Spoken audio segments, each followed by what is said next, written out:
Exodus chapter 1. Israel multiplies in Egypt. Now these are the names of the sons of Israel who came to Egypt with Jacob. They came each one with his household: Reuben, Simon, Levi, and Judah, Issachar, Zebulun, and Benjamin, Dan and Naphtali, Gad and Asher. All the people who descended from Jacob were 70 people, but Joseph was already in Egypt. And Joseph died, and all his brothers, and all that generation. But the sons of Israel were fruitful, and increased greatly, and multiplied, and became exceedingly mighty, so that the land was filled with them. Now a new king arose over Egypt, who did not know Joseph, and he said to his people, Behold, the people of the sons of Israel are too many and too mighty for us. Come, let us deal shrewdly with them. Otherwise they will multiply, and in the event of war, they will also join those who hate us and fight against us, and depart from the land. So they appointed taskmasters over them to oppress them with hard labor, and they built for Pharaoh storage cities, Pithom and Ramses. But the more they oppressed them, the more they multiplied, and the more they spread out, so that they dreaded the sons of Israel. The Egyptians used violence to compel the sons of Israel to labor, and they made their lives bitter with hard labor in mortar, in bricks, and all kinds of labor in the field, all their labors which they violently had them perform as slaves. Then the king of Egypt spoke to the Hebrew midwives, one of who was named Shiphrah, and the other was named Puah. And he said, When you are helping the Hebrew women to give birth and see them upon their birth stool, if it is a son, then you shall put him to death.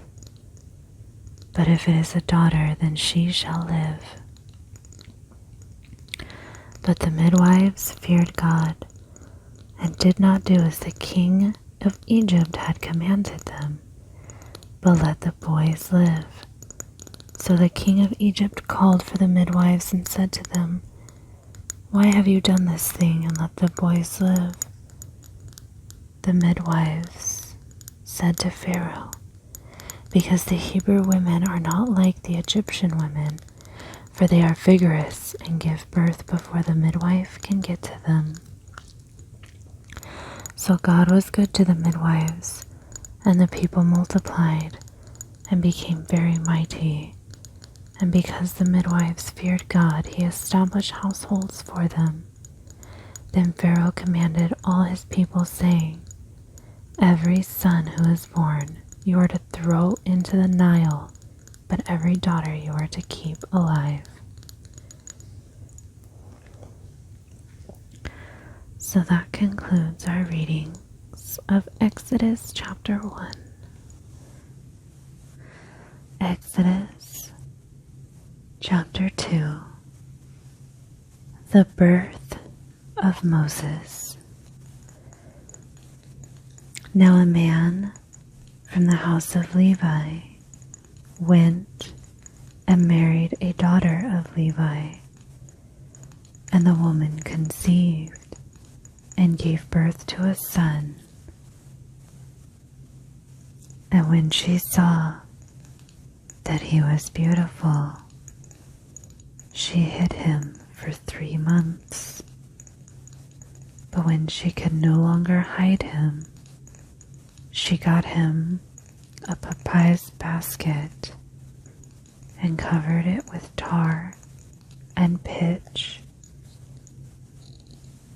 Then she put the child in it and set it among the reeds of the bank of the Nile.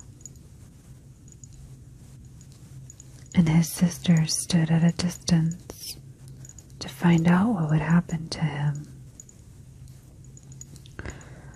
Now the daughter of Pharaoh came down to bathe at the Nile with her female attendants walking alongside the Nile.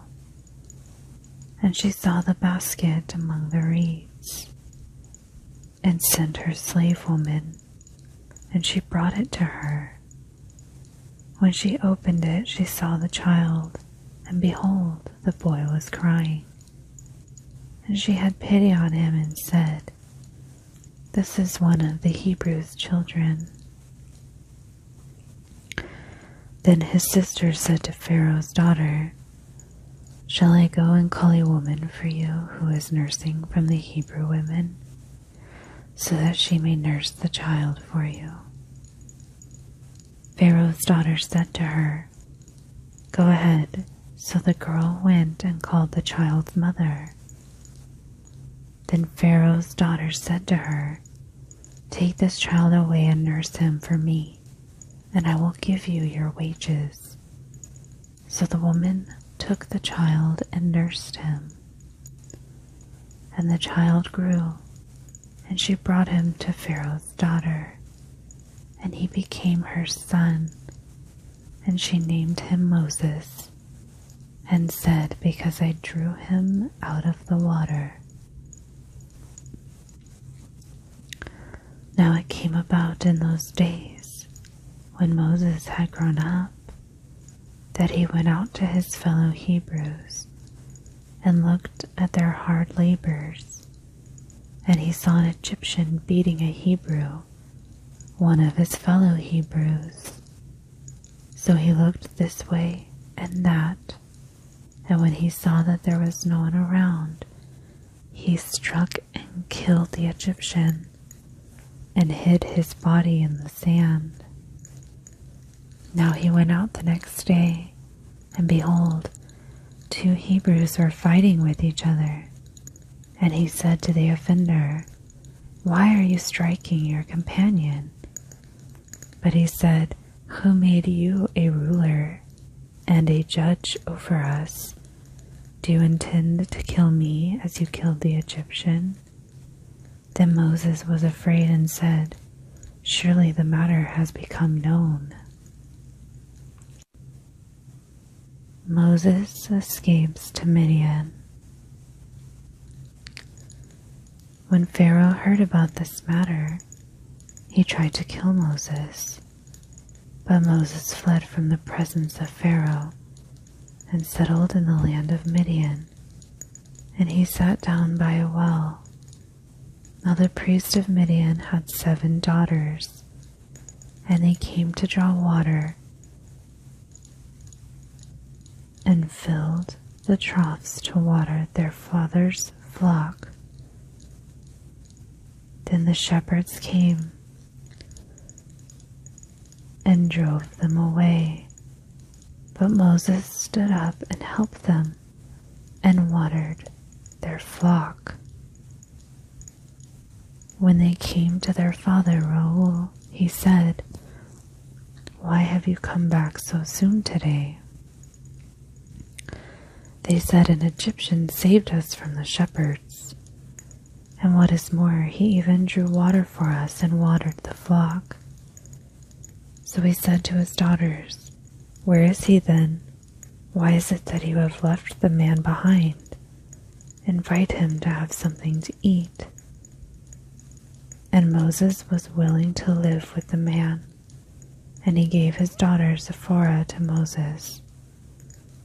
Then she gave birth to a son, and he named him Gershom, for he said, I have been a stranger in a foreign land. Now it came about in the course of those many days that the king of Egypt died, and the sons of Israel groaned because of the bondage, and they cried out, and their cry for help because of their bondage ascended to God. So God heard their groaning, and God remembered his covenant with Abraham, Isaac, and Jacob. And God saw the sons of Israel, and God took notice of them.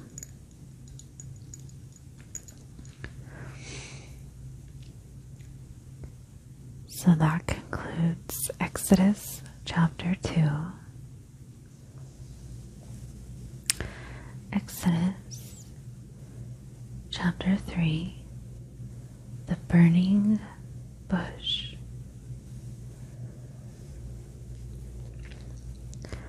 Now Moses was pasturing the flock of his father-in-law Jethro, the priest of Midian, and he led the flock to the west side of the wilderness and came to Horeb, the mountain of God. Then the angel of the Lord appeared to him in a blazing fire from the midst of a bush, and he looked, and behold, the bush was burning with fire, yet the bush was not being consumed. So Moses said, I must turn aside and see this marvelous sight, why the bush is not burning up. When the Lord saw that he turned aside to look, God called to him from the midst of the bush and said, Moses, Moses. And he said, Here I am. Then he said, Do not come near here. Remove your sandals from your feet, for the place on which you are standing is holy ground. And he said, I am the God of your father, the God of Abraham, the God of Isaac, and the God of Jacob. Then Moses hid his face, for he was afraid to look at God. And the Lord said, I have certainly seen the oppression of my people who are in Egypt, and have heard their outcry because of their taskmasters, for I am aware of their sufferings. So I have come down to rescue them from the power of the Egyptians, and to bring them up from that land to a good and spacious land, to a land flowing with milk and honey, to the place of the Canaanite, the Hittite, the Amorite, the Perizzite, the Hivite, and the Jebusite. And now behold, the cry of the sons of Israel has come to me. Furthermore, I have seen the oppression with which the Egyptians are oppressing them.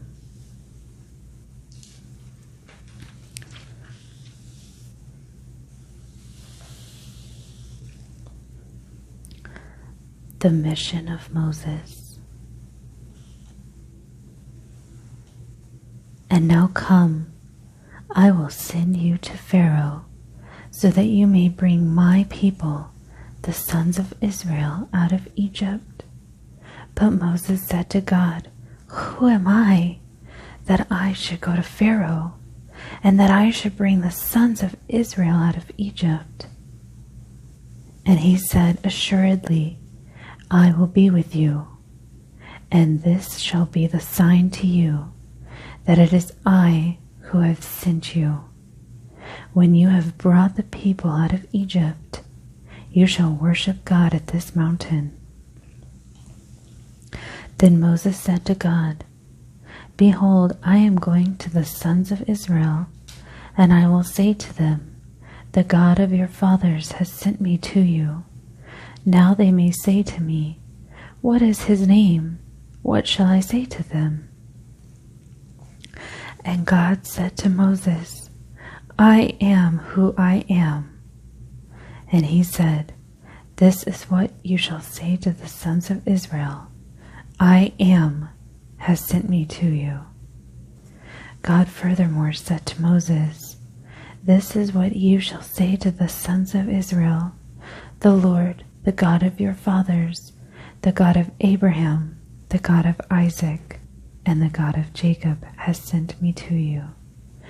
This is my name forever, and this is the name for all generations to use, to call upon me. Go and gather the elders of Israel together and say to them, 'The Lord, the God of your fathers, the God of Abraham, Isaac, and Jacob, has appeared to me, saying, I am indeed concerned about you and what has been done to you in Egypt. So I said, I will bring you up out of oppression of Egypt to the land of the Canaanite, the Hittite, the Amorite, the Perizzite, the Hivite, and the Jebusite, to a land flowing with milk and honey. Then they will pay attention to what you say, and you with the elders of Israel will come to the king of Egypt, and you will say to him, The Lord, the God of the Hebrews, has met with us. So now, please let us go a 3 days' journey into the wilderness, so that we may sacrifice to the Lord our God. But I know that the king of Egypt will not permit you to go, except under compulsion. So I will reach out my hand and strike Egypt with all my miracles, which I shall do in the midst of it, and after that he will let you go. I will grant this people favor in the sight of the Egyptians, and it shall be that when you go, you will not go empty-handed. But every woman shall ask her neighbor, and the woman who lives in her house, for articles of silver and articles of gold and clothing, and you will put them on your sons and daughters, so you will plunder the Egyptians. That concludes Exodus chapter 3. Exodus chapter 4. Moses given signs. Then Moses said, What if they will not believe me or listen to what I say? For they may say, The Lord has not appeared to you. The Lord said to him, What is that in your hand? And he said, A staff. Then he said, Throw it on the ground. So he threw it on the ground, and it turned into a serpent, and Moses fled from it. But the Lord said to Moses, Reach out with your hand and grasp it by its tail. So he reached out with his hand and caught it, and it turned into a staff in his hand, so that they may believe that the Lord, the God of their fathers, the God of Abraham, the God of Isaac, and the God of Jacob, has appeared to you. The Lord furthermore said to him, Now put your hand inside the fold of your robe. So he put his hand inside the fold, and when he took it out, behold, his hand was leprous like snow. Then he said, Put your hand inside the fold of your robe again. So he put his hand into the fold again, and when he took it out of the fold, behold, it was restored, like the rest of his flesh. So if they will not believe you, nor pay attention to the evidence of the first sign, they may believe the evidence of the last sign.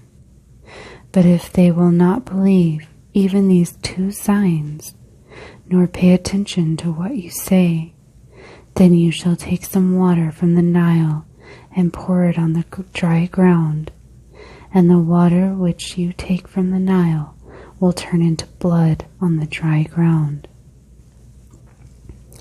Then Moses said to the Lord, Please, Lord, I have never been eloquent, neither recently nor in time past, nor since you have spoken to your servant. For I am slow of speech and slow of tongue. But the Lord said to him, Who has made the human mouth? Or who makes anyone unable to speak, or deaf, or able to see, or blind? Is it not I, the Lord? Now then go, and I myself will be with your mouth, and instruct you in what you are to say. But he said, Please, Lord, now send the message by whomever you will.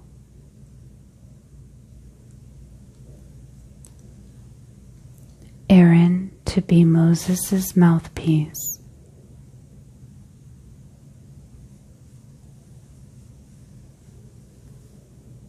Then the anger of the Lord burned against Moses, and he said, Is there not your brother Aaron the Levite? I know that he speaks fluently. And moreover, behold, he is coming out to meet you. When he sees you, he will be overjoyed. So you are to speak to him and put the words in his mouth, and I myself will be with your mouth and his mouth, and I will instruct you in what you are to do. He shall speak for you to the people, and he will be as a mouth for you, and you will be as God to him. And you shall take in your hand this staff, with which you shall perform the signs.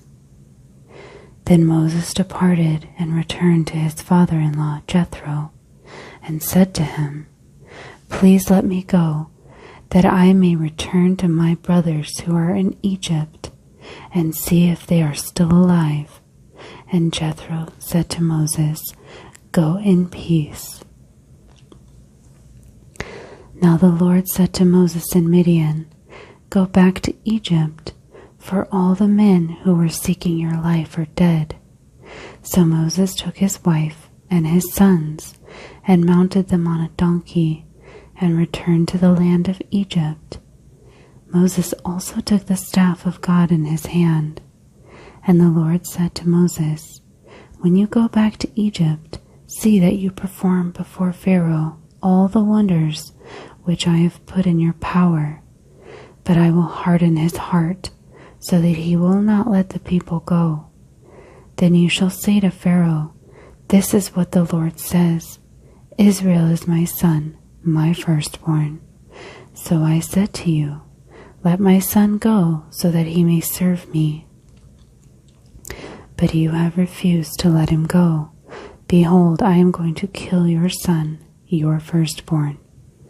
But it came about, at the overnight encampment on the way, that the Lord met Moses and sought to put him to death. So Zipporah took a flint and cut off her son's foreskin and threw it at Moses' feet. And she said, You are indeed a groom of blood to me. So he left him alone. At that time she said, You are a groom of blood because of the circumcision. Now the Lord said to Aaron, Go to meet Moses in the wilderness. So he went and met him at the mountain of God and kissed him. Moses told Aaron all the words of the Lord with which he had sent him, and all the signs that he had commanded him to do. Then Moses and Aaron went and assembled all the elders of the sons of Israel. And Aaron spoke all the words which the Lord had spoken to Moses. He then performed the signs in the sight of the people, so the people believed, and when they heard the Lord was concerned about the sons of Israel, that he had seen their affliction, they bowed low and worshipped. So that concludes Exodus chapter 4. Exodus chapter 5. Israel's labor increased. And afterward, Moses and Aaron came and said to Pharaoh, "This is what the Lord, the God of Israel, says, let my people go, so that they may celebrate a feast to me in the wilderness."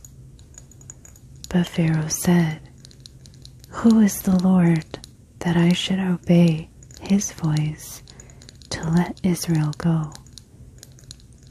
I do not know the Lord, and besides, I will not let Israel go." Then they said, "The God of the Hebrews has met with us. Please, let us go a 3 days' journey into the wilderness, so that we may sacrifice to the Lord our God. Otherwise, he will strike us with plague or with the sword." But the king of Egypt said to them, "Moses and Aaron, why do you let the people neglect their work? Get back to your labors." Again Pharaoh said, "Look, the people of the land are now many, and you would have them cease from their labors." So the same day Pharaoh commanded the taskmasters over the people and their foremen, saying, "You are no longer to give the people straw to make bricks as previously. Have them go and gather straw for themselves. But you shall impose on them the quota of bricks, which they were making before. You are not to reduce any of it. Because they are lazy, for that reason they cry out, 'Let us go and sacrifice to our God.' Let the labor be heavier on the men, and have them work at it, so that they will pay no attention to false words." So the taskmasters of the people and their foremen went out and spoke.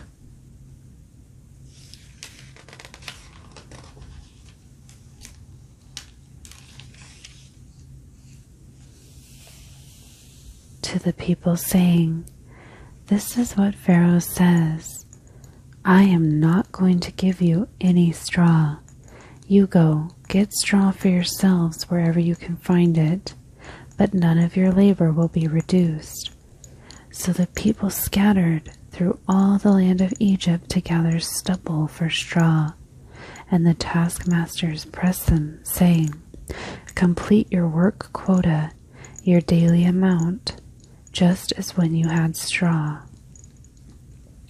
Moreover, the foremen of the sons of Israel, whom Pharaoh's taskmasters had set over them, were beaten and asked, "Why have you not completed your required task of making bricks, either yesterday or today as before?" Then the foremen of the sons of Israel came and cried out to Pharaoh, saying, "Why do you deal this way with your servants? There is no straw given to your servants, yet they keep saying to us, 'Make bricks.' And behold, your servants are being beaten, but it is the fault of your own people." But he said, "You are lazy, very lazy. For that reason you say, 'Let us go and sacrifice to the Lord.' So go now and work, for you will be given no straw, but you must deliver the quota of bricks." The foremen of the sons of Israel saw that they were in trouble, since they were told, "You must not reduce your daily amount of bricks." When they left Pharaoh's presence, they met Moses and Aaron as they were waiting for them. And they said to them, "May the Lord look upon you and judge you, because you have made us repulsive in Pharaoh's sight and in the sight of his servants, to put a sword in their hand to kill us." Then Moses returned to the Lord and said, "Lord, why have you brought harm to these people? Why do you ever send me? Ever since I came to Pharaoh to speak in your name, he has done harm to his people, and you have not rescued your people at all." So that concludes Exodus chapter 5. God promises action. Then the Lord said to Moses, "Now you shall see what I will do to Pharaoh. For under compulsion he will let you go, and under compulsion he will drive them out of his land."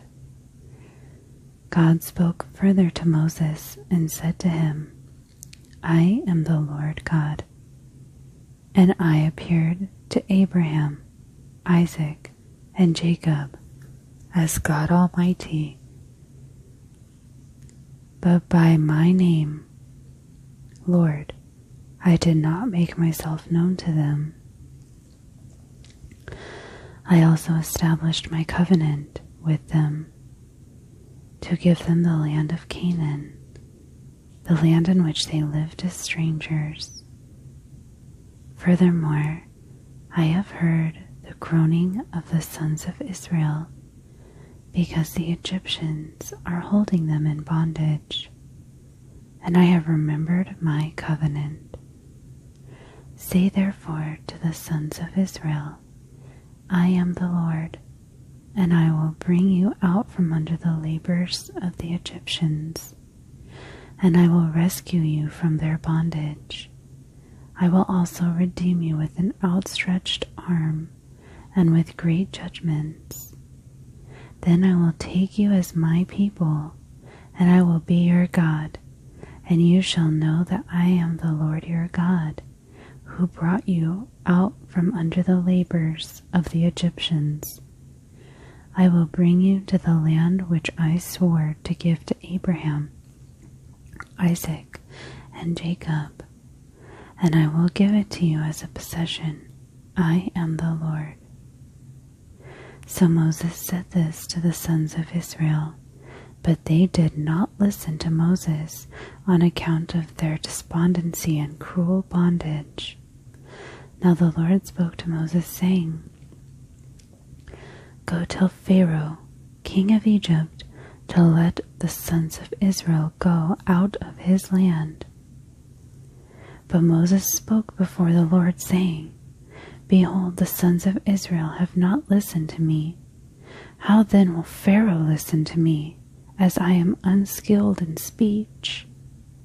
Nevertheless, the Lord spoke to Moses and to Aaron, and gave them a command concerning the sons of Israel, and Pharaoh, king of Egypt, to bring the sons of Israel out of the land of Egypt. The heads of Israel. These are the heads of their fathers' households. The sons of Reuben, Israel's firstborn, Hanok and Palu, Hezron and Carmi. These are the families of Reuben. And the sons of Simon, Jemuel, Jamin, Ohad, Shachin, Zohar, and Shaul, the sons of a Canaanite woman. These are the families of Simon. And these are the names of the sons of Levi, according to their generations: Gershon, Kohath, and Merari. And the length of Levi's life was 137 years. The sons of Gershon, Libni, and Shimi, according to their families. And the sons of Kohath, Amram, Izhar, Hebron, and Uzziel. And the length of Kohath's life was 133 years. And the sons of Merari, Mali, and Mushi. These are the families of the Levites according to their generations. Now Amram married his father's sister, Jochebed, and she bore him Aaron and Moses, and the length of Amram's life was 137 years. And the sons of Issachar, Korah, Nepheg, and Zahiri, and the sons of Uzziel, Mishael, Elzaphan, and Sitri. Aaron married Elishebeth, the daughter of Amminadab, the sister of Nahshon, and she bore him Nadab, and Abihu, Eleazar, and Ithamar.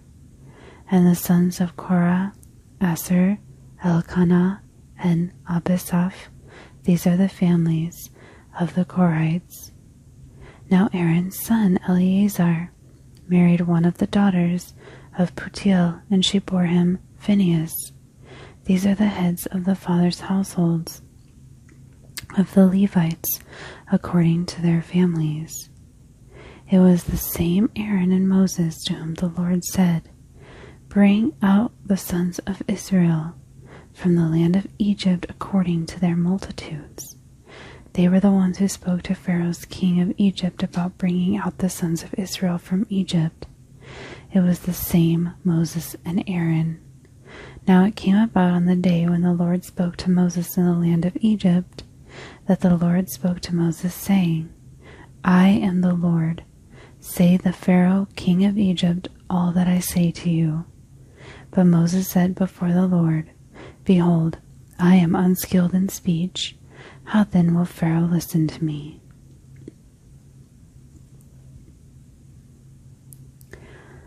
That concludes Exodus chapter 6 with Exodus chapter 7.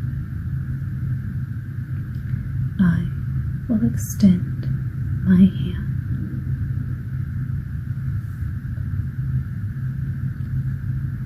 Then the Lord said to Moses, "See, I have made you as God to Pharaoh, and your brother Aaron shall be your prophet.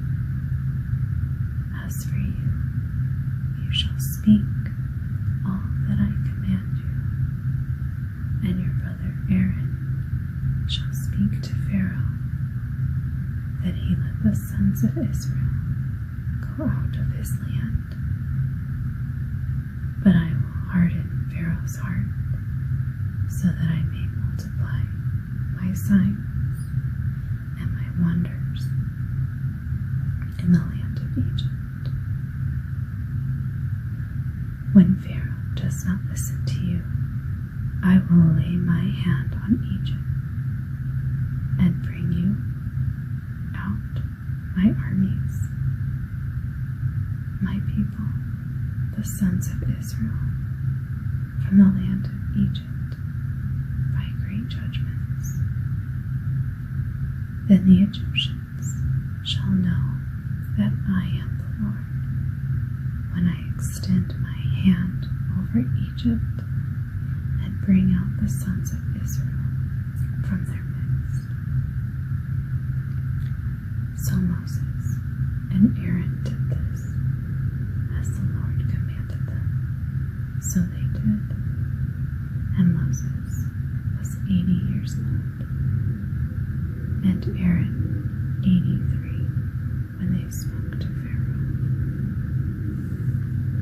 Aaron's staff turns into a serpent. Now the Lord spoke to Moses and Aaron, saying, "When Pharaoh speaks to you, saying, 'Work a miracle,' then you shall say to Aaron, 'Take your staff and throw it down before Pharaoh, so that it may turn into a serpent.'" So Moses and Aaron came to Pharaoh, and so they did, just as the Lord had commanded. And Aaron threw his staff down before Pharaoh and his servants, and it turned into a serpent.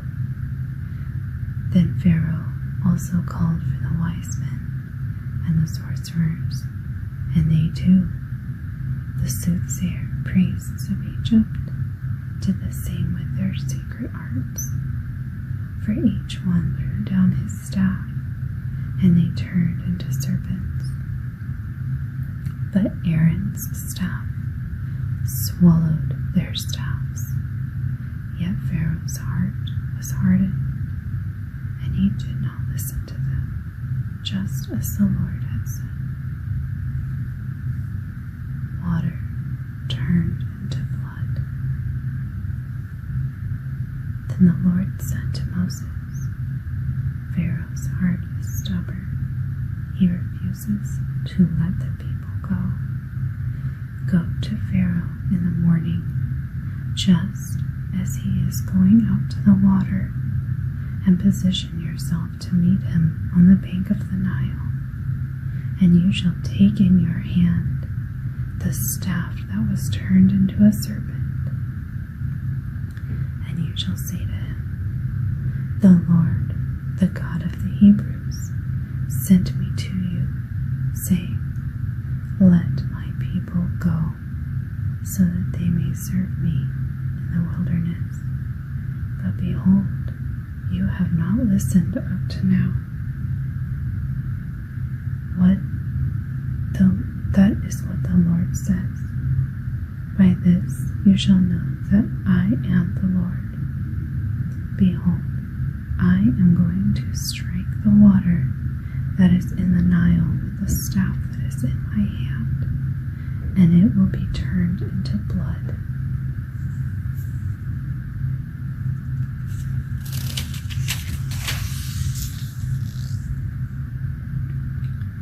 Then the fish that are in the Nile will die. The Nile will stink, and the Egyptians will no longer be able to drink water from the Nile. Then the Lord said to Moses, Say to Aaron, Take your staff and extend your hand over the waters of Egypt, over their rivers, over their streams, over their pools, and over all their reservoirs of water, so that they may become blood, and there will be blood throughout all the land of Egypt, both in containers of wood and in containers of stone. So Moses and Aaron did just as the Lord had commanded, and he lifted up the staff and struck the water that was in the Nile in the sight of the Pharaoh and in the sight of his servants. And all the water that was in the Nile turned into blood. Then the fish that were in the Nile died, and the Nile stank, so that the Egyptians could not drink water from the Nile, and the blood was through all the land of Egypt. But the soothsayer priests of Egypt did the same with their secret arts, and the Pharaoh's heart was hardened, and he did not listen to them, just as the Lord had said. Then Pharaoh turned and went into his house with no concern even for this. So all the Egyptians dug around the Nile for water to drink, because they could not drink from the water of the Nile. 7 days passed after the Lord had struck the Nile. Exodus chapter 8. Frogs over the land. Then the Lord said to Moses, Go to Pharaoh and say to him, This is what the Lord says, Let my people go, so that they may serve me. But if you refuse to let them go, behold, I am going to strike your entire territory with frogs. The Nile will swarm with frogs, which will come up and go into your house, and into your bedroom, and on your bed, and into the houses of your servants, and on your people, and into your ovens and kneading bowls. So the frogs will come upon you, your people, and on all your servants. Then the Lord said to Moses, "Say to Aaron, extend your hand with your staff over the rivers, over the streams, and over the pools, and make frogs come up on the land of Egypt." So Aaron extended his hand over the waters of Egypt, and the frogs came up and covered the land of Egypt. However, the soothsayer priests did this same thing with their secret arts, making frogs come up on the land of Egypt. Then Pharaoh called for Moses and Aaron and said, "Plead with the Lord to remove the frogs from me and from my people, and I will let the people go, so that they may sacrifice to the Lord." And Moses said to Pharaoh, "The honor is yours to tell me, when shall I plead for you and your servants and your people, that the frogs be destroyed from you and your houses, that they be left only in the Nile?" Then he said, "Tomorrow." So he said, "May it be according to your word, so that you may know that there is no one like the Lord our God. The frogs will depart from you and your houses, and from your servants and your people. They will be left only in the Nile." Then Moses and Aaron went out from Pharaoh. And Moses cried out to the Lord concerning the frogs which he had inflicted upon Pharaoh. The Lord did according to the word of Moses, and the frogs died out of the houses, the courtyards, and the fields. So they piled them in heaps, and the land stank. But when Pharaoh saw that there was relief, he hardened his heart and did not listen to them, just as the Lord had said. The plague of insects. Then the Lord said to Moses, "Say to Aaron, extend your staff and strike the dust of the earth, so that it may turn into gnats through all the land of Egypt." They did so, and Aaron extended his hand with his staff and struck the dust of the earth, and there were gnats on every person and animal. All the dust of the earth turned into gnats through all the land of Egypt. The soothsayer priests tried with their secret arts to produce gnats, but they could not. So there were gnats on every person and animal. Then the soothsayer priests said to Pharaoh, "This is the finger of God." But Pharaoh's heart was hardened, and he did not listen to them, just as the Lord had said. Then the Lord said to Moses, "Rise early in the morning and present yourself before Pharaoh as he comes out to the water, and say to him, 'This is what the Lord says, let my people go, so that they may serve me. For if you are not going to let my people go, behold, I will send swarms of flies on you, and on your servants, and on your people, and into your houses, and the houses of the Egyptians will be full of swarms of flies, and also the ground on which they live. But on that day I will set apart the land of Goshen, where my people are living, so that no swarms of flies will be there, in order that you may know that I, the Lord, am in the midst of the land. I will put a division between my people and your people. Tomorrow this sign will occur." Then the Lord did so, and thick swarms of flies entered the house of Pharaoh and the houses of his servants, and the land was laid to waste because of the swarms of flies in all the land of Egypt. Then Pharaoh called for Moses and Aaron and said, "Go sacrifice to your God within the land."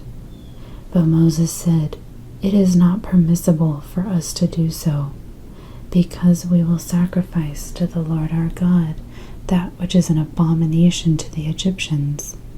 If we sacrifice that which is an abomination to the Egyptians before their eyes, will they not stone us? We must go a 3 days' journey into the wilderness and sacrifice to the Lord our God, just as he commands us." Pharaoh said, "I will let you go, so that you may sacrifice to the Lord your God in the wilderness. Only you shall not go very far away. Plead for me." Then Moses said, "Behold, I am going to leave you, and I will plead with the Lord that the swarms of flies may depart from Pharaoh, from his servants, and from his people tomorrow. Only do not let Pharaoh deal deceitfully again in not letting the people go to sacrifice to the Lord." So Moses left Pharaoh and pleaded with the Lord. The Lord did as Moses asked and removed the swarms of flies from Pharaoh, from his servants, and from his people. Not one remained. But Pharaoh hardened his heart this time also, and he did not let the people go.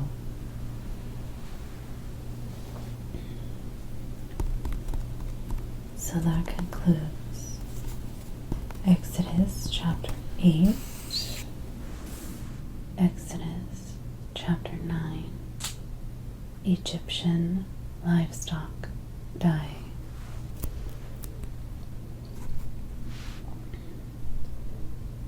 Then the Lord said to Moses, "Go to Pharaoh and speak to him.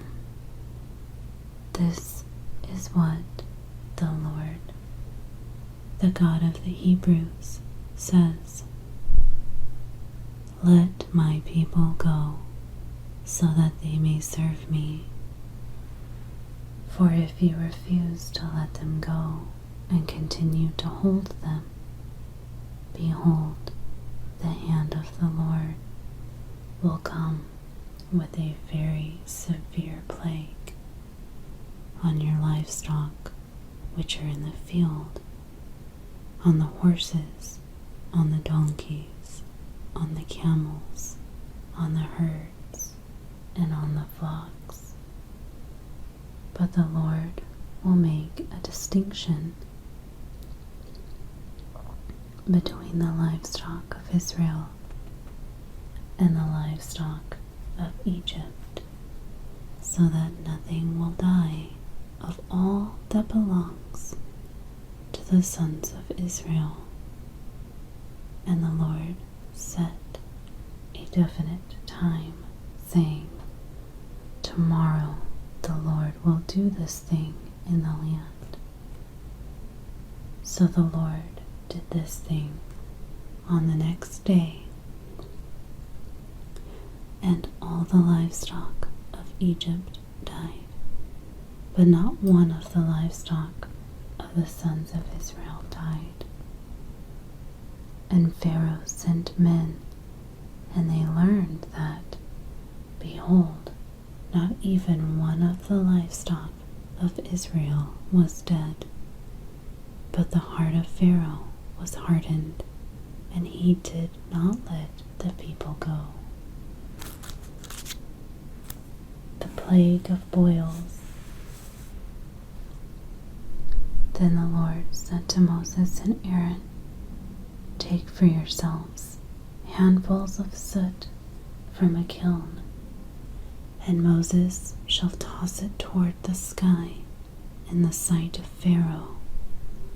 Then it will become fine dust over all the land of Egypt, and will turn into boils, breaking out with sores on every person and animal through all the lands of Egypt. So they took soot from a kiln and stood before Pharaoh, and Moses tossed it towards the sky, and it became boils breaking out with sores on every person and animal. The soothsayer priests could not stand before Moses because of the boils, for the boils were on the soothsayer priests as well as on all the Egyptians.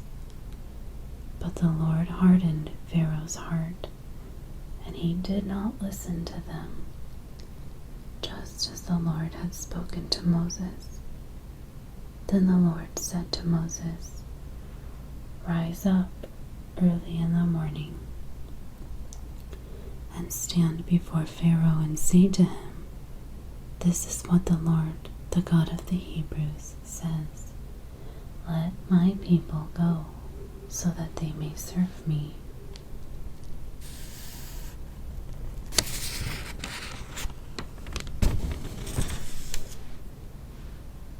For this time I am going to send all my plagues on you and your servants and your people, so that you may know that there is no one like me in all the earth.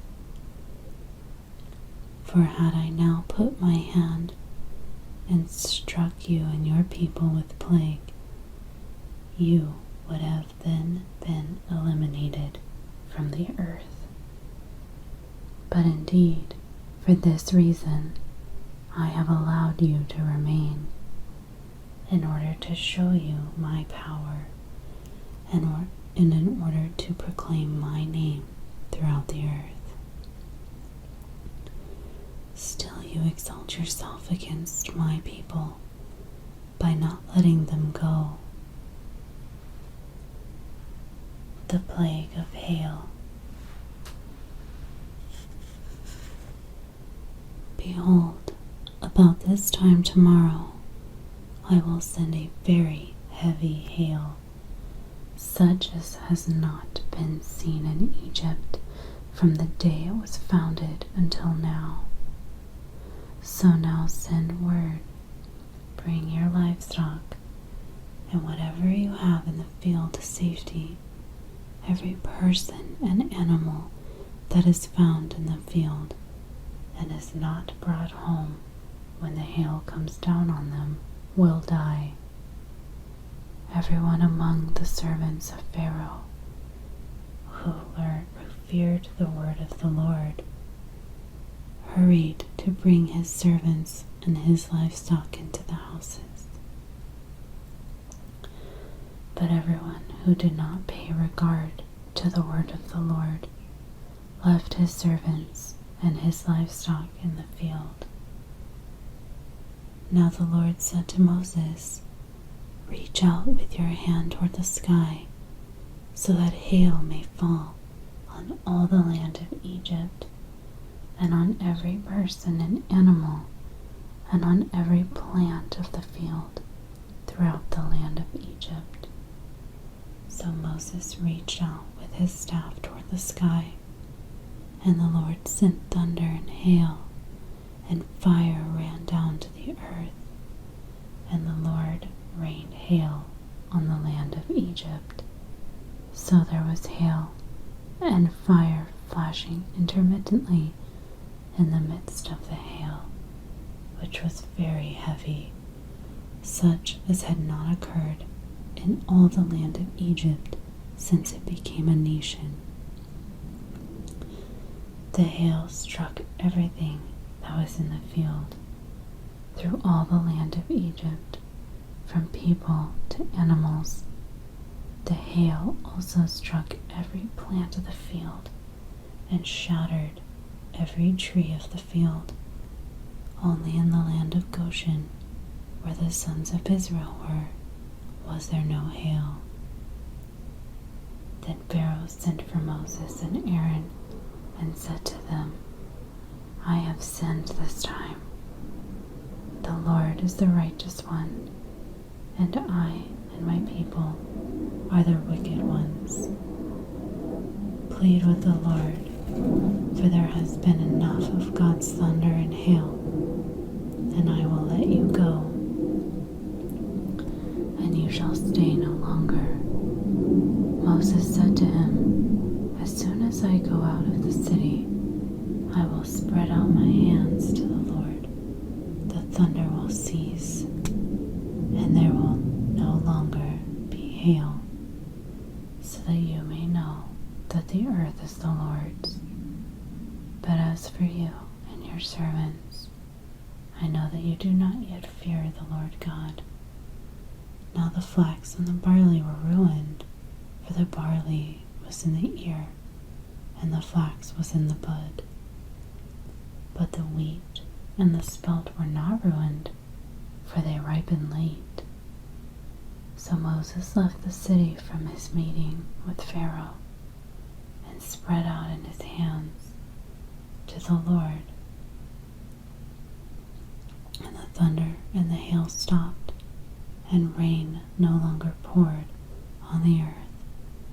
But when Pharaoh saw that the rain and the hail and the thunder had stopped, he sinned again and hardened his heart, he and his servants.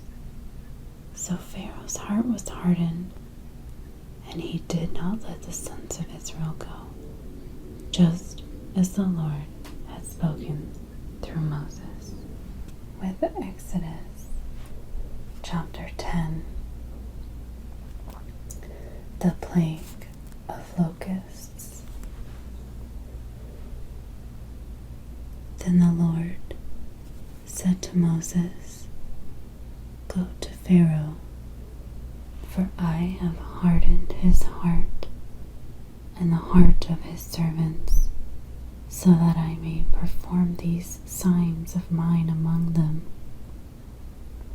and that you may tell in the presence of your son and of your grandson how I made a mockery of the Egyptians, and how I performed my signs among them, so that you may know that I am the Lord."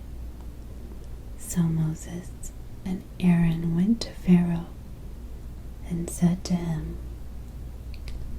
"This is what the Lord, the God of the Hebrews, says.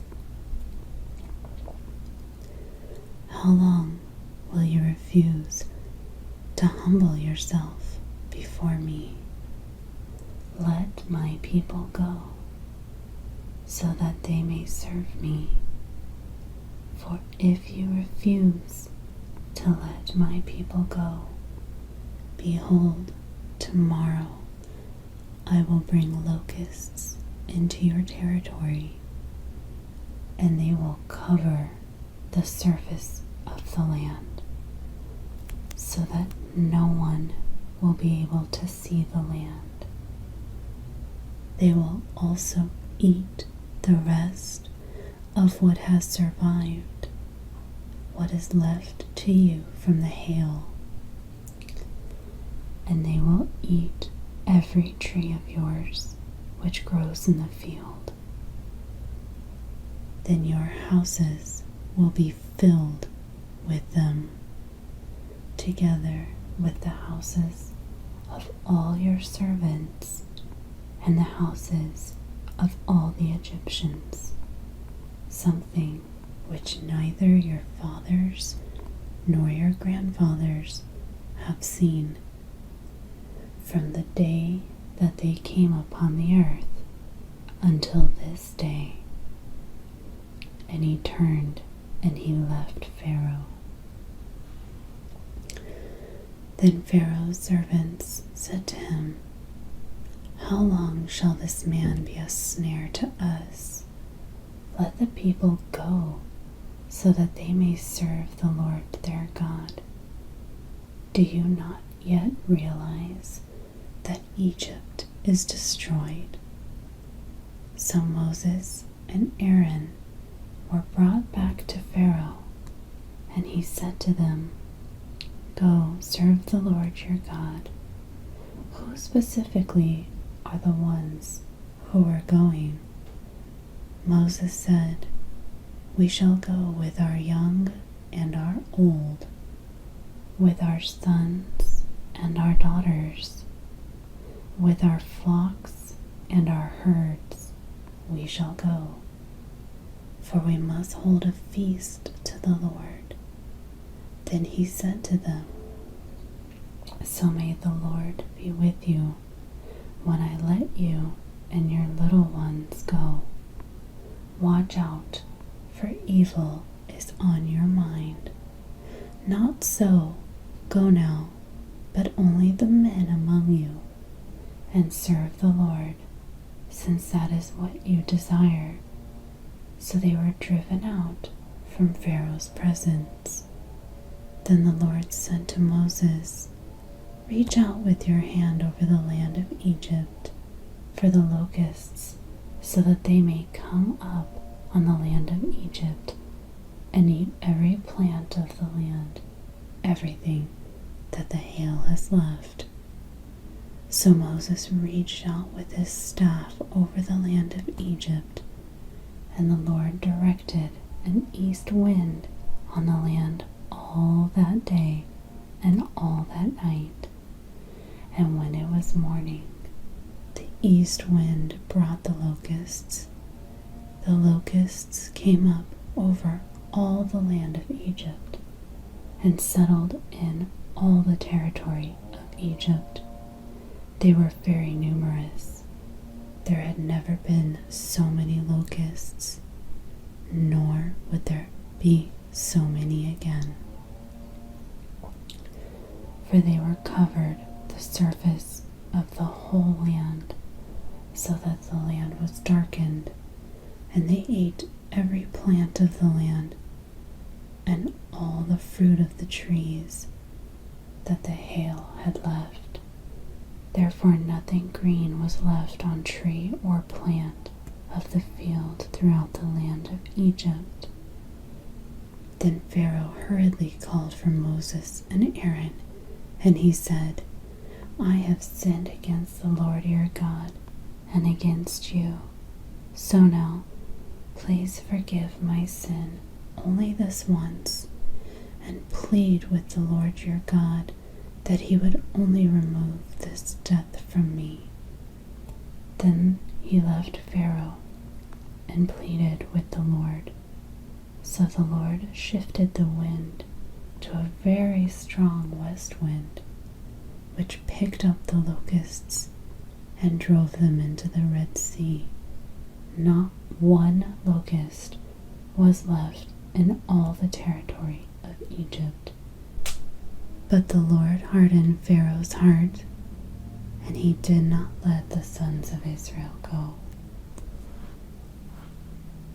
Darkness over the land. Then the Lord said to Moses, "Reach out with your hand toward the sky, so that there may be darkness over the land of Egypt, even a darkness which may be felt." So Moses reached out with his hand toward the sky, and there was thick darkness in all the land of Egypt for 3 days. They did not see one another, nor did anyone rise from his place for 3 days. But all the sons of Israel had light in their dwellings. Then Pharaoh called for Moses and said, "Go, serve the Lord, only let your flocks and your herds be left behind. Even your little ones may go with you." But Moses said, "You must also let us have sacrifices and burnt offerings, so that we may sacrifice them to the Lord our God. Therefore our livestock too shall go with us, not a hoof shall be left behind, for we shall take some of them to serve the Lord our God. And until we arrive there, We ourselves do not know with what we shall serve the Lord. But the Lord hardened Pharaoh's heart, and he was not willing to let them go. Then Pharaoh said to him, "Get away from me. Be careful. Do not see my face again, for on the day you see my face, you shall die." Moses said, "You have spoken correctly. I shall never see your face again."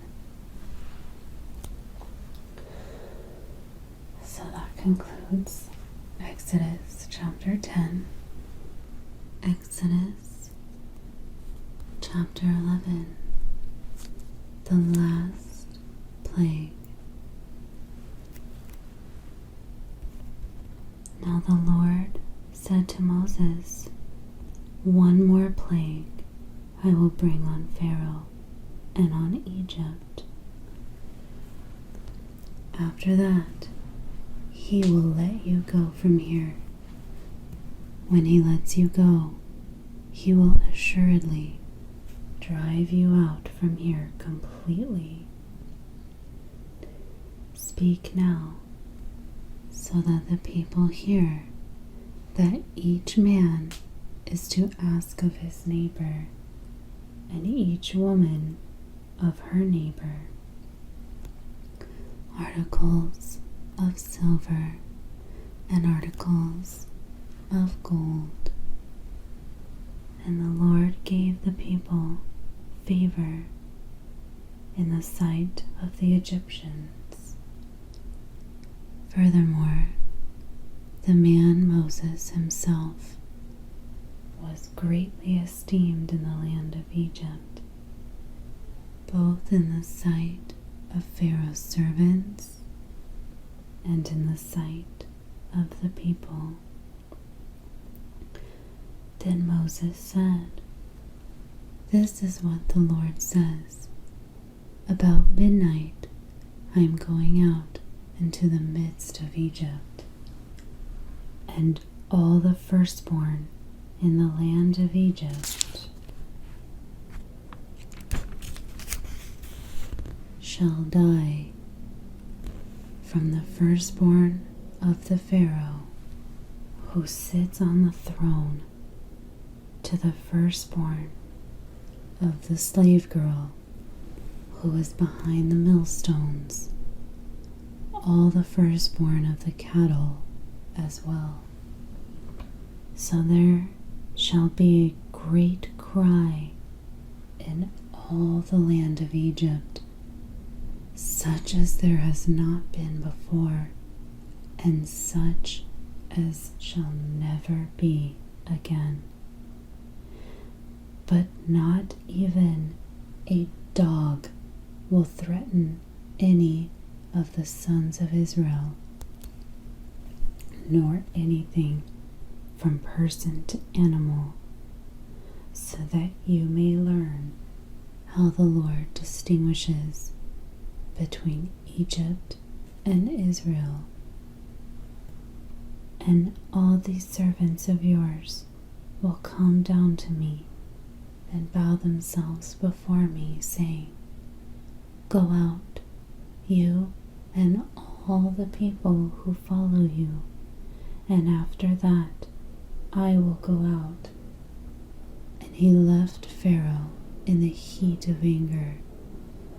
Then the Lord said to Moses, "Pharaoh will not listen to you, so that my wonders will be multiplied in the land of Egypt." So Moses and Aaron performed all these wonders before Pharaoh. Yet the Lord hardened Pharaoh's heart, and he did not let the sons of Israel go out of his land.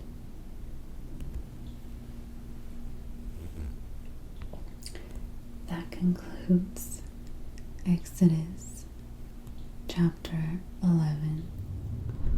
Exodus chapter 12. The Passover Lamb.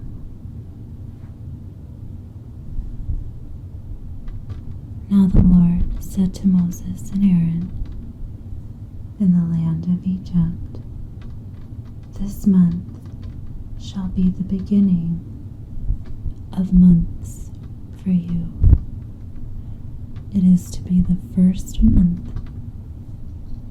of the year for you. Speak to all the congregation of Israel, saying, on the 10th of this month they are each one to take a lamb for themselves, according to the fathers' households, a lamb for each household. Now if the household is too small for a lamb, then he and his neighbor nearest to his house are to take one according to the number of persons in them, in proportion to what each one should eat. You are to divide the lamb.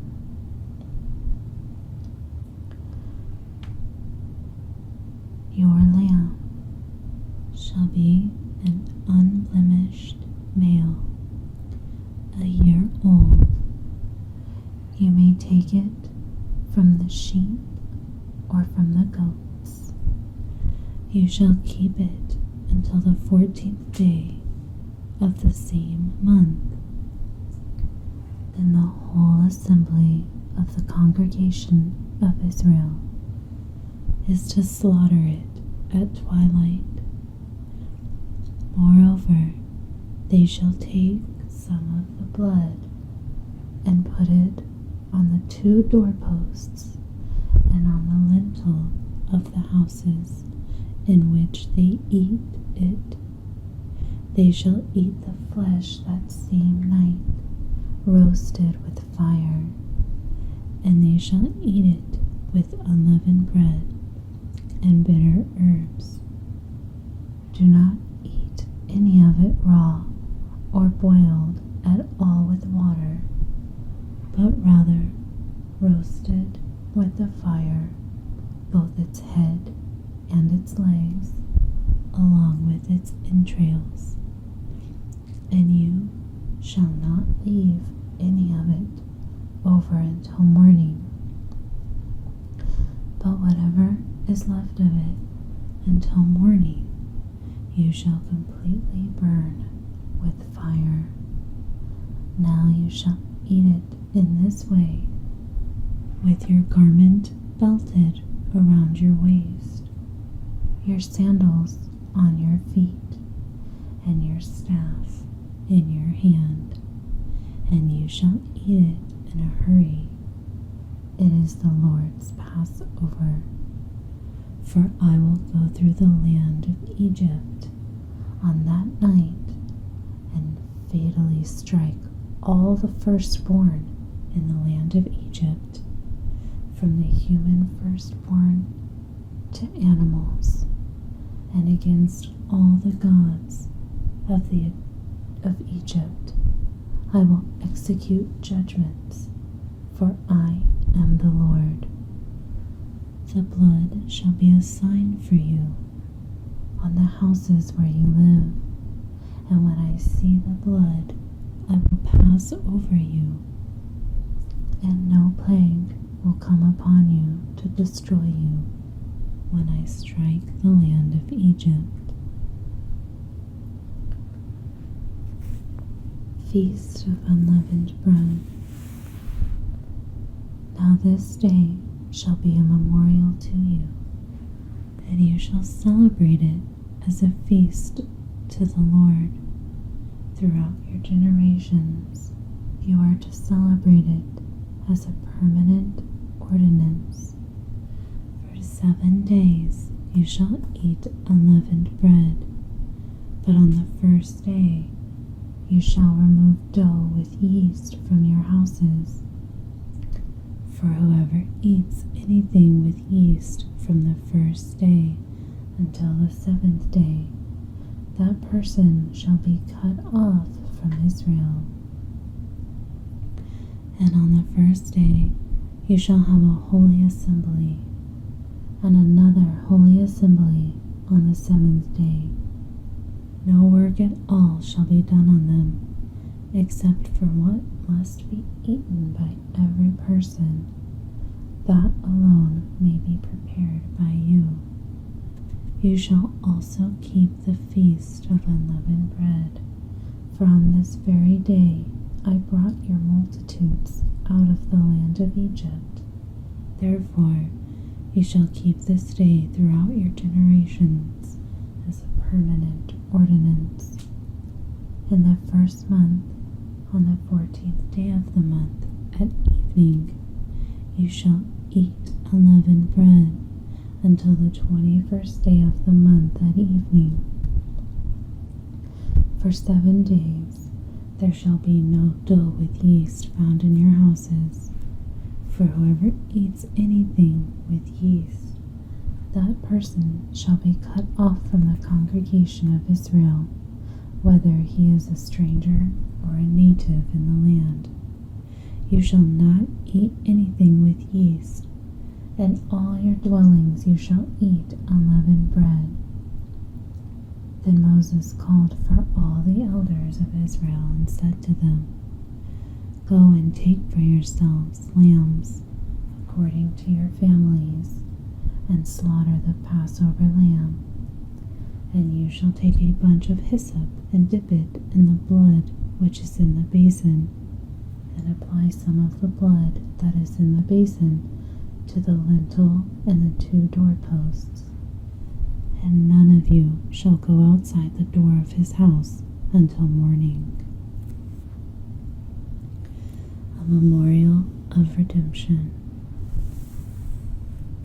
For the Lord will pass through to strike the Egyptians, but when he sees the blood on the lintel and on the 2 doorposts, the Lord will pass over the door and will not allow the destroyer to come into your houses to strike you.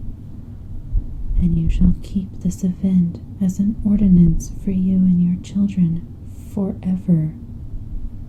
When you enter the land which the Lord will give you, as he has promised, you shall keep this rite. And when your children say to you, What does this rite mean to you?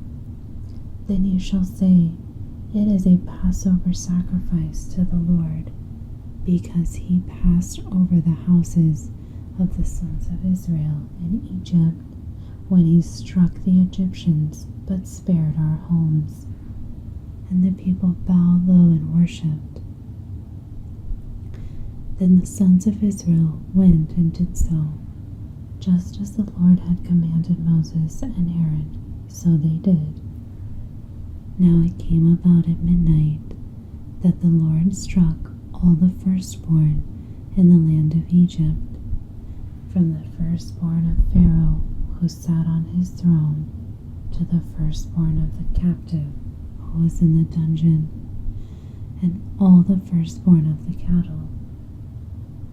And Pharaoh got up in the night, he and all his servants, and all the Egyptians, and there was a great cry in Egypt, for there was no home where there was not someone dead. Then he called for Moses and Aaron at night and said, Rise up, get out from among my people, both you and the sons of Israel, and go worship the Lord, as you have said. Take both your flocks and your herds, as you have said, and go, and bless me also. Exodus of Israel. The Egyptians urged the people to send them out of the land in a hurry, for they said, We will all be dead. So the people took their dough before it was leavened, with their kneading bowls bound up in the clothes on their shoulders. Now the sons of Israel had done according to the word of Moses, for they had requested from the Egyptians articles of silver and articles of gold and clothing. And the Lord had given the people favor in the sight of the Egyptians, so that they let them have their request, Therefore they plundered the Egyptians. Now the sons of Israel journeyed from Ramses to Succoth, about 600,000 men on foot, aside from children. A mixed multitude also went up with them, along with flocks and herds, a very large number of livestock. And they baked the dough which they had brought out of Egypt into cakes of unleavened bread, for it had no yeast, since they were driven out of Egypt, and could not delay, nor had they prepared any provisions for themselves. Now the time that the sons of Israel had lived in Egypt was 430 years, and at the end of 430 years, on this very day, all the multitudes of the Lord departed from the land of Egypt. Ordinance of the Passover. It is a night to be observed for the Lord, for having brought them out of the land of Egypt. This night is for the Lord to be observed by all the sons of Israel throughout their generations. And the Lord said to Moses and Aaron, This is the ordinance of the Passover. No foreigner is to eat it. But as for every slave that someone has purchased with money, after you have circumcised him, then they may eat it. A stranger or a hired worker shall not eat it. It is to be eaten in a single house. You are not to bring any of the meat outside of the house, nor are you to break any bone of it. All the congregation of Israel are to celebrate this. But if a stranger resides with you and celebrates the Passover to the Lord, all of his males are to be circumcised, and then he shall come near to celebrate it, and he shall be like a native of the land, but no uncircumcised male may eat it. The same law shall apply to the native as to the stranger who resides among you. Then all the sons of Israel did so. They did just as the Lord had commanded Moses and Aaron.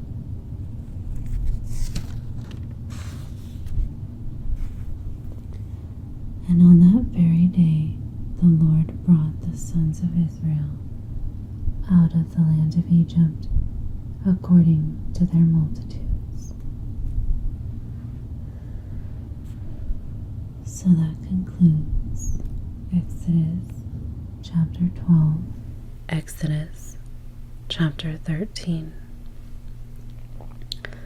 Then the Lord spoke to Moses, saying, Sanctify to me every firstborn, the firstborn of every womb among the sons of Israel, among people and animals alike. It belongs to me. And Moses said to the people, Remember this day in which you departed from Egypt, from the house of slavery, for by a powerful hand the Lord brought you out of this place. And nothing with yeast shall be eaten. On this day in the month of Abib, you are about to go out from here. And it shall be when the Lord brings you to the land of Canaanite, the Hittite, the Amorite, the Hivite, and the Jebusite, which he swore to your fathers to give you, a land flowing with milk and honey, that you shall perform this rite in this month. For 7 days you shall eat unleavened bread, and on the 7th day there shall be a feast to the Lord. Unleavened bread shall be eaten throughout the 7 days, And nothing with yeast shall be seen among you, nor shall dough with yeast be seen among you in all your borders.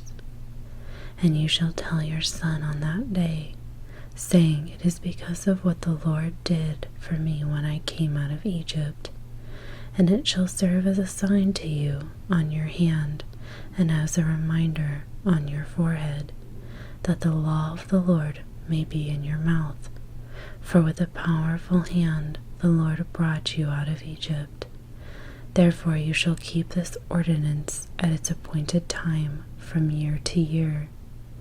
Now when the Lord brings you to the land of the Canaanite, as he swore to you and to your fathers, and gives it to you, you shall devote to the Lord every firstborn of a womb, and every firstborn offspring of an animal that you own. The males belong to the Lord. But every firstborn of a donkey you shall redeem with a lamb. But if you do not redeem it, then you shall break its neck. And every firstborn among your sons you shall redeem. And it shall be when your son asks you in time to come, saying, What is this? Then you shall say to him with a powerful hand, The Lord brought us out of Egypt from the house of slavery. And it came about when Pharaoh was stubborn about letting us go, that the Lord put to death every firstborn in the land of Egypt, from human firstborns to animal firstborns. Therefore I sacrifice to the Lord the males, every firstborn of a womb, but every firstborn of my sons I redeem. So it shall serve as a sign on your hand, and as phylacteries on your forehead. For with a powerful hand the Lord brought us out of Egypt. God leads the people. Now when Pharaoh had let the people go, God did not lead them by the way of the land of the Philistines, even though it was near, for God said, The people might change their minds when they see war and return to Egypt. Therefore God led the people around by way of the wilderness to the Red Sea, and the sons of Israel went up in a battle formation from the land of Egypt. And Moses took the bones of Joseph with him, for he had made the sons of Israel solemnly swear, saying, God will certainly take care of you, and you shall carry my bones from here with you. Then they set out from Succoth and camped in Etham on the edge of the wilderness. And the Lord was going before them in a pillar of cloud by day to lead them on the way, and in a pillar of fire by night to give them light, so that they might travel by day and by night. He did not take away the pillar of cloud by day, nor the pillar of fire by night from the presence of the people. So that concludes Exodus 13. Exodus chapter 14. Pharaoh in pursuit.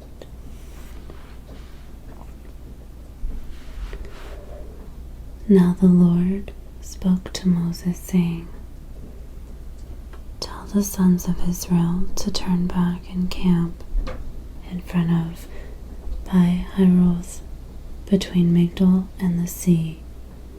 You shall camp in front of Baal-zephon, opposite it, by the sea. For Pharaoh will say of the sons of Israel, They are wandering aimlessly in the land. The wilderness has shut them in, and I will harden Pharaoh's heart, and he will chase after them. And I will be honored through Pharaoh and all his army, and the Egyptians will know that I am the Lord. And they did so. When the king of Egypt was told that the people had fled, Pharaoh and his servants had a change of heart toward the people, and they said, "What is this that we have done, that we have let Israel go from serving us?" So he had horses harnessed to his chariot and took his people with him. And he took 600 select chariots and all the other chariots of Egypt with officers over all of them. So the Lord hardened the heart of Pharaoh, king of Egypt, and he chased after the sons of Israel as the sons of Israel were going out boldly. Then the Egyptians chased after them with all the horses and chariots of Pharaoh, his horsemen, and his army, and they overtook them camping by the sea, beside Pi-hahiroth, in front of Baal-zephon. As Pharaoh approached, the sons of Israel looked, and behold, the Egyptians were coming after them, and they became very frightened. So the sons of Israel cried out to the Lord. Then they said to Moses, "Is it because there were no graves in Egypt that you have taken us away to die in the wilderness? Why have you dealt with us in this way, bringing us out of Egypt? Is this not the word that we spoke to you in Egypt, saying, 'Leave us alone, so that we may serve the Egyptians'? For it would have been better for us to serve the Egyptians than to die in the wilderness." The sea is divided.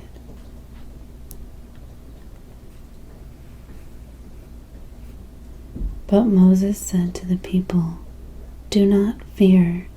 Stand by and see the salvation of the Lord, which he will perform for you today. For the Egyptians, whom you have seen today, you will never see them again, ever. The Lord will fight for you while you keep silent." Then the Lord said to Moses, "Why are you crying out to me? Tell the sons of Israel to go forward. As for you, lift up your staff and reach out with your hand over the sea and divide it. And the sons of Israel shall go through the midst of the sea on dry land. And as for me, behold, I will harden the hearts of the Egyptians, so that they will go in after them, and I will be honored through Pharaoh and all his army, through his chariots and his horsemen. Then the Egyptians will know that I am the Lord, when I am honored through Pharaoh, through his chariots, and through his horsemen." Then the angel of God, who had been going before the camp of Israel, moved and went behind them, and the pillar of cloud moved from before them and stood behind them. So it came between the camp of Egypt and the camp of Israel. And there was the cloud along with the darkness, yet it gave light at night. Therefore the one did not approach the other all night. Then Moses reached out with his hand over the sea, and the Lord swept the sea back by a strong east wind all night, and turned the sea into dry land, and the waters were divided. So the sons of Israel went through the midst of the sea on the dry land, and the waters were like a wall to them on their right and on their left. Then the Egyptians took up the pursuit, and all Pharaoh's horses, his chariots, and his horsemen went in after them into the midst of the sea. But at the morning watch, the Lord looked down on the army of the Egyptians through the pillar of fire and cloud, and brought the army of the Egyptians into confusion. He caused their chariot wheels to swerve, and he made them drive with difficulty. So the Egyptians each said, "Let me flee from Israel, for the Lord is fighting for them against the Egyptians." Then the Lord said to Moses, "Reach out with your hand over the sea, so that the waters may come back over the Egyptians, over their chariots and their horsemen." So Moses reached out with his hand over the sea, and the sea returned to its normal state at daybreak, while the Egyptians were fleeing right into it. Then the Lord overthrew the Egyptians in the midst of the sea. The waters returned and covered the chariots and the horsemen. Pharaoh's entire army that had gone into the sea after them, not even one of them remained. But the sons of Israel walked on dry land through the midst of the sea, and the waters were like a wall to them on their right and on their left. So the Lord saved Israel that day from the hand of the Egyptians, and Israel saw the Egyptians dead on the seashore. When Israel saw the great power which the Lord had used against the Egyptians, the people feared the Lord, and they believed in the Lord and in his servant Moses.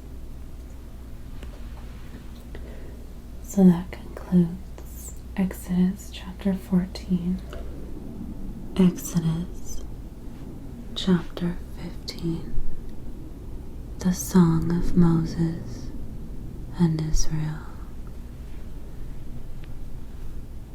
Then Moses and the sons of Israel sang this song to the Lord, saying, "I will sing to the Lord, for he is highly exalted. The horse and its rider he has hurled into the sea. The Lord is my strength and my song, and he has become my salvation. This is my God, and I will praise him, my father's God, and I will exalt him. The Lord is a warrior. The Lord is his name. Pharaoh's chariots and his army he has thrown into the sea, and the choicest of his officers are drowned in the Red Sea. The waters cover them. They went down into the depths like a stone. Your right hand, Lord, is majestic in power. Your right hand, Lord, destroys the enemy. And in the greatness of your excellence, you overthrow those who rise up against you. You send out your burning anger, and it consumes them like chaff. At the blast of your nostrils, the waters were piled up. The flowing waters stood up like a heap. The depths were congealed in the heart of the sea. The enemy said, I will pursue, I will overtake, I will divide the spoils. I shall be satisfied against them. I will draw my sword, my hand will destroy them. You blew with your wind. The sea covered them. They sank like lead in the mighty waters. Who is like you among the gods, O Lord? Who is like you, majestic in holiness, awesome in praises, working wonders? You reached out with your right hand. The earth swallowed them. In your faithfulness, you have led the people whom you have redeemed. In your strength, you have guided them to your holy habitation. The peoples have heard, they tremble. Anguish has gripped the inhabitants of Philistia. Then the chiefs of Edom were terrified. The leaders of Moab, trembling, grips them.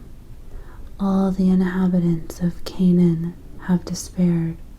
Terror and dread fall upon them.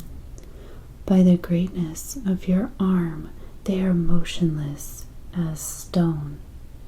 Until your people pass over, Lord, until the people pass over whom you have purchased, you will bring them and plant them in the mountain of your inheritance, the place, Lord, which you have made as your dwelling. The sanctuary, Lord, which your hands have established. The Lord shall reign forever and ever. For the horses of Pharaoh with his chariots and his horsemen went into the sea, and the Lord brought back the waters of the sea on them. But the sons of Israel walked on dry land through the midst of the sea.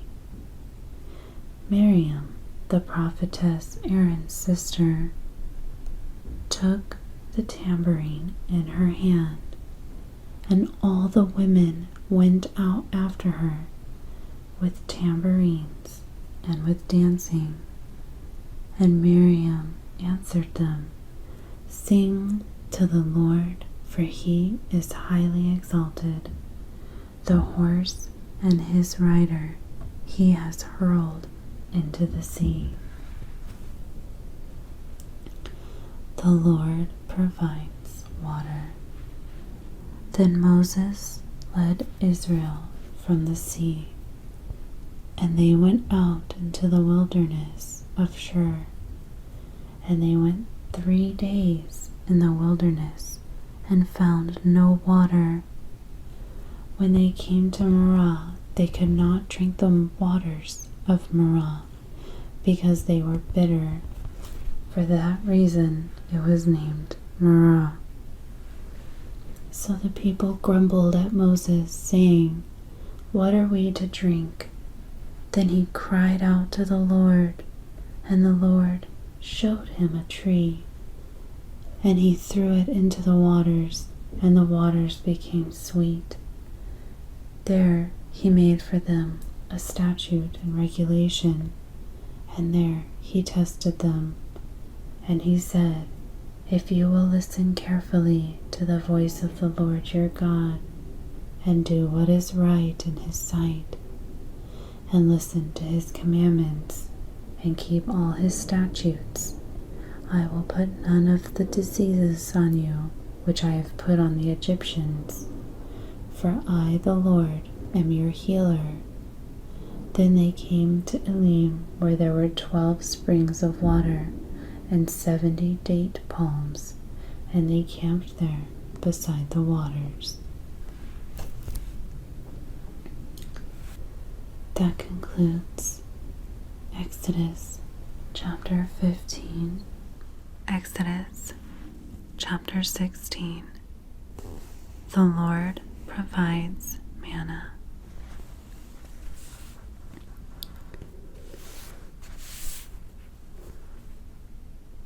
Then they set out from Elim, and all the congregation of the sons of Israel came to the wilderness of Sin, which is between Elim and Sinai on the 15th day of the second month after their departure from the land of Egypt. But the whole congregation of the sons of Israel grumbled against Moses and Aaron in the wilderness. The sons of Israel said to them, "If only we had died by the Lord's hand in the land of Egypt, when we sat by the pots of meat, when we ate bread until we were full. For you have brought us out into this wilderness to kill this entire assembly with hunger." Then the Lord said to Moses, "Behold, I will rain bread from heaven for you, and the people shall go out and gather a day's portion every day, so that I may test them whether or not they will walk in my instruction. On the 6th day, when they prepare what they bring in, it will be twice as much as they gather daily."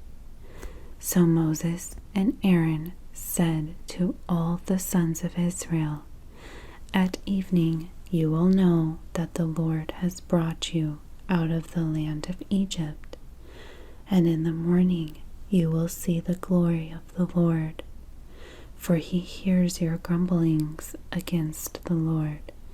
And what are we that you grumble against us?" The Lord provides meat. And Moses said, "This will happen when the Lord gives you meat to eat in the evening, and bread to the full in the morning. For the Lord hears your grumblings, which you grumble against him. And what are we? Your grumblings are not against us, but against the Lord." Then Moses said to Aaron, "Say to all the congregation of the sons of Israel, 'Come forward before the Lord, for he has heard your grumblings.'" And it came about, as Aaron spoke to the entire congregation of the sons of Israel, that they looked toward the wilderness, and behold, the glory of the Lord appeared in the cloud. And the Lord spoke to Moses, saying, "I have heard the grumblings of the sons of Israel. Speak to them, saying, 'At twilight you shall eat meat, and in the morning you shall be filled with bread, and you shall know that I am the Lord your God.'" So it came about at evening that the quails came up and covered the camp, and in the morning there was a layer of dew around the camp. When the layer of dew evaporated, behold, on the surface of the wilderness there was a fine flake-like thing, fine as the frost on the ground. When the sons of Israel saw it, they said to one another, "What is it?" For they did not know what it was. And Moses said to them, "It is the bread which the Lord has given you to eat. This is what the Lord has commanded. Everyone gather as much as he will eat. You shall take an omer apiece according to the number of people each of you has in his tent." The sons of Israel did so, and some gathered much and some little. When they measured it by the omer, the one who had gathered much did not have too much, and the one who had gathered little did not have too little. Everyone gathered as much as he would eat. Moses said to them, "No one is to leave any of it until morning." But they did not listen to Moses, and some left part of it until morning, and it was bread worms and stank, and Moses was angry with them. They gathered it morning by morning, everyone as much as he would eat, but when the sun became hot, it would melt.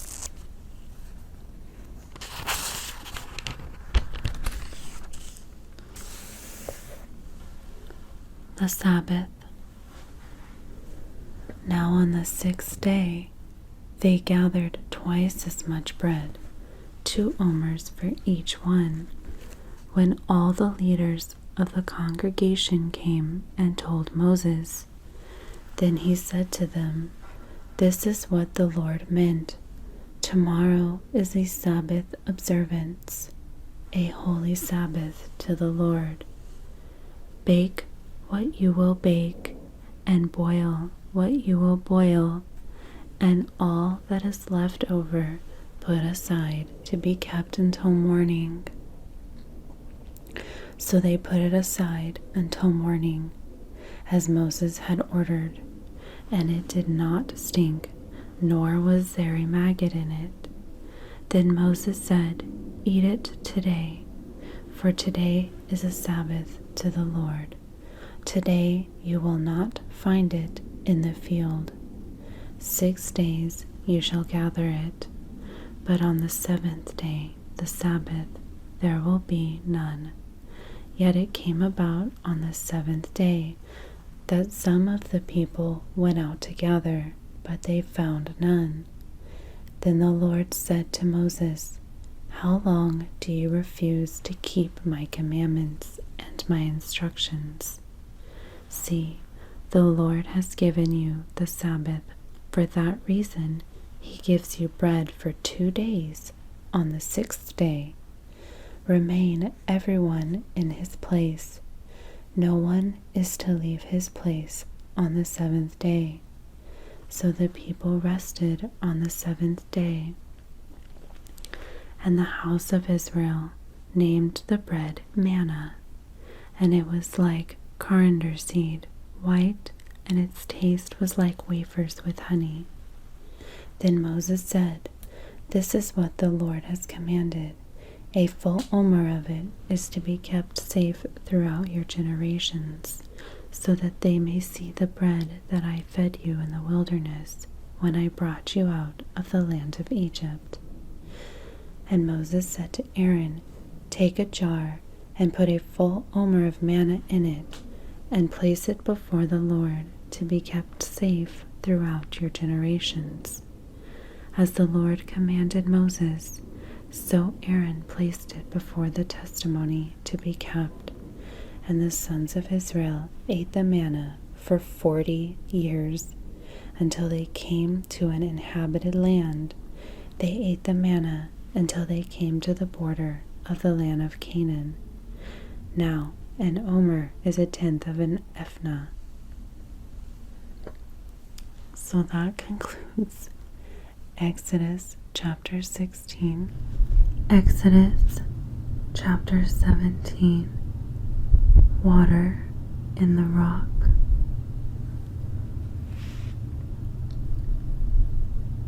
Then all the congregation of the sons of Israel journeyed by stages from the wilderness of Sin, according to the command of the Lord, and camped at Rephidim, and there was no water for the people to drink.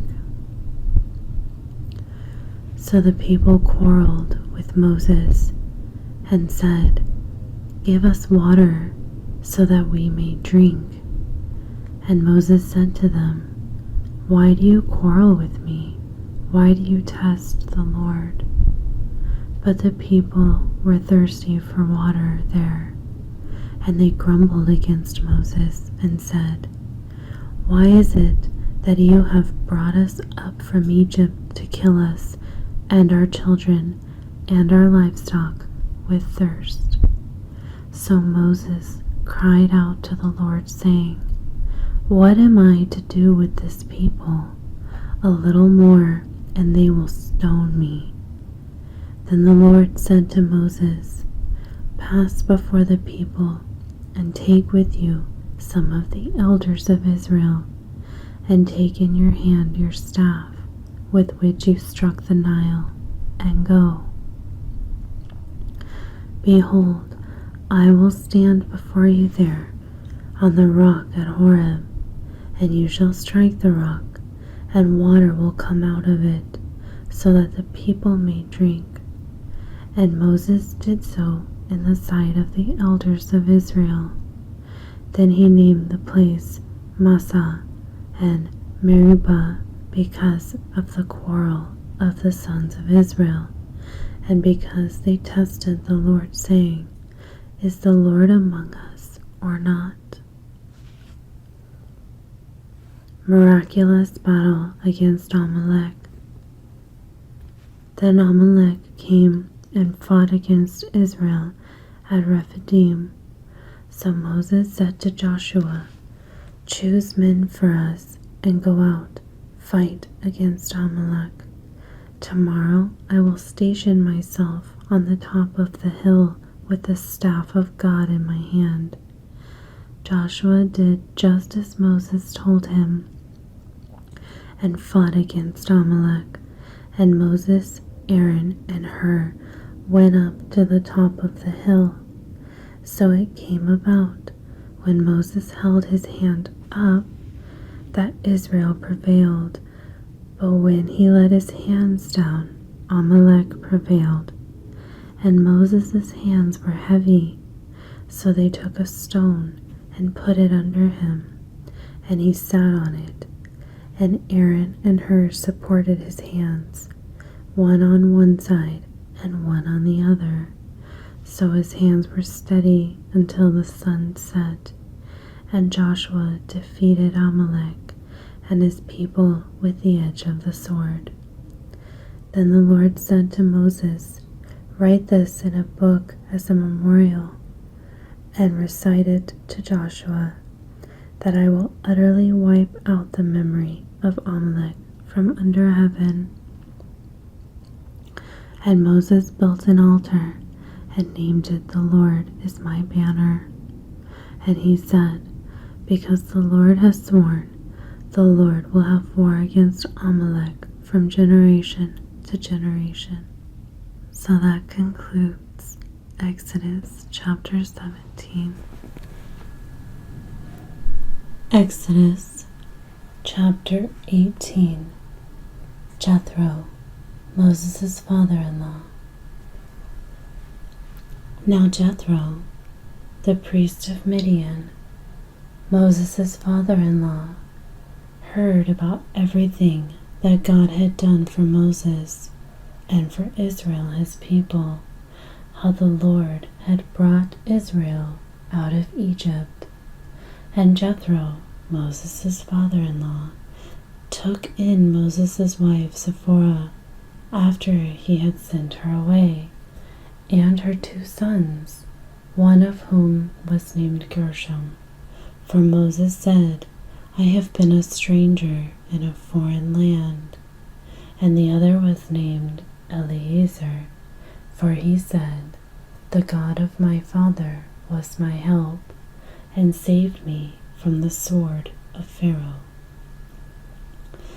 Then Jethro, Moses' father-in-law, came with his sons and his wife to Moses in the wilderness, where he camped at the mountain of God. And he sent word to Moses, I, your father-in-law Jethro, am coming to you with your wife and her 2 sons with her.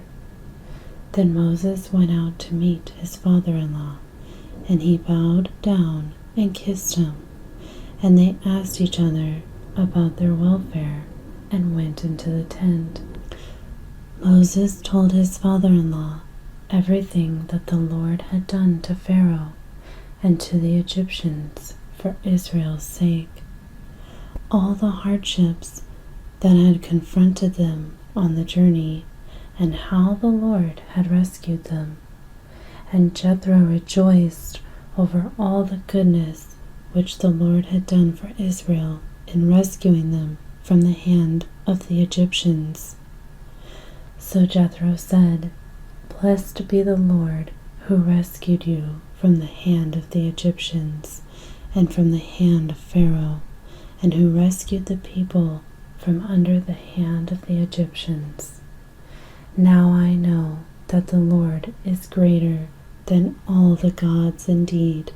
It was proven when they acted insolently against the people. Then Jethro, Moses' father-in-law, took a burnt offering and sacrifices for God, and Aaron came with all the elders of Israel to eat a meal with Moses' father-in-law before God. Jethro counsels Moses. And it came about the next day that Moses sat to judge the people, and the people stood before Moses from the morning until the evening. Now when Moses' father-in-law saw all that he was doing for the people, he said, "What is this thing that you are doing for the people? Why do you alone sit as judge, and all the people stand before you from morning until evening?" Moses said to his father-in-law, "Because the people come to me to inquire of God. When they have a dispute, it comes to me, and I judge between someone and his neighbor, and make known the statutes of God and his laws." Moses' father-in-law then said to him, "The thing that you are doing is not good. You will surely wear out both yourself and these people who are with you, because the task is too heavy for you. You cannot do it alone. Now listen to me. I will give you counsel, and God be with you. You be the people's representative before God, and you bring the disputes to God. Then admonish them about the statutes and the laws, and make known to them the way in which they are to walk, and the work they are to do. Furthermore, you shall select out of all the people able men who fear God, men of truth, those who hate dishonest gain, and you shall place these over them as leaders of thousands, of hundreds, of fifties, and of tens. Let them judge the people at all times, and let it be that they will bring to you every major matter, but they will judge every minor matter themselves, so it will be easier for you, and they will carry the burden with you. If you do this thing, and God so commands you, then you will be able to endure, and all these people also will go to their places in peace." So Moses listened to his father-in-law and did everything that he had said. Moses chose able men out of all Israel and made them heads over the people, leaders of thousands, of hundreds, of fifties, and of tens. And they judged the people at all times. They would bring the difficult matters to Moses, but they would judge every minor matter themselves. Then Moses said goodbye to his father-in-law, and Jethro went his way to his own land. So that concludes Exodus chapter 18. Okay. Exodus chapter 19. Moses on Sinai. In the 3rd month, after the sons of Israel had gone out of the land of Egypt, on that very day they came into the wilderness of Sinai. When they set out from Rephidim, they came to the wilderness of Sinai and camped in the wilderness. And there Israel camped in front of the mountain. And Moses went up to God, and the Lord called to him from the mountain, saying, This is what you shall say to the house of Jacob, and tell the sons of Israel. You yourselves have seen what I did to the Egyptians, and how I carried you on eagle's wings and brought you to myself. Now then, if you will indeed obey my voice and keep my covenant, then you shall be my own possession among all the peoples, for all the earth is mine. And you shall be to me a kingdom of priests and a holy nation. These are the words that you shall speak to the sons of Israel. So Moses came and called the elders of the people, and set before them all these words which the Lord had commanded him. Then all the people answered together and said, All that the Lord has spoken we will do. And Moses brought back the words of the people to the Lord.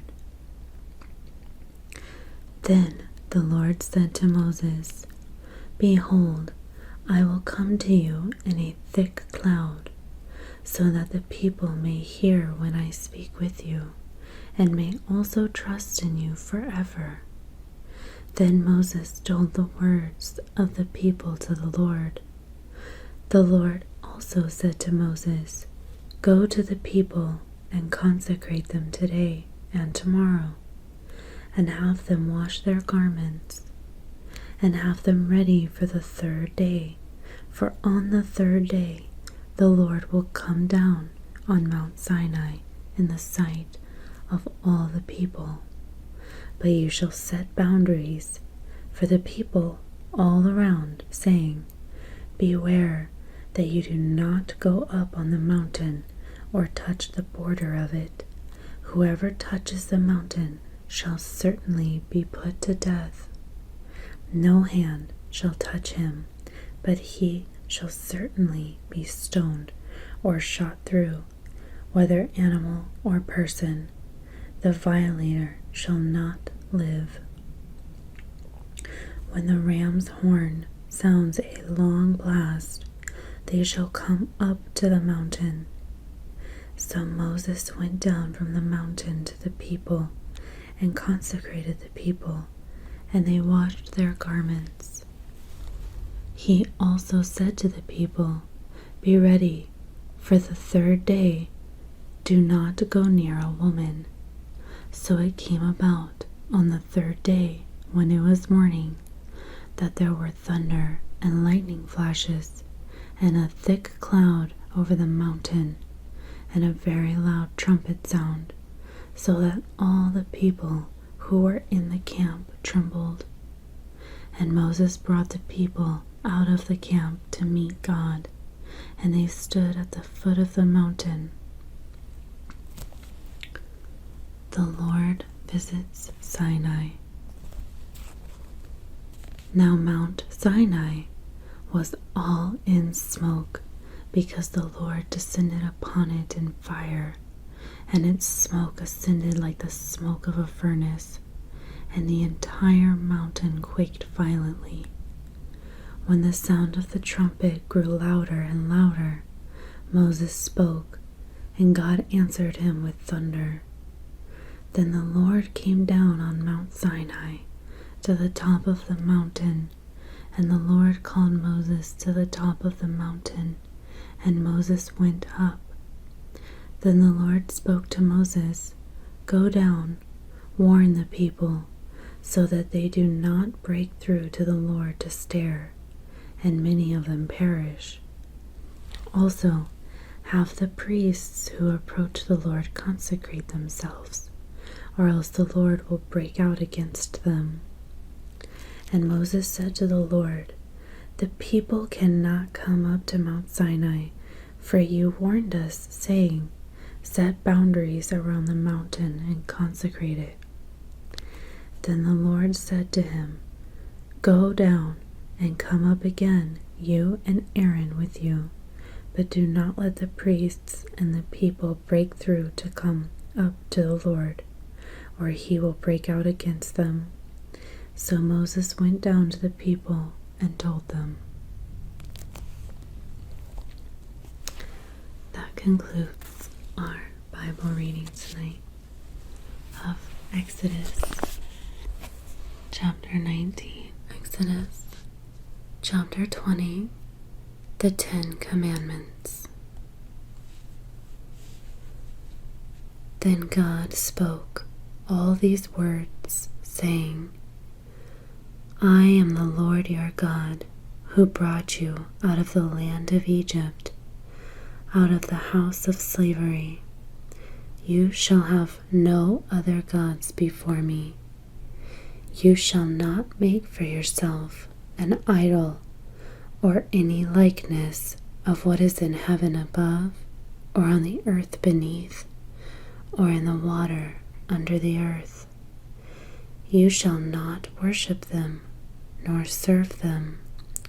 For I, the Lord your God, am a jealous God, inflicting the punishment of the fathers on the children, on the third and the fourth generations of those who hate me, but showing favor of thousands to those who love me and keep my commandments.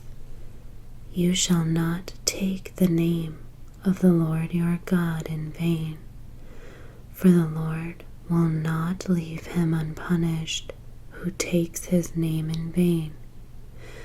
Remember the Sabbath day to keep it holy.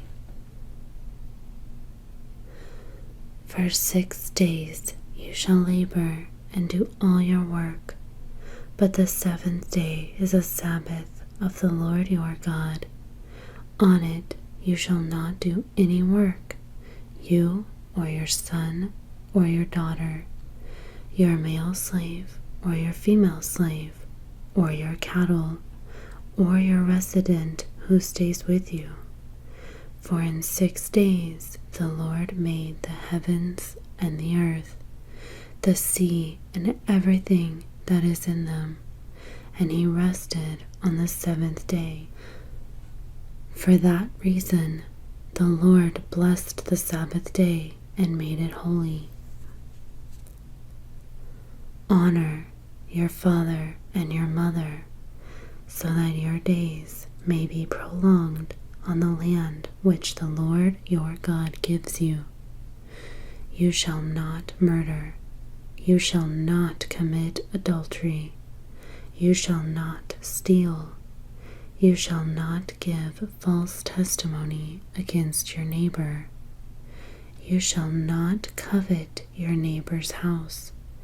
You shall not covet your neighbor's wife, or his male slave, or his female slave, or his ox, or his donkey, or anything that belongs to your neighbor.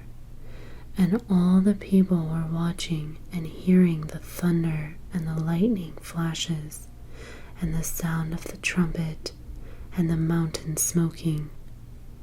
And when the people saw it all, they trembled and stood at a distance. Then they said to Moses, "Speak to us yourself, and we will listen, but do not have God speak to us, or we will die." However, Moses said to the people, "Do not be afraid, for God has come in order to test you, and in order that the fear of him may remain with you, so that you will not sin." So the people stood at a distance while Moses approached the thick darkness where God was. Then the Lord said to Moses, "This is what you shall say to the sons of Israel. You yourselves have seen that I have spoken to you from heaven. You shall not make other gods besides me, gods of silver or gods of gold. You shall not make for yourselves. You shall make an altar of earth for me, and you shall sacrifice on it your burnt offerings, and your peace offerings, your sheep, and your oxen, in every place where I cause my name to be remembered, I will come to you and bless you. And if you make an altar of stone for me, you shall not build it of cut stones, for if you wield your chisel on it, you will profane it. And you shall not go up by steps to my altar, so that your nakedness will not be exposed on it. So that concludes Exodus chapter 20, the 10 Commandments. Exodus chapter 21, ordinances for the people. Now these are the ordinances which you are to set before them. If you buy a Hebrew slave, he shall serve for 6 years, but on the 7th he shall leave as a free man, without a payment to you. If he comes alone, he shall leave alone. If he is the husband of a wife, then his wife shall leave with him. If his master gives him a wife, and she bears him sons or daughters, the wife and her children shall belong to her master, and he shall leave alone. But if the slave plainly says, I love my master, my wife, and my children, I will not leave as a free man, then his master shall bring him to God. Then he shall bring him to the door of the doorpost, and his master shall pierce his ear with an awl, and he shall serve him permanently.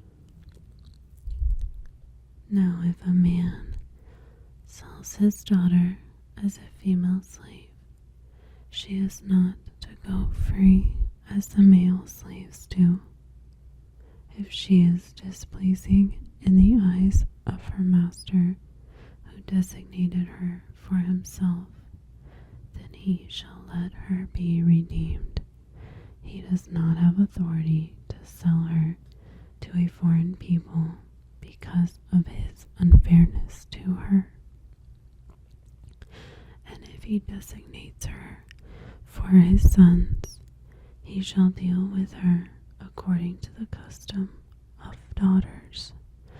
If he takes to himself another woman, he may not reduce her food, her clothing, or her conjugal rights. But if he will not do these 3 things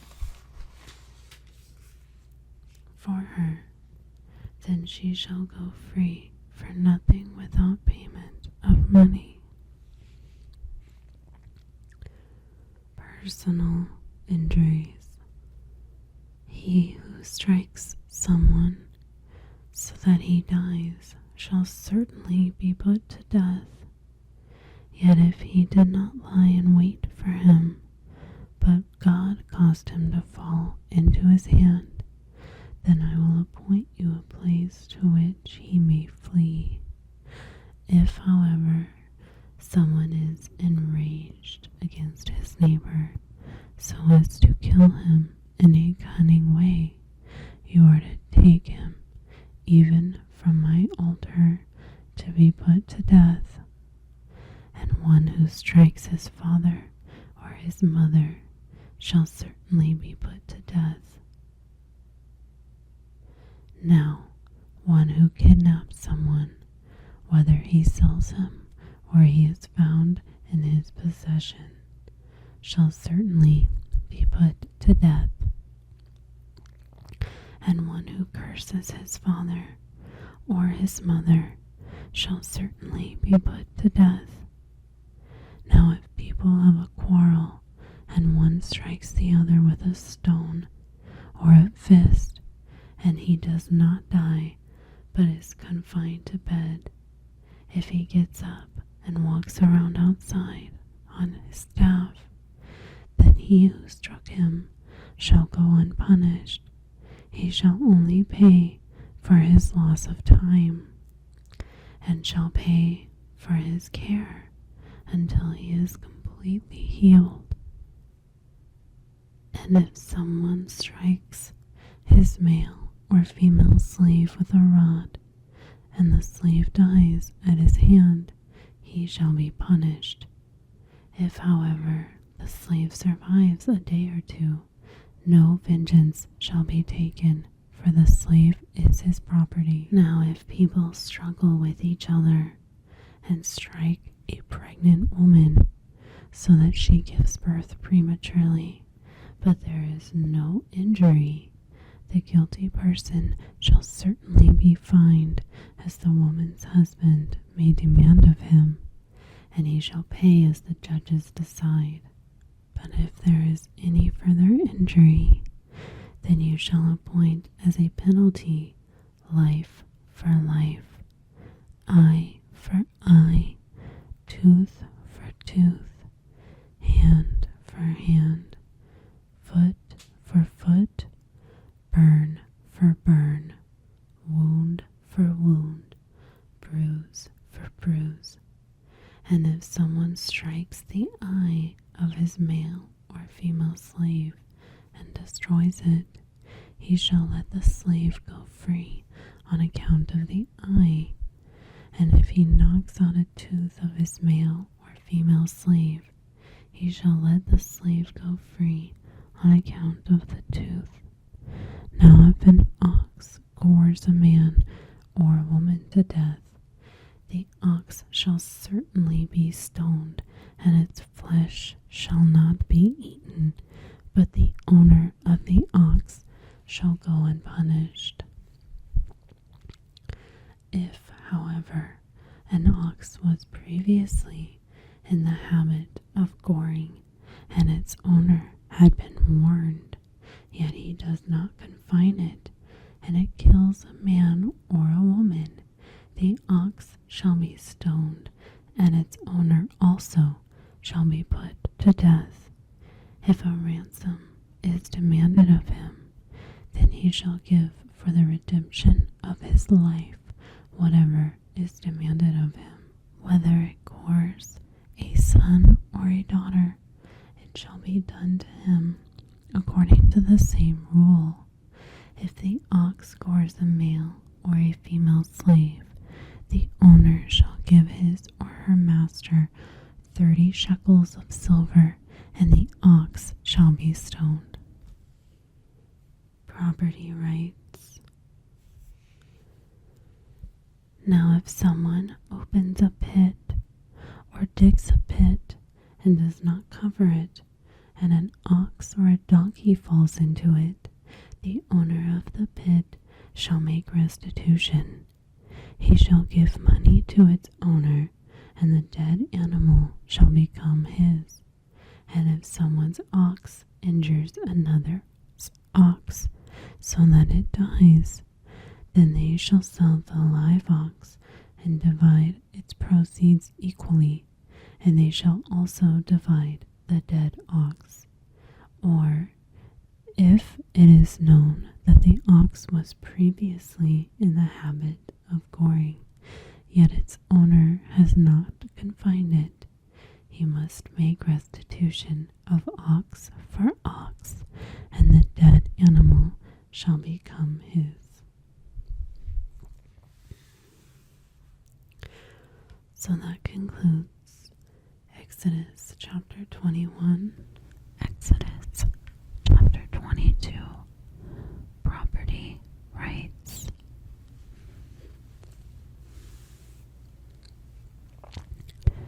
If someone steals an ox or a sheep and slaughters it or sells it, he shall pay 5 oxen for the ox and 4 sheep for the sheep. If the thief is caught while breaking in and is struck so that he dies, there will be no guilt for bloodshed.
about which one says, "This is it."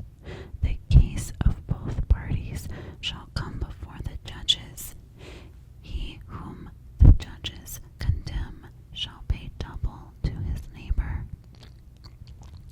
If someone gives his neighbor a donkey, an ox, a sheep, or any animal to keep for him, and it dies, or is injured, or is driven away while no one is looking, an oath before the Lord shall be taken by the two of them that he has not laid a hand on his neighbor's property, and its owner shall accept it, and he shall not be compelled to make restitution. But if it is actually stolen from him, he shall make restitution to its owner. If it is all torn to pieces, have him bring it as evidence. He shall not be compelled to make restitution for what has been torn to pieces. And if someone borrows an animal from his neighbor, and it is injured or dies while its owner is not with it, he shall make full restitution. If its owner is with it, the borrower shall not be compelled to make restitution. If it is hired, it came by its hire. Various laws. If a man seduces a virgin who is not betrothed and sleeps with her, he must pay a dowry for her to be his wife. If her father absolutely refuses to give her to him, he shall pay money equal to the dowry for virgins. You shall not allow a sorceress to live. Whoever has sexual intercourse with an animal must be put to death. He who sacrifices to any god other than to the Lord alone shall be utterly destroyed. You shall not oppress a stranger, nor torment him, for you were strangers in the land of Egypt. You shall not oppress any widow or orphan. If you oppress him at all, and if he does cry out to me, I will assuredly hear his cry, and my anger will be kindled, and I will kill you with the sword, and your wives shall become widows, and your children fatherless. If you lend money to my people, to the poor among you, you are not to act as a creditor to him. You shall not charge him interest. If you ever seize your neighbor's cloak as a pledge, you are to return it to him before the sun sets, for that is his only covering. It is his cloak for his body. What else is he to sleep in? And it will come about that when he cries out to me, I will listen to him, for I am gracious. You shall not curse God, nor curse a ruler of your people. You shall not hold back the offering from your entire harvest and your wine. The firstborn of your sons you shall give to me. You shall do the same with your oxen and with your sheep. It shall be with its mother for 7 days. On the 8th day you shall give it to me. You shall be holy people to me. Therefore you shall not eat any flesh torn to pieces in the field. You shall throw it to the dogs. So that concludes our readings of Exodus chapter 22, property rights. Through Exodus chapter 23, various laws. You shall not give a false report. Do not join your hand with a wicked person to be a malicious witness. You shall not follow the crowd in doing evil, nor shall you testify in a dispute so as to join together with a crowd in order to pervert justice, nor shall you show favor to a poor person in his dispute. If you encounter your enemy's ox or his donkey wandering away, you must return it to him. If you see the donkey of one who hates you lying helpless under its load, you shall not leave it helpless for its owner. You must arrange the load with him. You shall not pervert the justice due to your needy brother in dispute.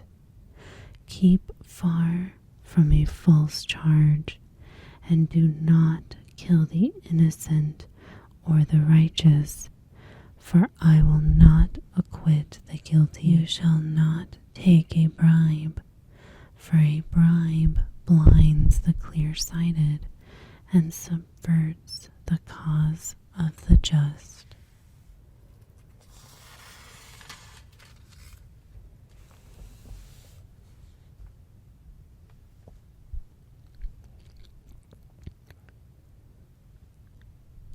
You shall not oppress a stranger, since you yourselves know the feeling of a stranger, for you were also strangers to the land of Egypt. The Sabbath and the land.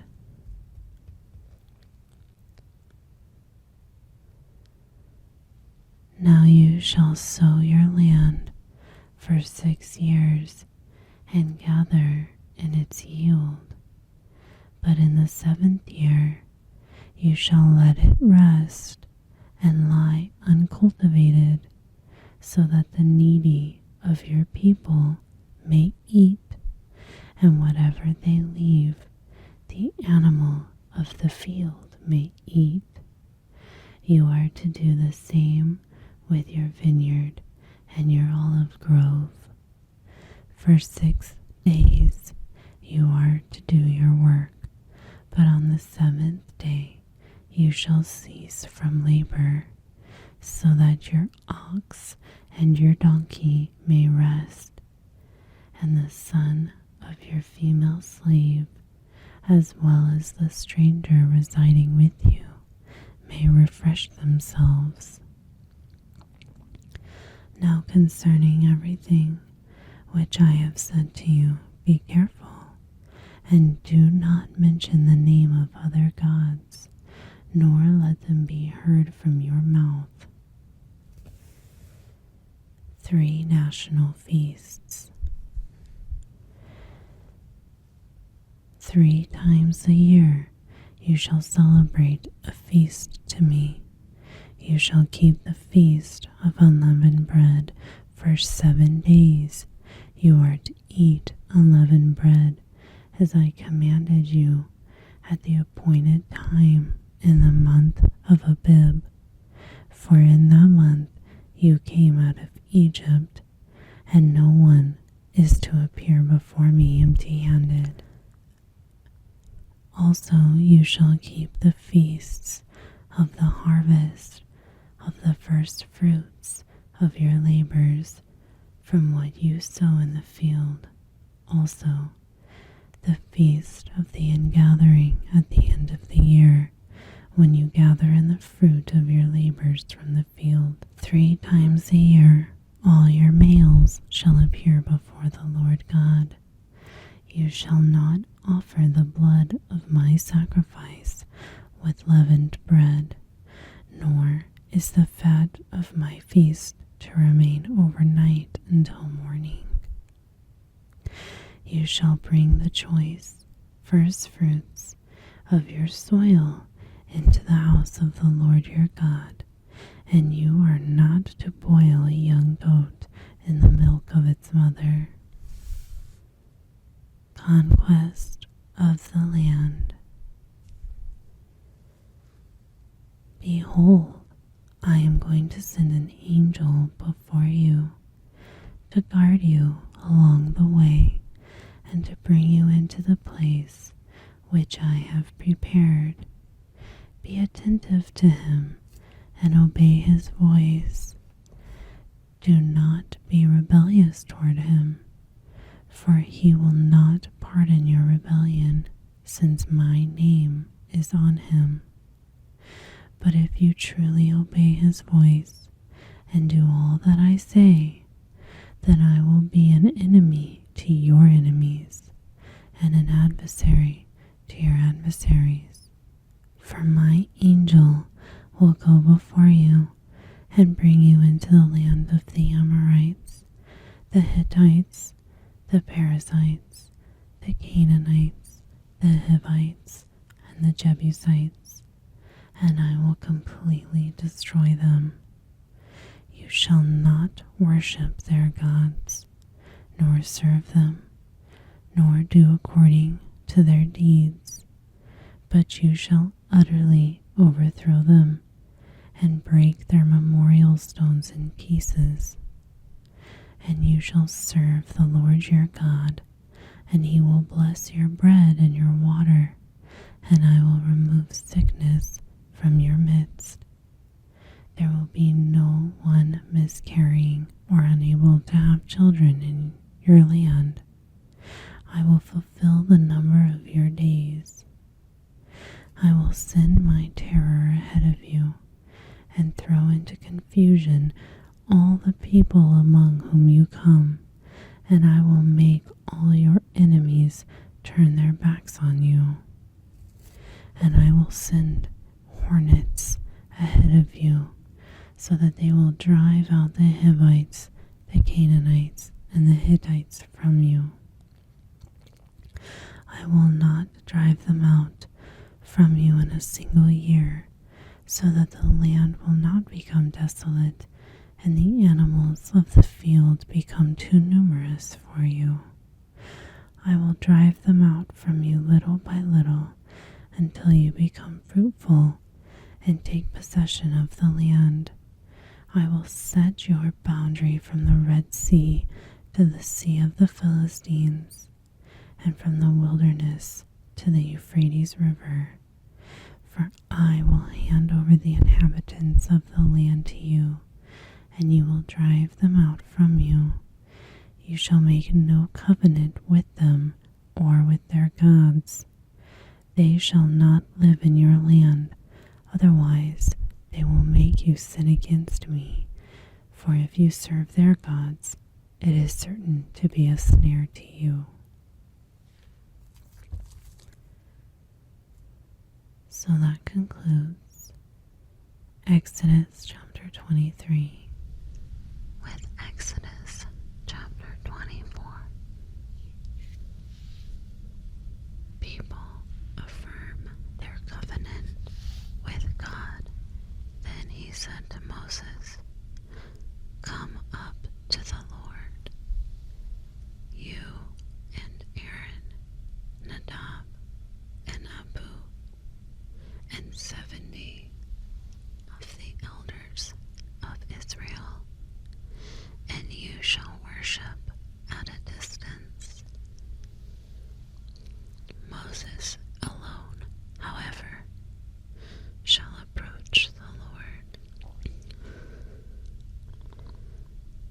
But they shall not approach, nor shall the people come up with him. Then Moses came and reported to the people all the words of the Lord and all the ordinances. And all the people answered with one voice and said, "All the words which the Lord has spoken, we will do." And Moses wrote down all the words of the Lord. Then he got up early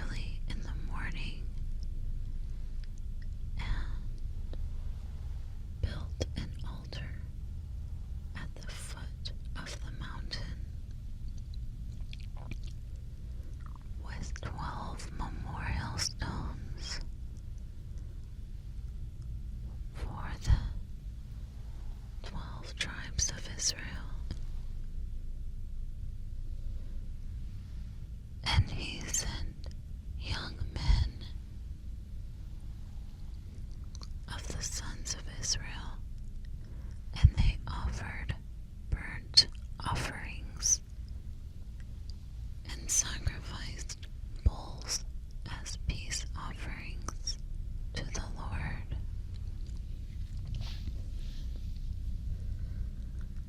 Moses took half of the blood and put it in basins, and the other half of the blood he sprinkled on the altar. Then he took the book of the covenant and read it as the people listened, and they said, "All that the Lord has spoken, we will do, and we will be obedient." So Moses took the blood and sprinkled it on the people and said, "Behold the blood of the covenant which the Lord has made with you in accordance with all these words." Then Moses went up with Aaron, Nadab and Abihu, and 70 of the elders of Israel. And they saw the God of Israel, and under his feet there appeared to be pavement of sapphire, as clear as the sky itself. Yet he did not reach out with his hand against the nobles of the sons of Israel, and they saw God, and they ate and drank. Now the Lord said to Moses, "Come up to me on the mountain and stay there, and I will give you the stone tablets with the law and the commandments which I have written for their instruction." So Moses got up along with Joshua his servant, and Moses went up to the mountain of God. But to the elders he said, "Wait here for us until we return to you." And behold, Aaron and Hur are with you. Whoever has a legal matter, have him approach them. Then Moses went up to the mountain, and the cloud covered the mountain. The glory of the Lord settled on Mount Sinai, and the cloud covered it for 6 days. And on the 7th day he called to Moses from the midst of the cloud, and to the eyes of the sons of Israel the appearance of the glory of the Lord was like a consuming fire on the mountain top. Then Moses entered the midst of the cloud as he went up to the mountain, and Moses was on the mountain for 40 days and 40 nights. So that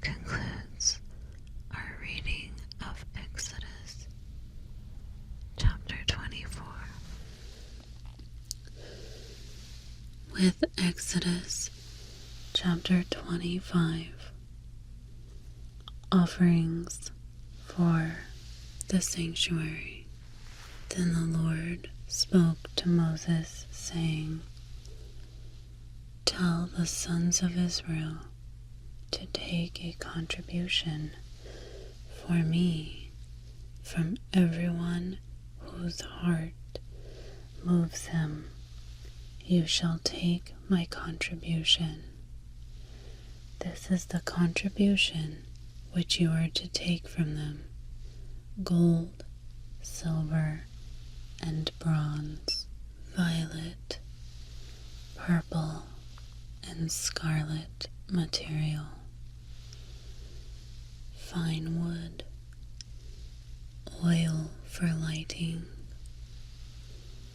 balsam oil for the anointing oil, and for the fragrant incense, onyx stones, and setting stones for the ephod and for the breastpiece. Have them construct a sanctuary for me, so that I may dwell among them, according to all that I am going to show you, as the pattern of the tabernacle and the pattern of all its furniture, so you shall construct it. Ark of the Covenant. Now they shall construct an ark of acacia wood, 2.5 cubits long, 1.5 cubits wide, and 1.5 cubits high. You shall overlay it with pure gold. Inside and out you shall overlay it, and you shall make a gold molding around it. You shall also cast 4 gold rings for it, and fasten them on its 4 feet. 2 rings shall be on one side of it, and 2 rings on the other side of it. And you shall make poles of acacia wood, and overlay them with gold. You shall put the poles into the rings on the sides of the ark, to carry the ark with them. The poles shall remain in the rings of the ark. They shall not be removed from it. You shall put into the ark the testimony which I shall give you, and you shall make an atoning cover of pure gold, 2.5 cubits long, and 1.5 cubits wide.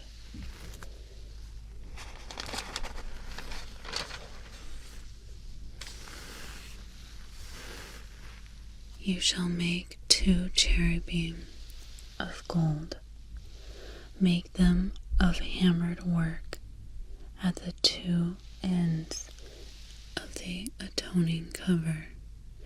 Make 1 cherub at one end, and 1 cherub at the other end. You shall make the cherubim of one piece with the atoning cover and its 2 ends. And the cherubim shall have their wings spread upward, covering the atoning cover with their wings, and facing one another. The faces of the cherubim are to be turned toward the atoning cover. Then you shall put the atoning cover on top of the ark, and in the ark you shall put the testimony which I will give you. There I will meet with you, And from above the atoning cover, from between the two cherubim which are upon the ark of the testimony, I will speak to you about every commandment that I will give you for the sons of Israel.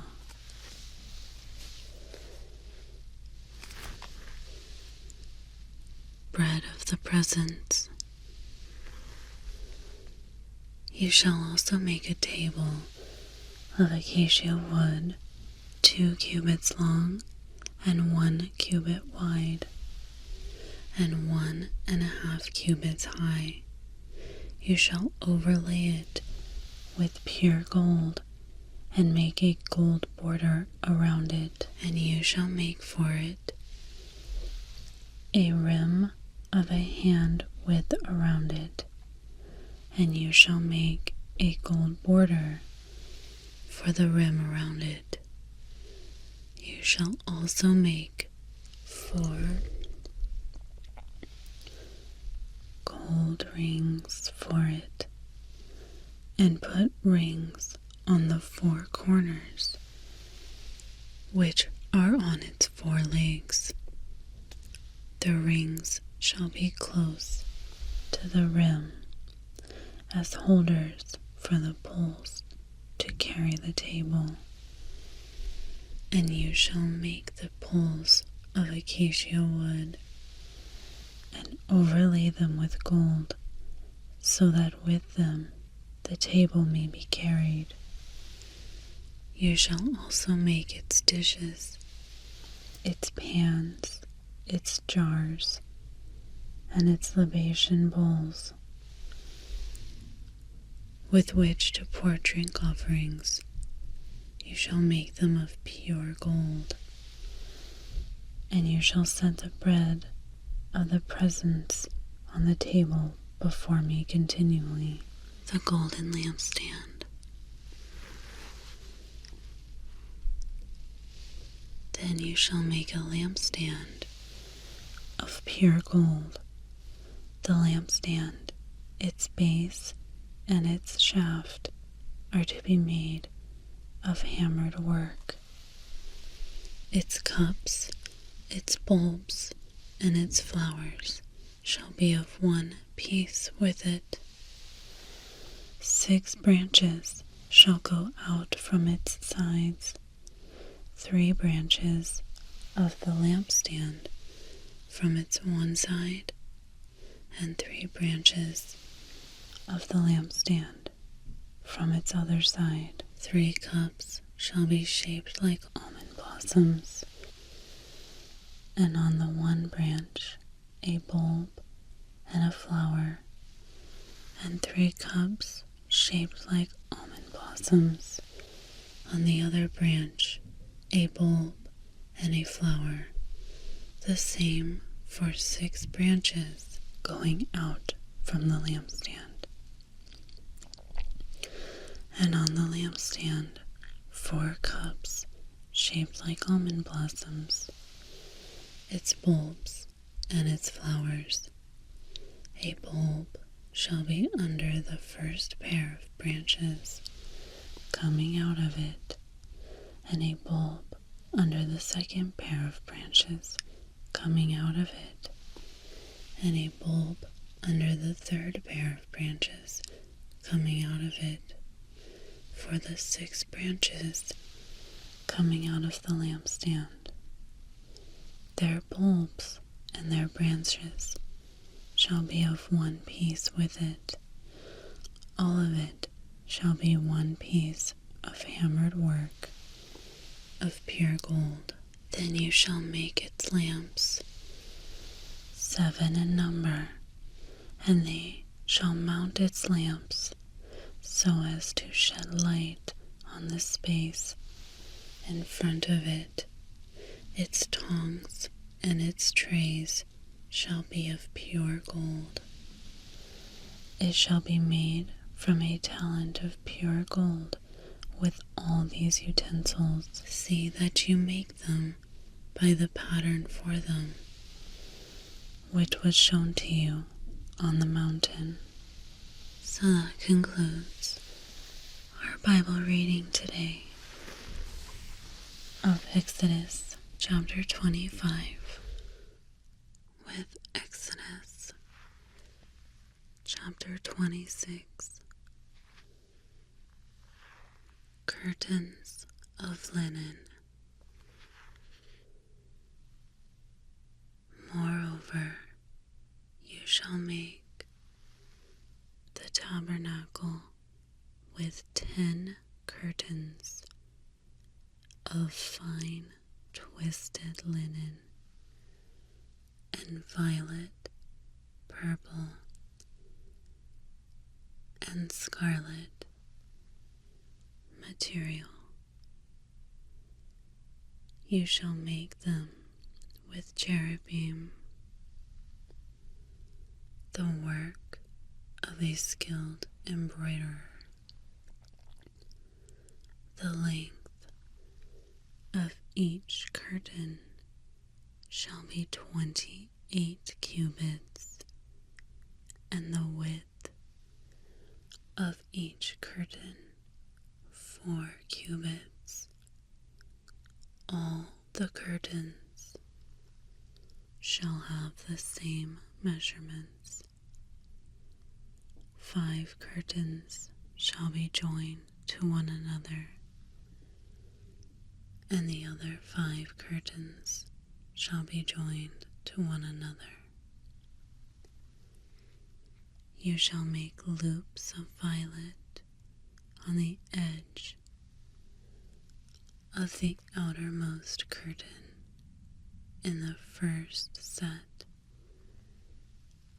and likewise you shall make them on the edge of the curtain that is outermost in the second set.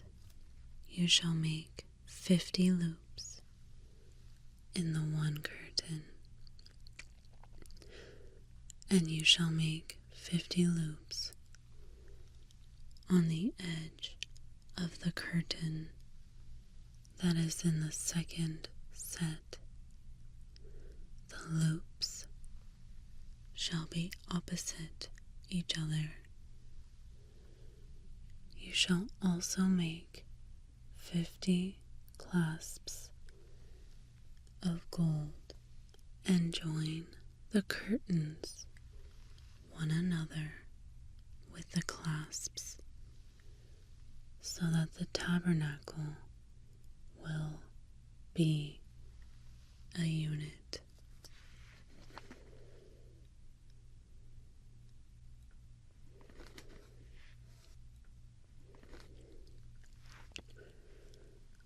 Curtains of goat's hair.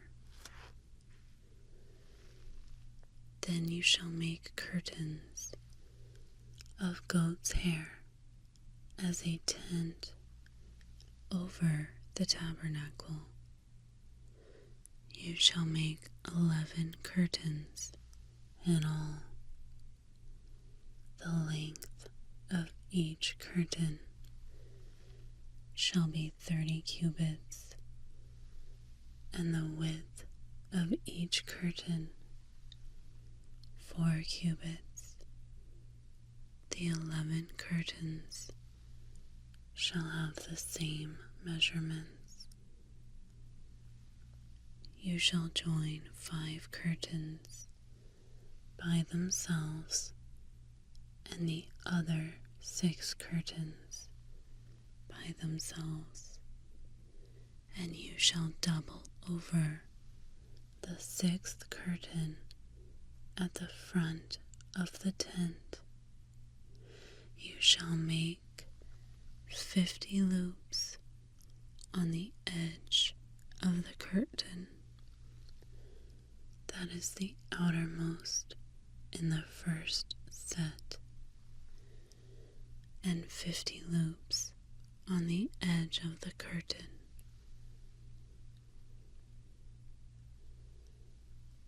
that is the outermost in the second set. You shall also make 50 clasps of bronze And you shall put the clasps into the loops and join the tent together so that it will be a unit. The overhanging part that is left over in the curtains of the tent, the half curtain that is left over, shall hang over the back of the tabernacle. The cubit on one side and the cubit on the other of what is left over in the length of the curtains of the tent shall hang over the sides of the tabernacle on one side and on the other to cover it. And you shall make a covering for the tent of ram's skins, dyed red, and a covering of fine leather above. Boards and bases. Then you shall make the boards for the tabernacle of acacia wood, standing upright. 10 cubits shall be the length of each board, and 1.5 cubits the width of each board. There shall be 2 tenons for each board, fitted to one another. That is what you shall do for all the boards of the tabernacle. You shall make the boards for the tabernacle, 20 boards for the south side. You shall make 40 bases of silver under the 20 boards, 2 bases under one board for its 2 tenons, and 2 bases under another board for its 2 tenons.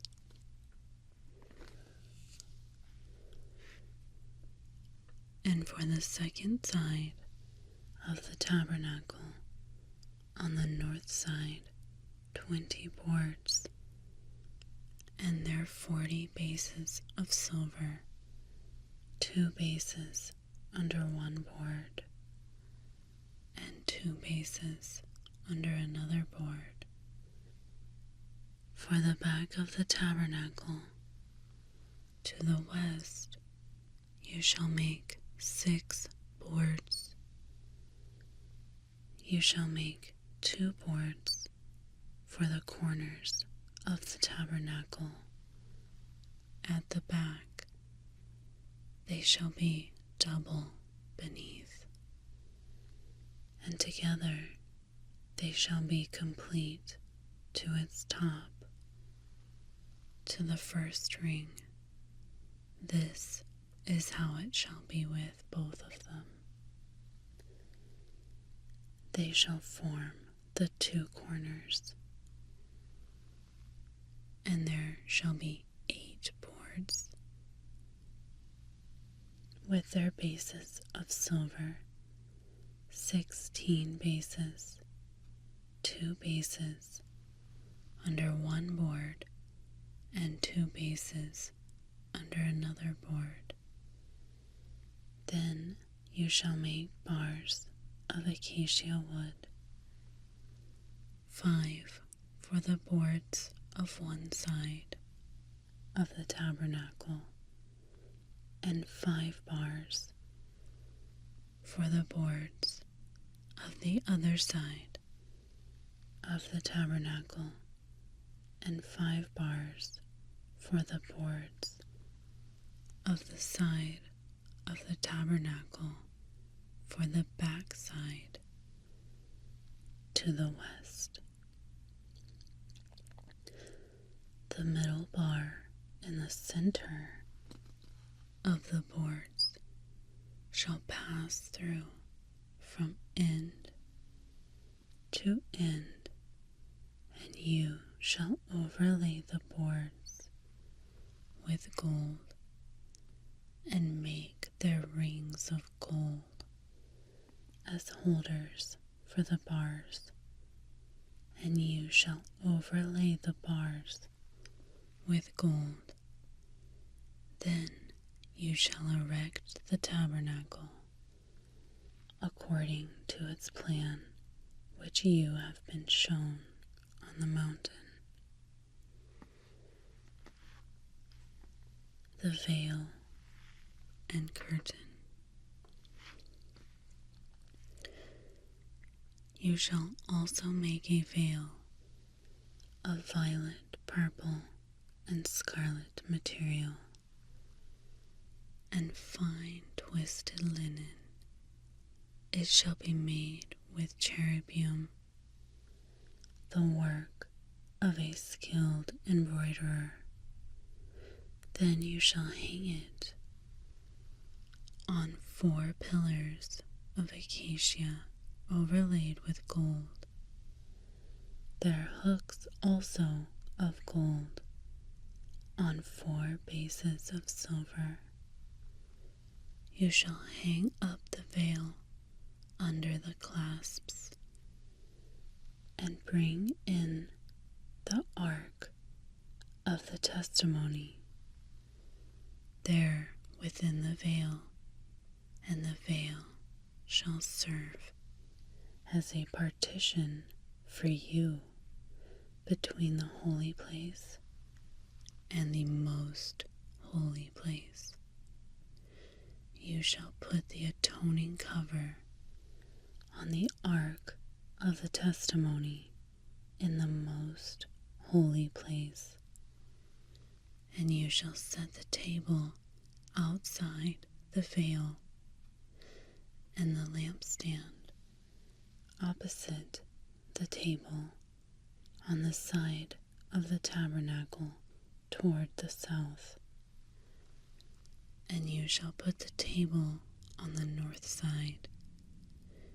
You shall also make a curtain for the doorway of the tent of violet, purple, and scarlet material.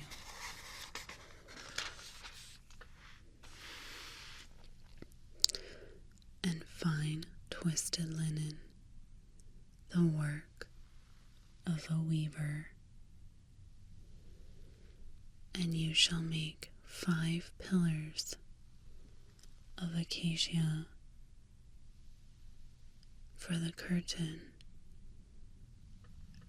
and overlay them with gold.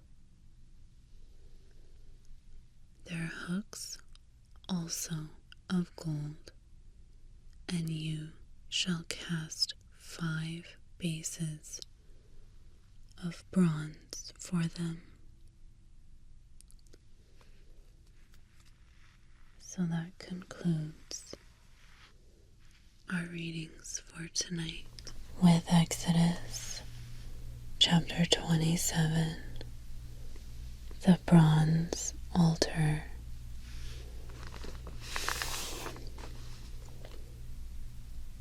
Now you shall make the altar of acacia wood, 5 cubits long and 5 cubits wide.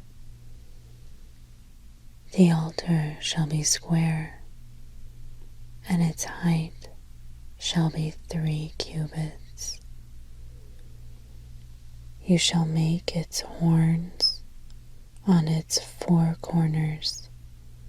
Its horns shall be of one piece with it, and you shall overlay it with bronze.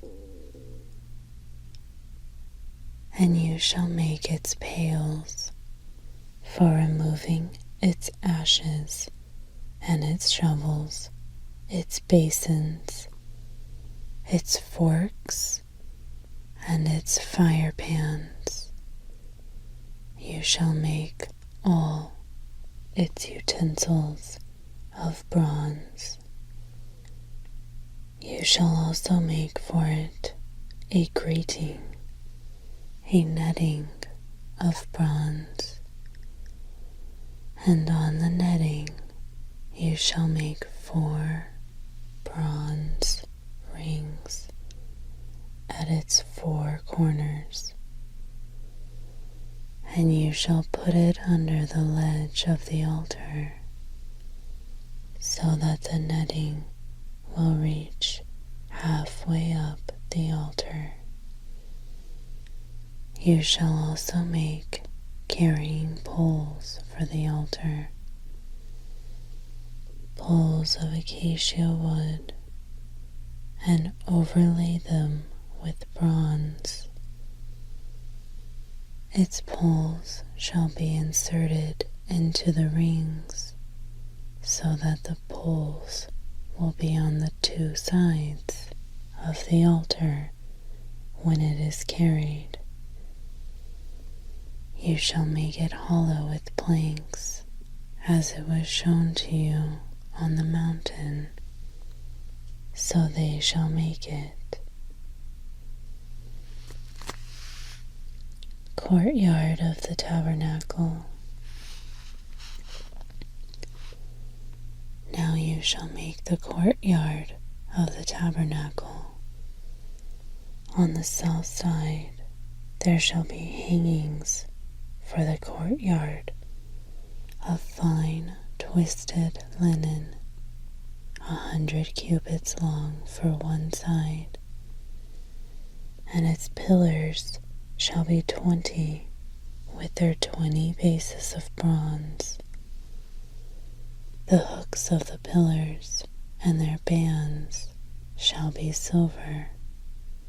Likewise, for the north side in length there shall be hangings 100 cubits long, and its 20 pillars with their 20 bases of bronze.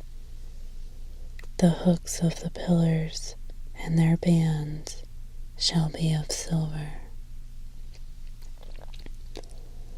For the width of the courtyard on the west side shall be hangings of 50 cubits, with their 10 pillars and their 10 bases. The width of the courtyard on the east side shall be 50 cubits. The hangings for the one side of the gate shall be 15 cubits, with their 3 pillars and their 3 bases. And for the other side there shall be hangings of 15 cubits, with their 3 pillars and their 3 bases.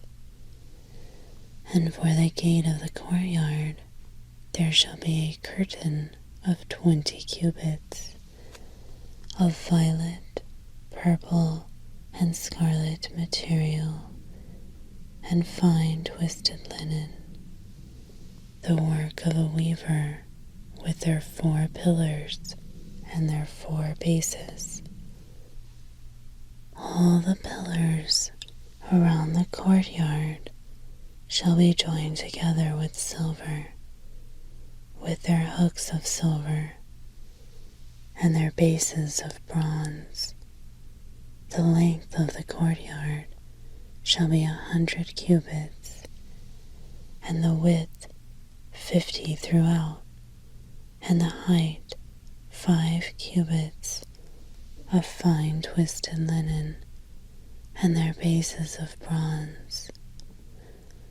All the utensils of the tabernacle used in all its service, and all its pegs, and all the pegs of the courtyard shall be bronze.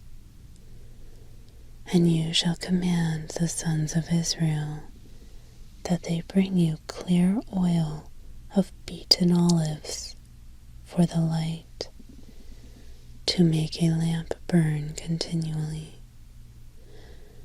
In the tent of meeting, outside the veil, which is before the testimony, Aaron and his sons shall keep it in order from evening to morning before the Lord. It shall be a permanent statute throughout their generations for the sons of Israel. So that concludes our readings tonight of Exodus chapter 27. Exodus chapter 28. Garments of the priests. Then bring forward to yourself your brother Aaron and his sons with him from among the sons of Israel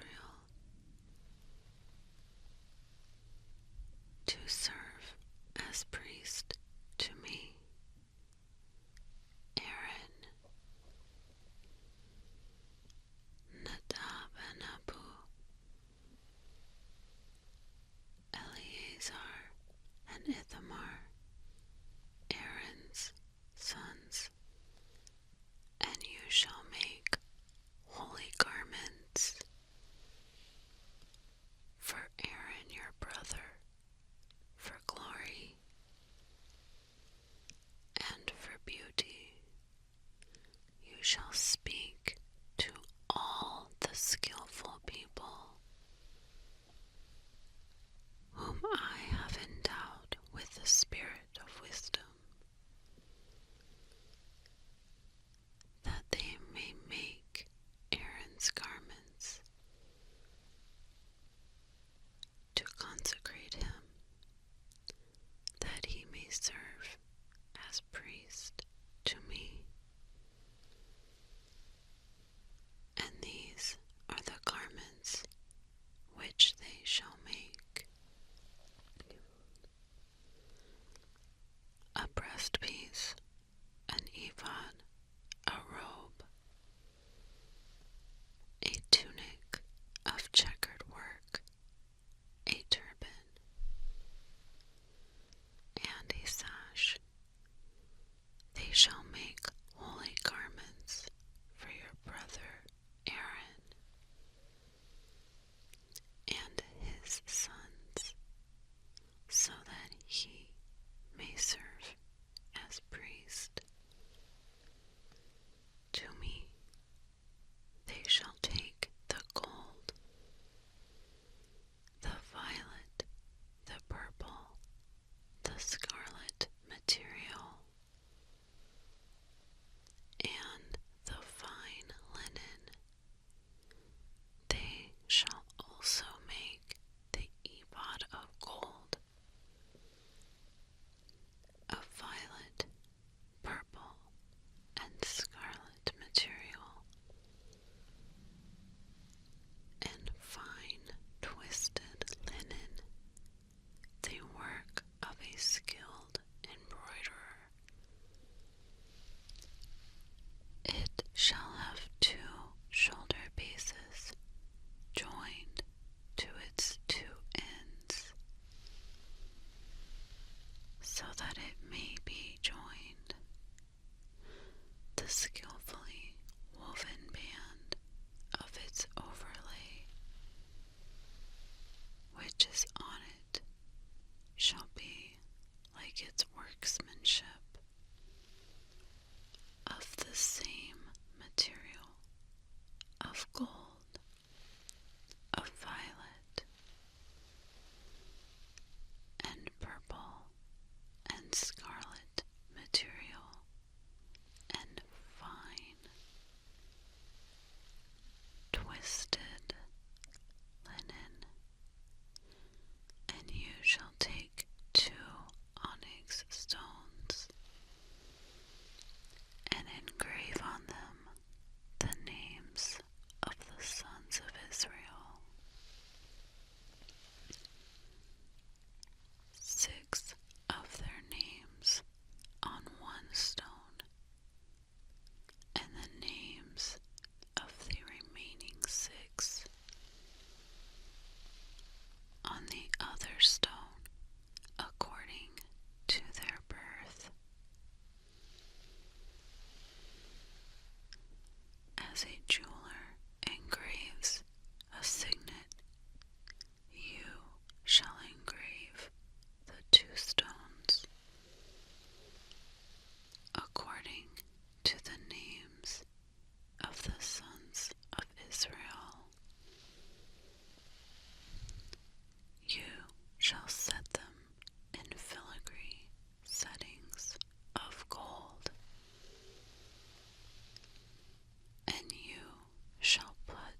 amethyst.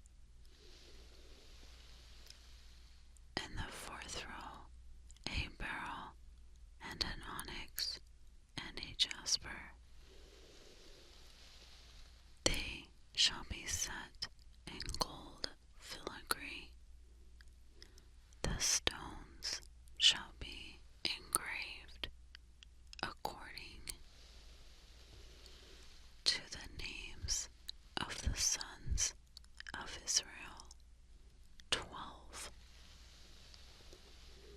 according to their names. They shall be like the engravings of a signet, each according to his name for the 12 tribes. You shall also make on the breastpiece twisted chains of cordwork in pure gold, and you shall make on the breastpiece 2 rings of gold, and shall put the 2 rings on the 2 ends of the breastpiece, and you shall put the 2 cords of gold on the 2 rings at the ends of the breastpiece. You shall put the other 2 ends of the 2 cords on the 2 filigree settings, and put them on the shoulder pieces of the ephod at the front of it, and you shall make 2 rings of gold and place them on the 2 ends of the breastpiece on the edge of it, which is toward the inner side of the ephod. And you shall make 2 rings of gold and put them on the bottom of the 2 shoulder pieces of the ephod on the front of it, close to the place where it is joined, above the skillfully woven band of the ephod. And they shall bind the breastpiece by its rings to the rings of the ephod with a violet cord, so that it will be on the skillfully woven band of the ephod, and that the breastpiece will not come loose from the ephod. So Aaron shall carry the names of the sons of Israel in the breastpiece of judgment over his heart when he enters the holy place, as a memorial before the Lord continually. And you shall put in the breastpiece of judgment the Urim and the Thummim, and they shall be over Aaron's heart.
Aaron's sons. You shall also make tunics. You shall also make sashes for them, and you shall make caps for them, for glory and for beauty. Then you shall put them on Aaron your brother, and on his sons with him, and you shall anoint them and ordain them and consecrate them, so that they may serve me as priests. You shall make for them linen undergarments to cover their bare flesh. They shall reach from the waist even to the thighs, and they shall be on Aaron and on his sons when they enter the tent of meeting, or when they approach the altar to minister in the holy place, so that they do not incur guilt and die. It shall be a statute forever to him and to his descendants after him. So that concludes our readings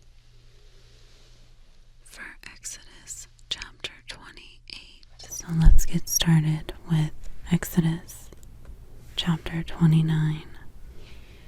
Consecration of the priests. Now this is what you shall do to them, to consecrate them, to serve as priests to me.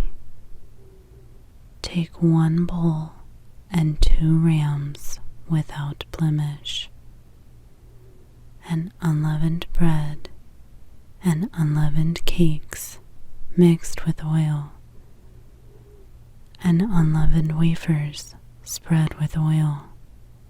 You shall make them of fine wheat flour, and you shall put them in 1 basket, and present them in the basket along with the bull and the 2 rams. Then you shall bring Aaron and his sons to the doorway of the tent of meeting and wash them with water.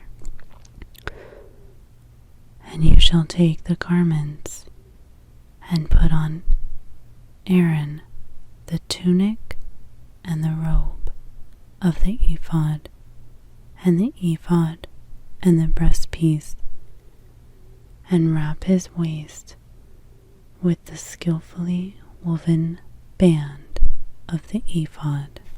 And you shall set the turban on his head, and put the holy crown on the turban. Then you shall take the anointing oil and pour it on his head and anoint him. You shall also bring his sons and put tunics on them, and you shall wrap their waists with sashes, Aaron and his sons, and fit caps on them, and they shall have the priesthood by a permanent statute. So you shall ordain Aaron and his sons.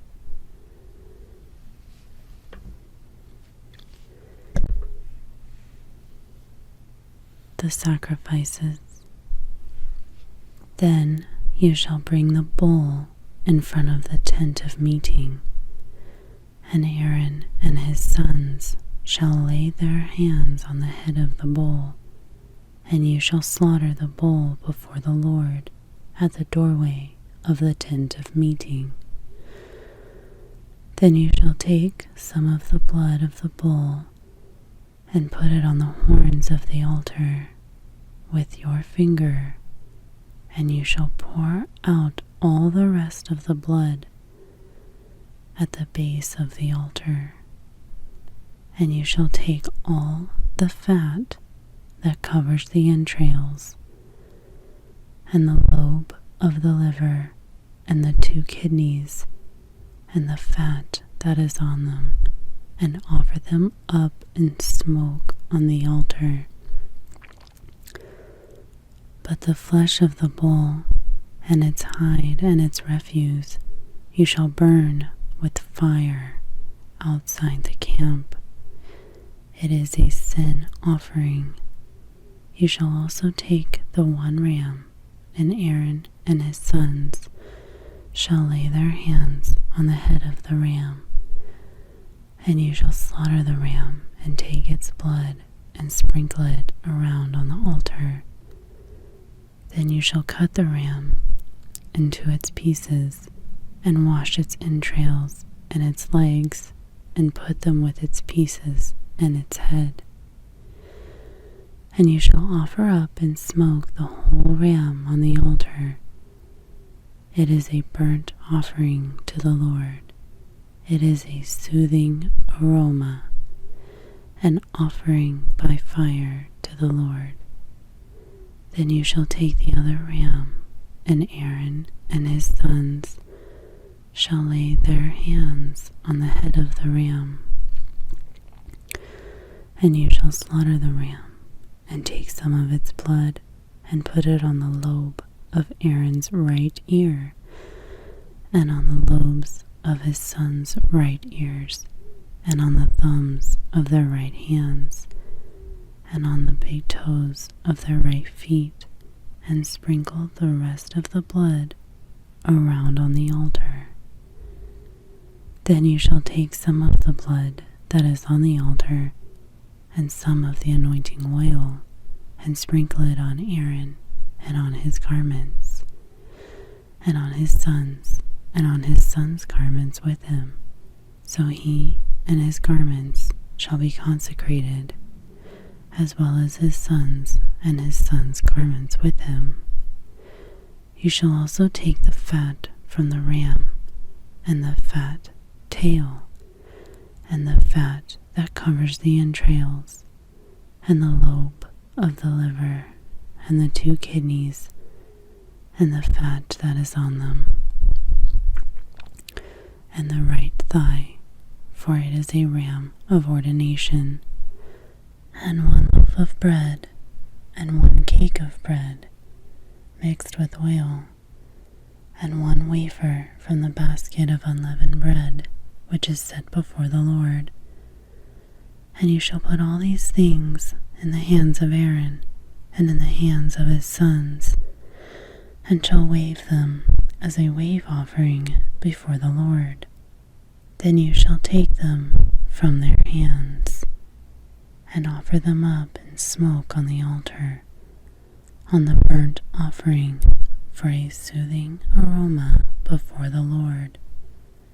It is an offering by fire to the Lord. Then you shall take the breast of Aaron's ram of ordination, and wave it as a wave offering before the Lord, and it shall be your portion. You shall consecrate the breast of the wave offering, and the thigh of the contribution which was waved, and which was offered from the ram of ordination, from the one which was for Aaron, and from the one which was for his sons.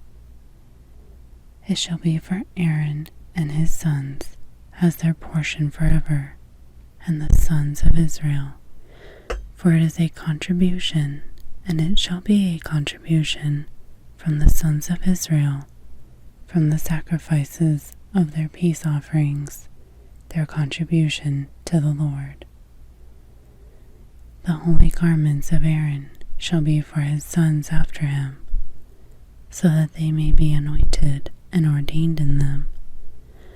For 7 days the one of his sons who is priest in his place shall put them on when he enters the tent of meeting to minister in the holy place.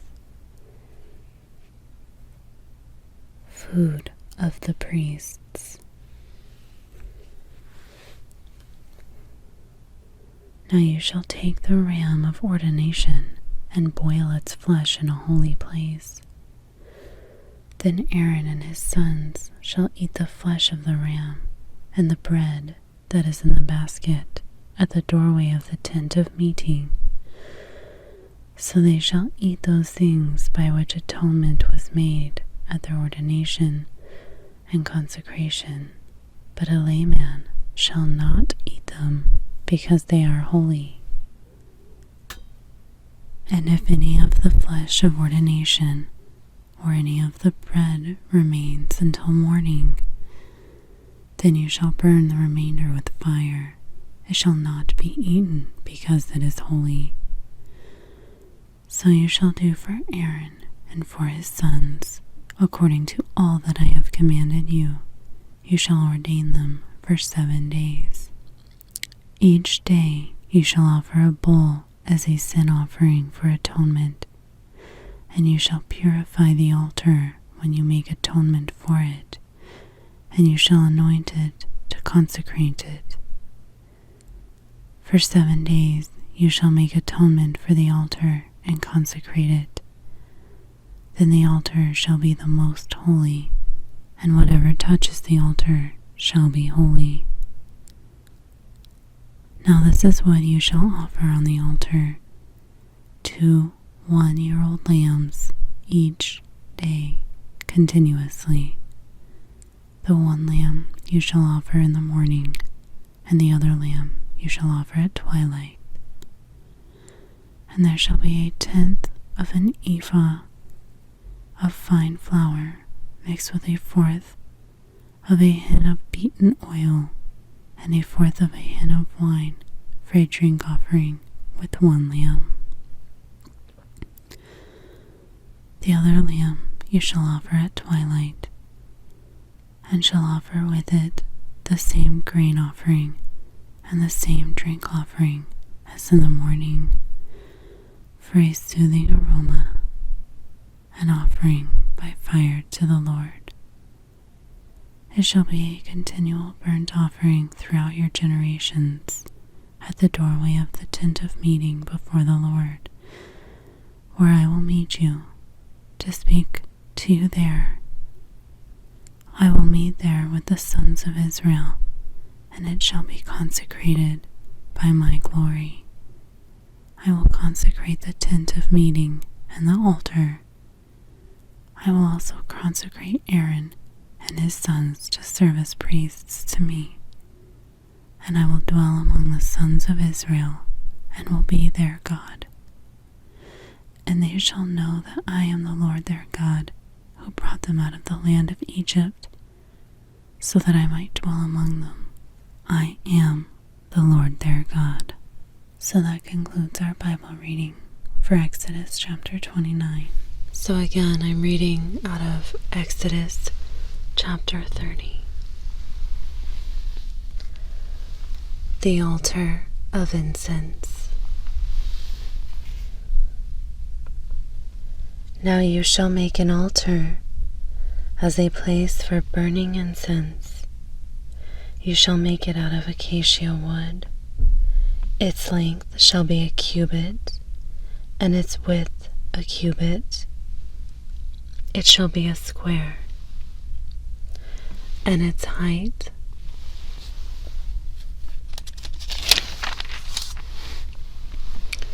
shall be 2 cubits. Its horns shall be of one piece with it.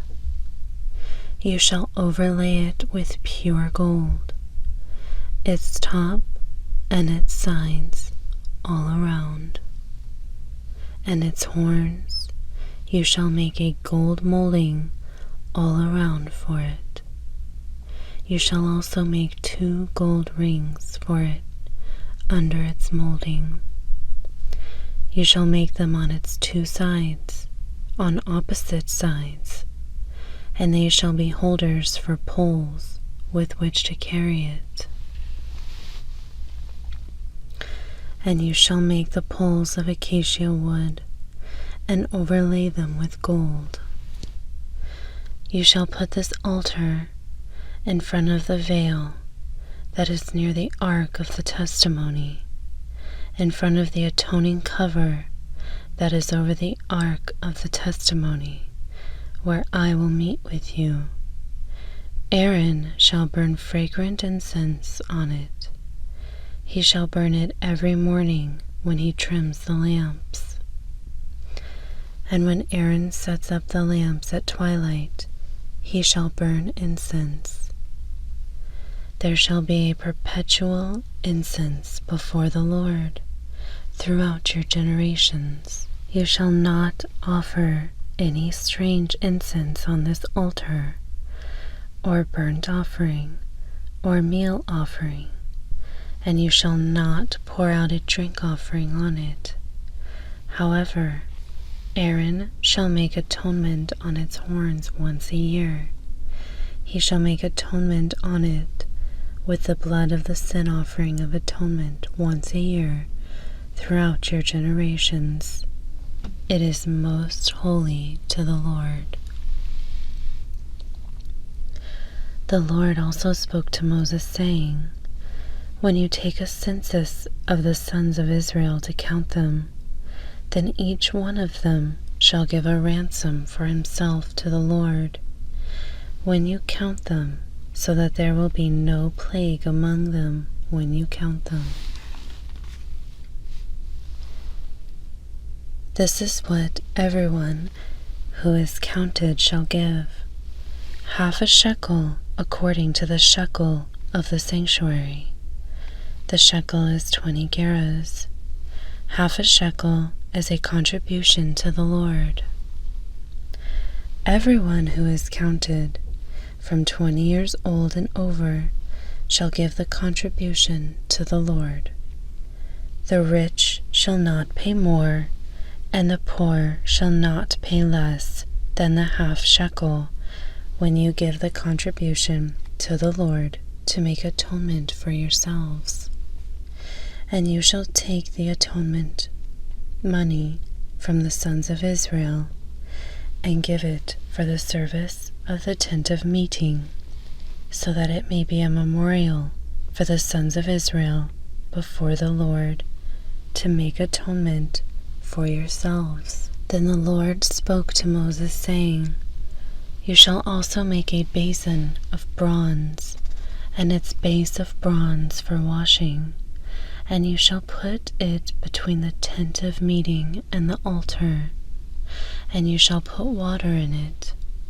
Aaron and his sons shall wash their hands and their feet from it.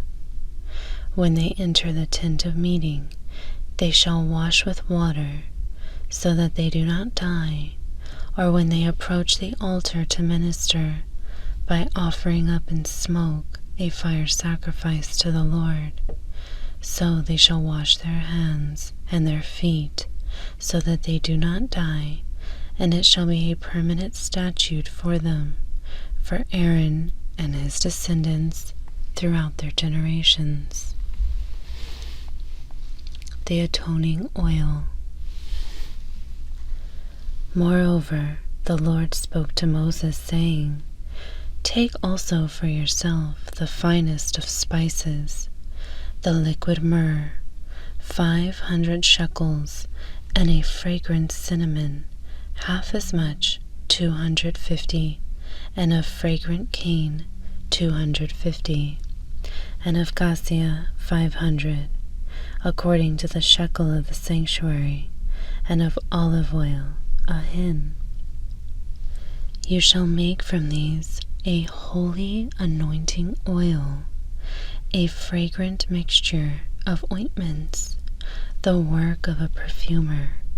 It shall be a holy anointing oil, and you shall anoint the tent of meeting with it, and the ark of the testimony, and the table and all its utensils, and the lampstand and its utensils, and the altar of incense, and the altar of burnt offering, and all its utensils, and the basin, and its stand.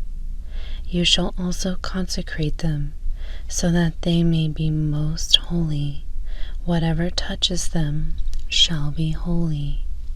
And you shall anoint Aaron and his sons, and consecrate them, so that they may serve as priests to me.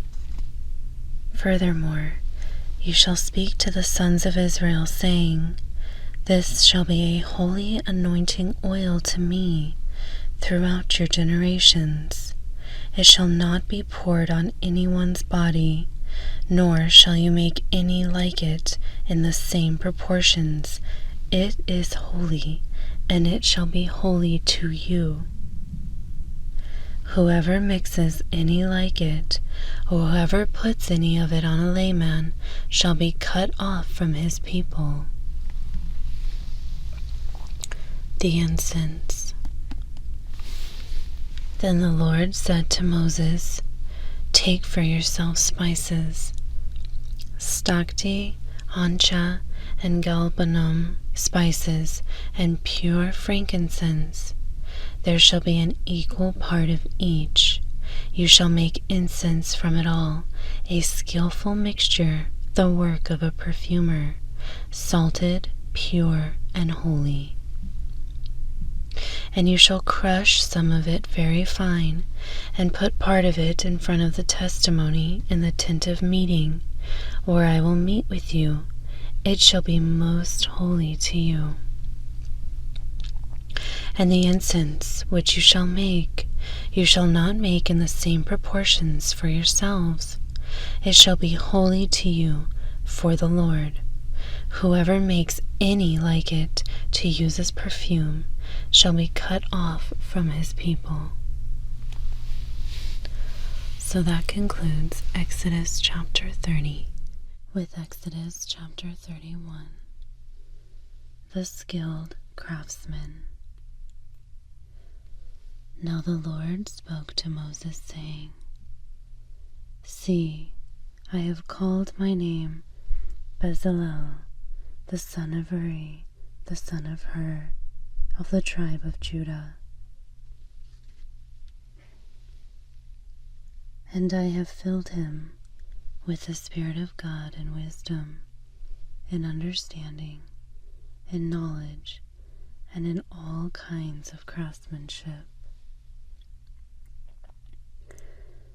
to create artistic designs for work in gold, in silver, and in bronze, and in the cutting of stones for settings, and in the carving of wood, so that he may work in all kinds of craftsmanship.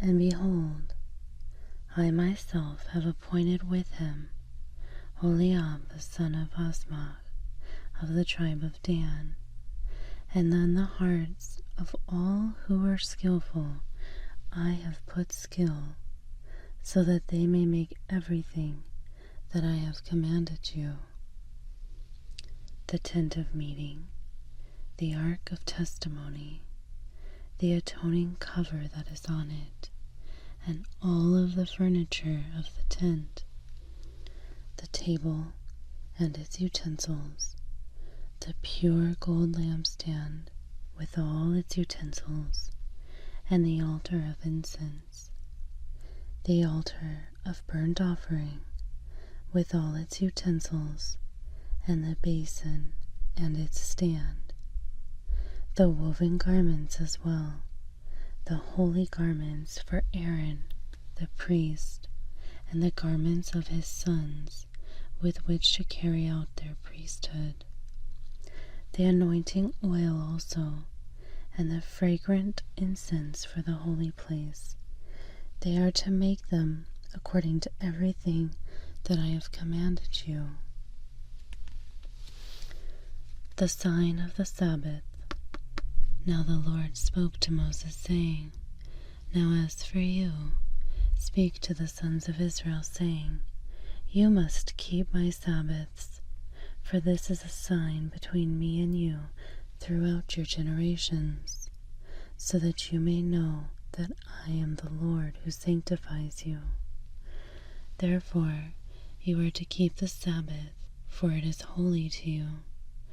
Everyone who profanes it must be put to death. For whoever does any work on it, that person shall be cut off from among his people. For 6 days work may be done, but on the 7th day there is a Sabbath of complete rest, holy to the Lord. Whoever does any work on the Sabbath day must be put to death.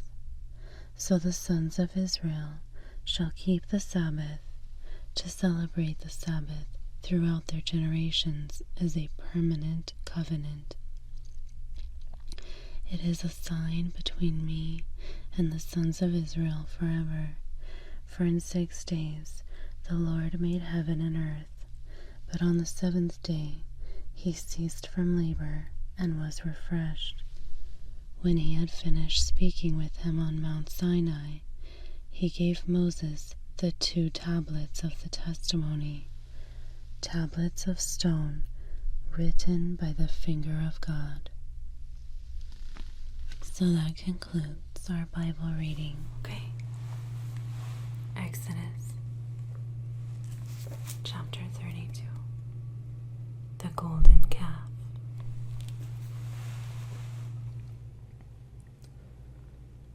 Now when the people saw that Moses delayed to come down from the mountain, the people assembled around Aaron and said to him, "Come, make us a god who will go before us.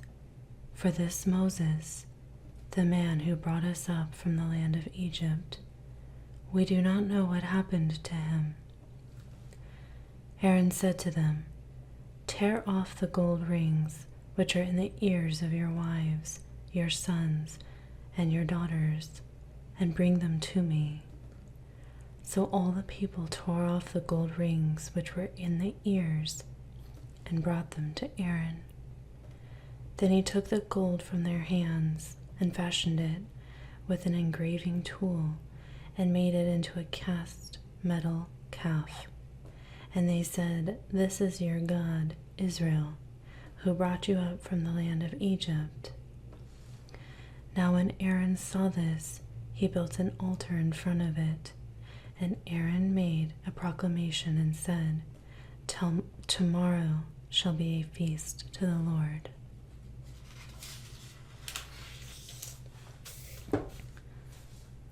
So the next day they got up early and offered burnt offerings and brought peace offerings. And the people sat down to eat and to drink, and got up to engage in lewd behavior.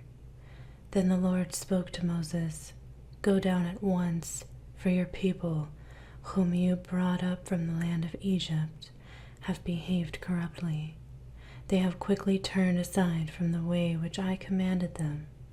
They have made for themselves a cast metal calf, and have worshipped it and sacrificed to it, and said, 'This is your God, Israel, who brought you up from the land of Egypt.' Then the Lord said to Moses, 'I have seen this people, and behold, they are an obstinate people. So now leave me alone, that my anger may burn against them, and that I may destroy them, and I will make of you a great nation.'"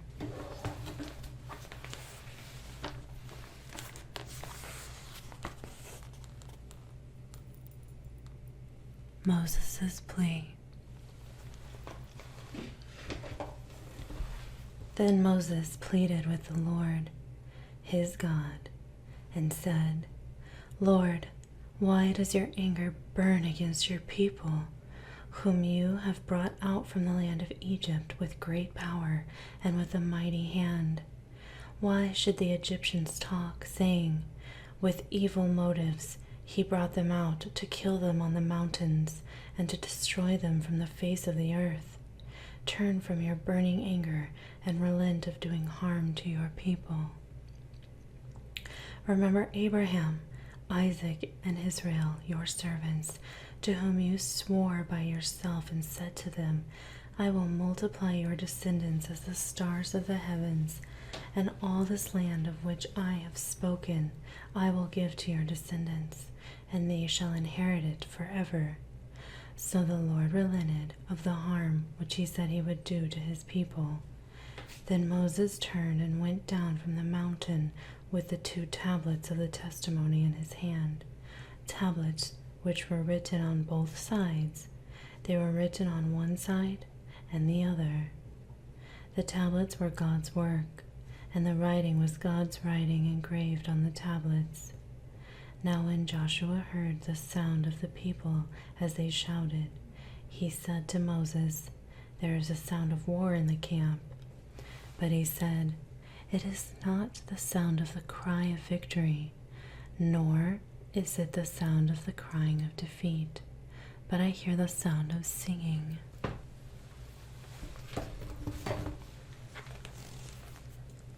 Moses' anger.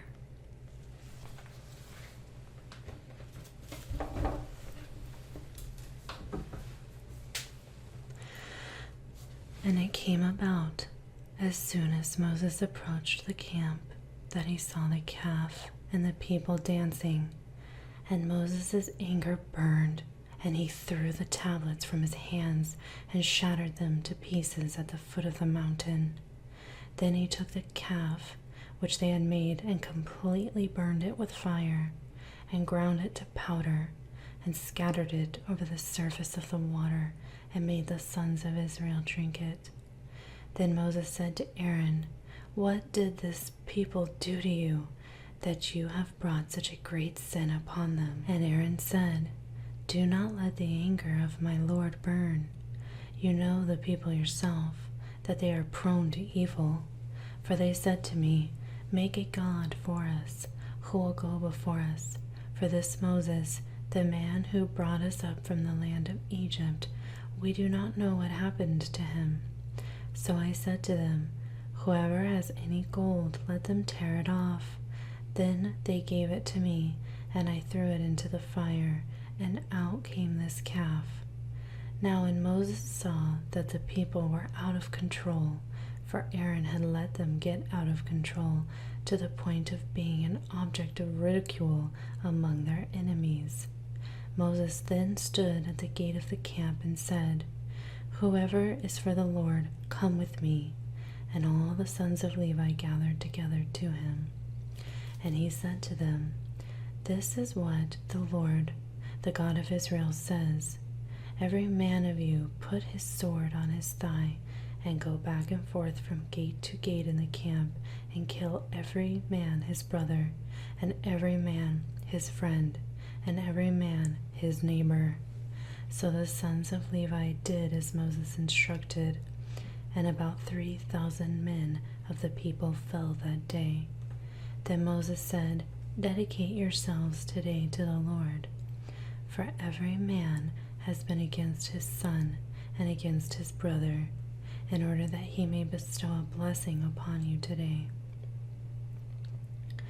And on the next day Moses said to the people, You yourselves have committed a great sin, and now I am going up to the Lord. Perhaps I can make atonement for your sin. Then Moses returned to the Lord and said, Oh, this people has committed a great sin, and they have made a god of gold for themselves. But now, if you will forgive their sin, very well. But if not, please wipe me out from your book which you have written. However, the Lord said to Moses, Whoever has sinned against me, I will wipe them out of my book. But go now, lead the people where I told you. Behold, my angel shall go before you. Nevertheless, on the day when I punish, I will punish them for their sin. Then the Lord struck the people with a plague, because of what they did with the calf which Aaron had made.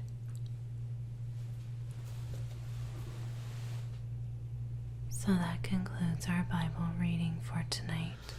So we are going to continue our readings through Exodus chapter 33. And you go ahead and listen with your perfectly cleaned ears. Okay. Exodus chapter 33. The journey resumed. Then the Lord spoke to Moses, "Depart, go up from here, you and the people whom you have brought up from the land of Egypt, to the land of which I swore to Abraham, Isaac, and Jacob, saying, to your descendants I will give it. And I will send an angel before you, and I will drive out the Canaanite, the Amorite, the Hittite, and the Perizzite, the Hivite, and the Jebusite.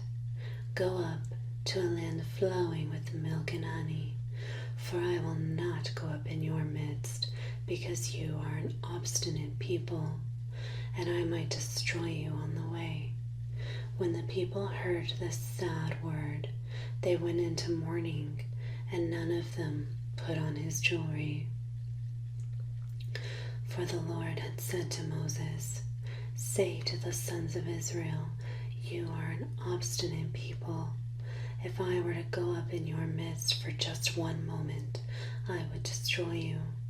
So now take off your jewelry, that I may know what I shall do to you."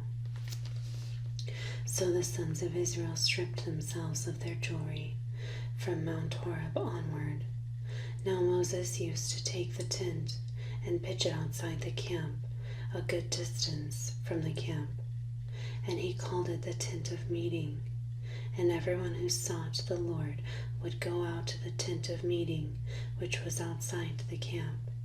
And it came about, whenever Moses went out to the tent, that all the people would arise and stand, each at the entrance of his tent, and gaze after Moses until he entered the tent.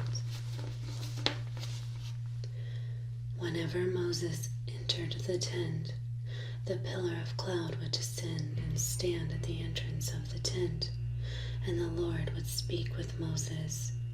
When all the people saw the pillar of cloud standing at the entrance of the tent, all the people would stand and worship, each at the entrance of his tent. So the Lord used to speak to Moses face to face, just as a man speaks to his friend. When Moses returned to the camp, his servant Joshua, the son of Nun, a young man, would not depart from the tent. Moses intercedes. Then Moses said to the Lord, "See, you say to me, 'Bring up this people,' but you yourself have not let me know whom you will send with me. Moreover, you have said, 'I have known you by name, and you have also found favor in my sight.' Now then, if I have found favor in your sight in any way, please let me know your ways, so that I may know you, in order that I may find favor in your sight. Consider, too, that this nation is your people." And he said, "My presence shall go with you, and I will give you rest." Then he said to him, "If your presence does not go with us, do not lead us up from here. For how then can it be known that I have found favor in your sight, I and your people? Is it not by your going with us, so that we, I and your people, may be distinguished from all the other people who are on the face of the earth?" The Lord said to Moses, "I will also do this thing of which you have spoken, for you have found favor in my sight, and I have known you by name." Then Moses said, "Please show me your glory." And he said, "I myself will make all my goodness pass before you, and will proclaim the name of the Lord before you. And I will be gracious to whom I will be gracious, and will show compassion to whom I will show compassion."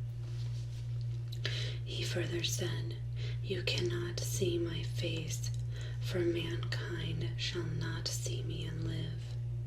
Then the Lord said, "Behold, there is a place by me, and you shall stand there on the rock. And it will come about while my glory is passing that I will put you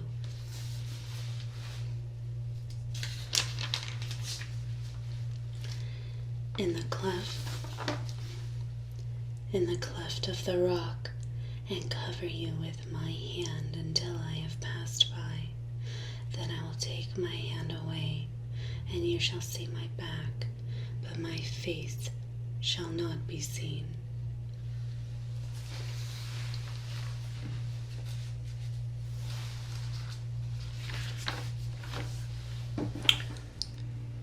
That concludes our Bible reading for tonight. Exodus chapter 34. The 2 tablets replaced.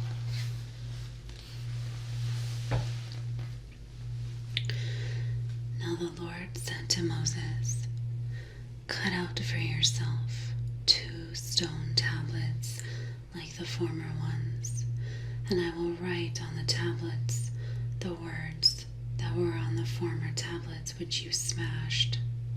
So be ready by morning, and come up in the morning to Mount Sinai, and present yourself there to me on the top of the mountain. And no one is to come up with you, nor let anyone be seen anywhere on the mountain. Even the flocks and the herds are not to graze in front of that mountain." So he cut out 2 stone tablets like the former ones. And Moses got up early in the morning and went to Mount Sinai, as the Lord had commanded him. And he took the 2 stone tablets in his hand. And the Lord descended in the cloud, and stood there with him as he called upon the name of the Lord. Then the Lord passed by in front of him and proclaimed, the Lord God, compassionate and merciful, slow to anger, and abounding in faithfulness and truth, who keeps faithfulness for thousands, who forgives wrongdoing, violation of his law and sin, yet he will by no means leave the guilty unpunished, inflicting the punishment of fathers on the children and on the grandchildren to the 3rd and 4th generations. And Moses hurried to bow low toward the ground and worship.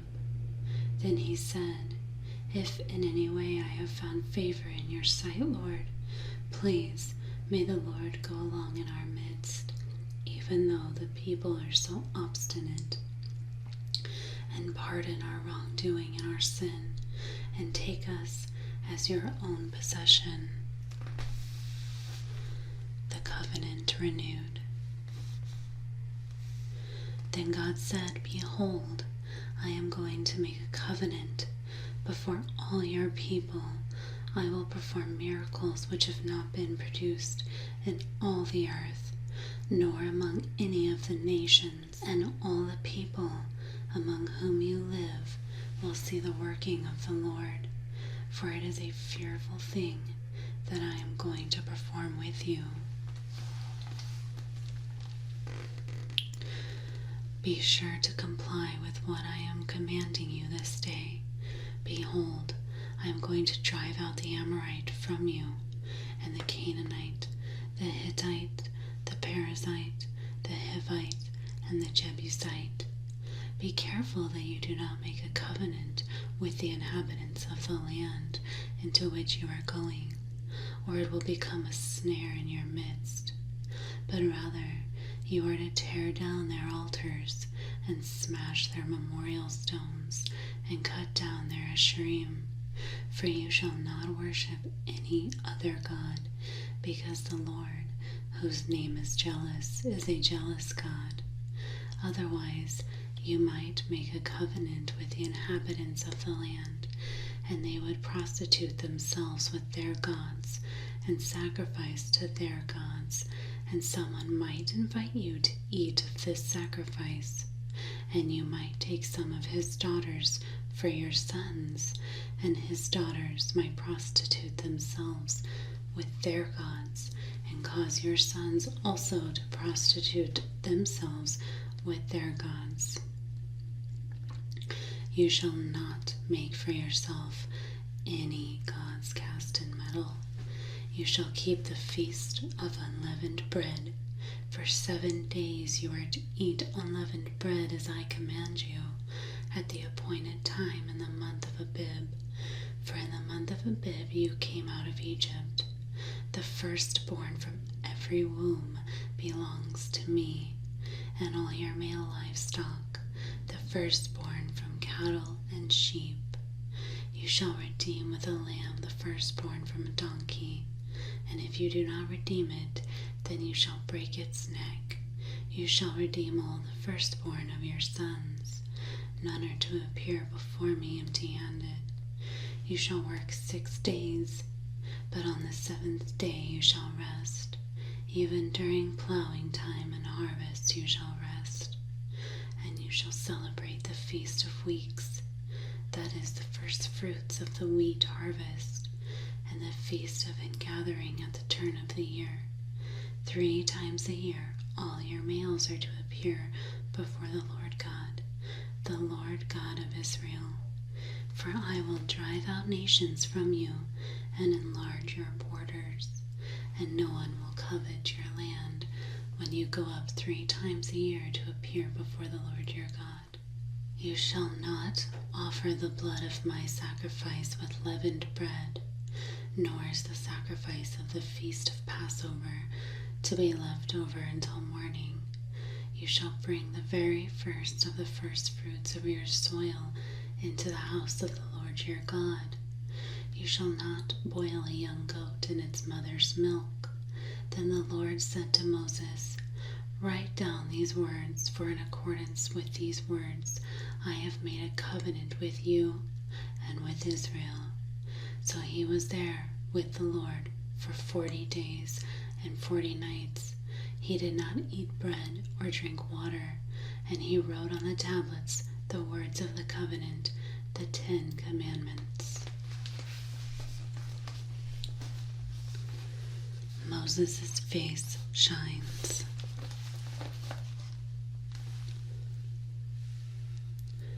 And it came about when Moses was coming down from Mount Sinai, and the 2 tablets of the testimony were in Moses' hand, as he was coming down from the mountain, that Moses did not know that the skin of his face shone because of his speaking with him. So when Aaron and all the sons of Israel saw Moses, behold, the skin of his face shone, and they were afraid to approach him. Then Moses called to them, and Aaron and all the rulers in the congregation returned to him. And Moses spoke to them. Afterward, all the sons of Israel came near, and he commanded them to do everything that the Lord had spoken to him on Mount Sinai. When Moses had finished speaking with them, he put a veil over his face. But whenever Moses went in before the Lord to speak with him, he would take off the veil until he came out. And whenever he came out and spoke to the sons of Israel what he had been commanded, the sons of Israel would see the face of Moses, that the skin of Moses' face shone. So Moses would put the veil back over his face until he went in to speak with him.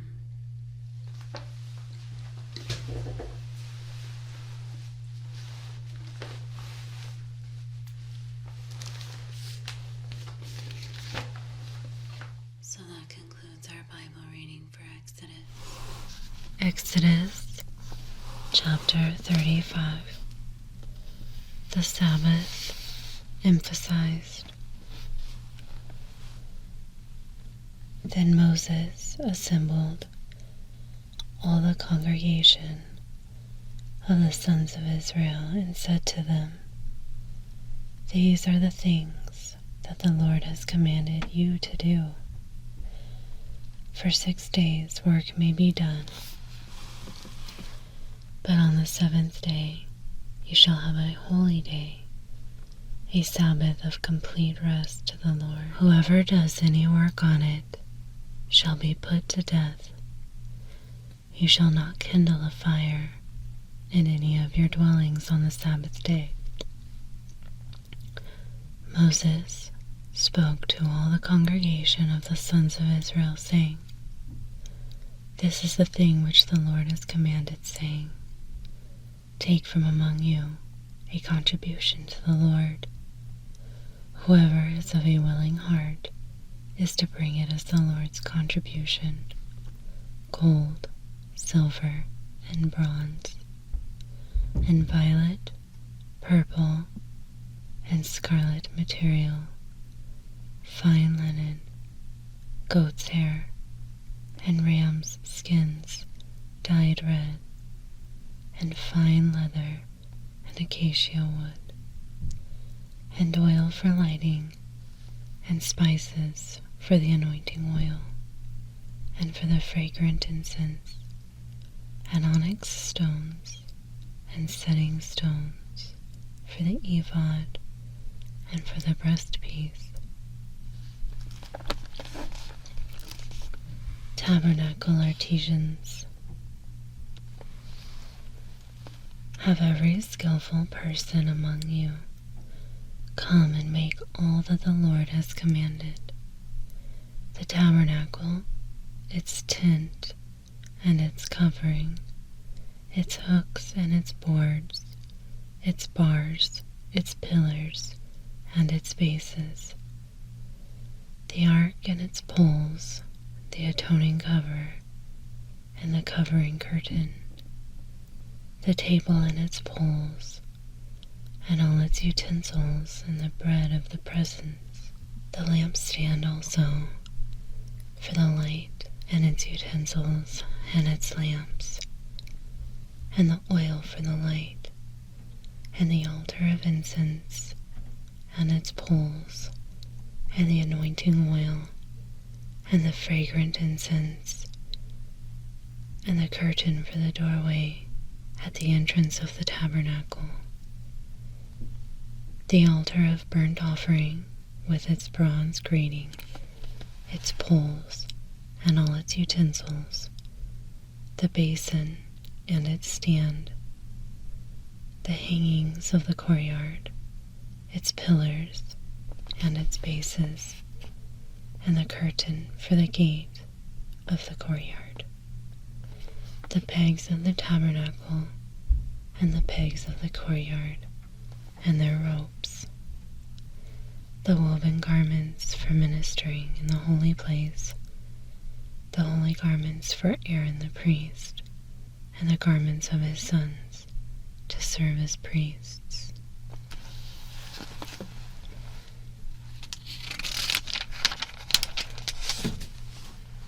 Gifts received.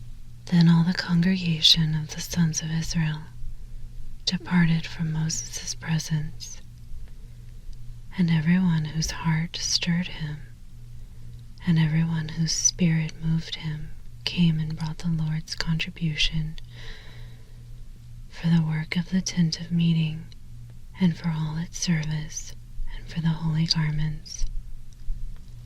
Then all whose hearts moved them, both men and women, came and brought brooches and earrings and signet rings and bracelets, all articles of gold.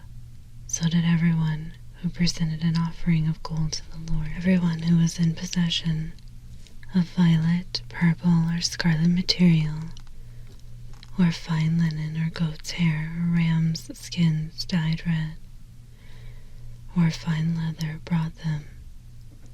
Everyone who could make a contribution of silver and bronze brought the Lord's contribution, and everyone who was in possession of acacia wood for any work of the service brought it, and all the skilled women spun with their hands, and brought that which they had spun in violet, purple, and scarlet material, and in fine linen. And all the women whose hearts stirred with a skill spun the goat's hair. The rulers, moreover, brought the onyx stones and the stones for setting, for the ephod and for the breastpiece, and the spice and the oil for the light and the anointing oil, and for the fragrant incense.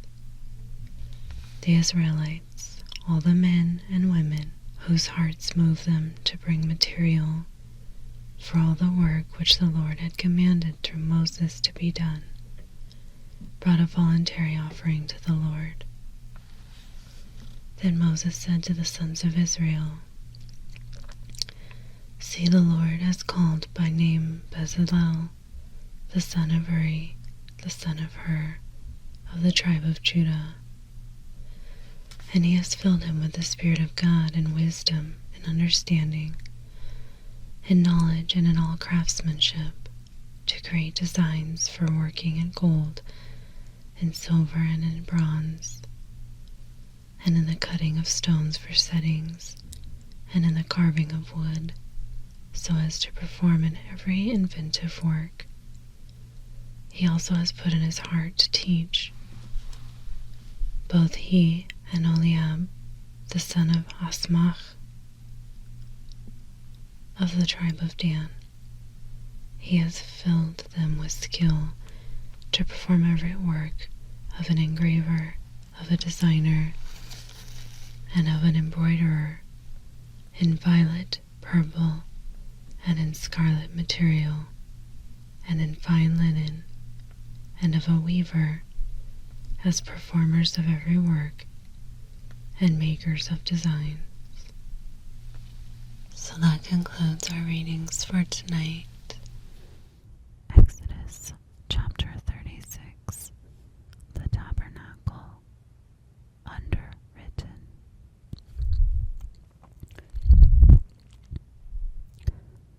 Now Bezalel, Oliab, and every skillful person in whom the Lord has put skill and understanding to know how to perform all the work in the construction of the sanctuary,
also made 50 clasps of gold and joined the curtains to one another with the clasps, so that the tabernacle was a unit.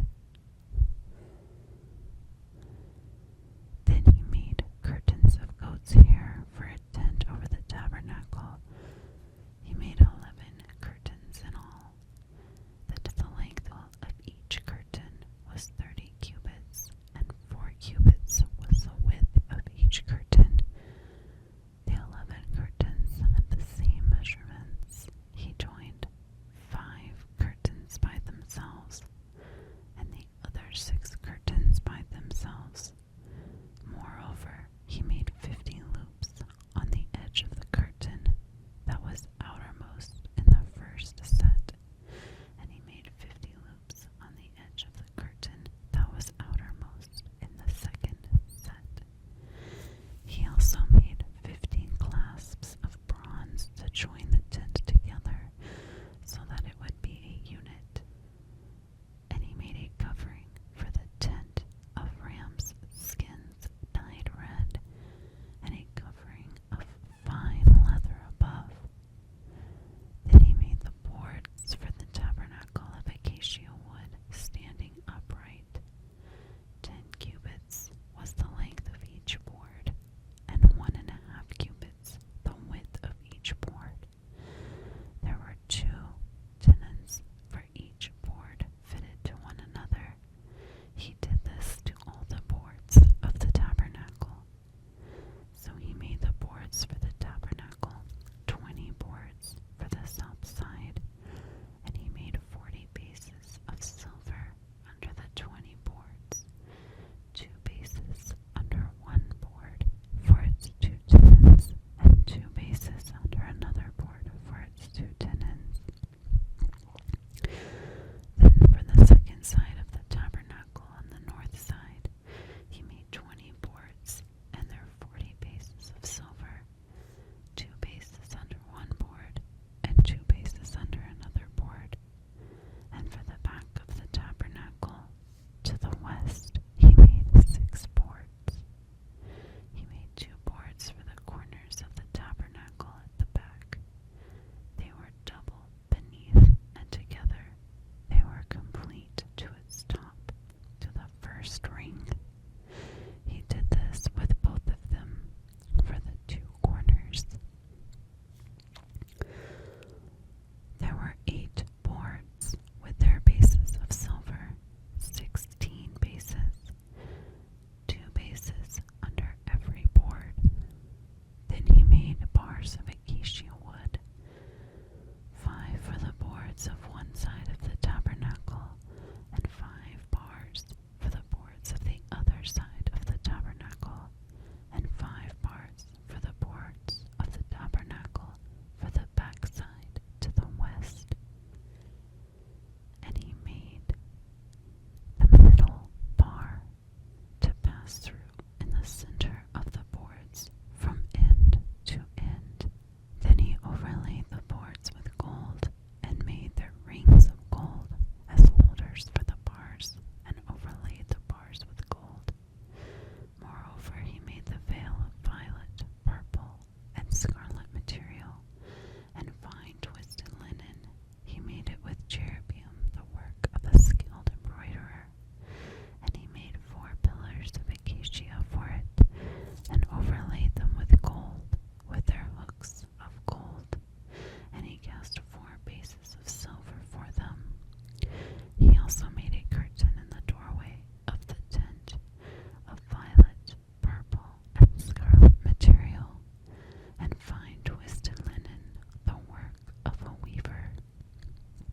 And he made its 5 pillars with their hooks, and he overlaid their tops and their bands with gold, and their 5 bases were of bronze. So that concludes our Bible readings for Exodus chapter 36. Exodus chapter 37. Construction continues. Now Bezalel made the ark of acacia wood Its length was 2.5 cubits, its width 1.5 cubits, and its height 1.5 cubits. And he overlaid it with pure gold inside and out, and made a gold molding for it all around. He cast 4 rings of gold for it on its 4 feet, 2 rings on one side of it, and 2 rings on the other side of it. And he made poles of acacia wood and overlaid them with gold. He put the poles into the rings on the sides of the ark to carry it. He also made an atoning cover of pure gold, 2.5 cubits long and 1.5 cubits wide.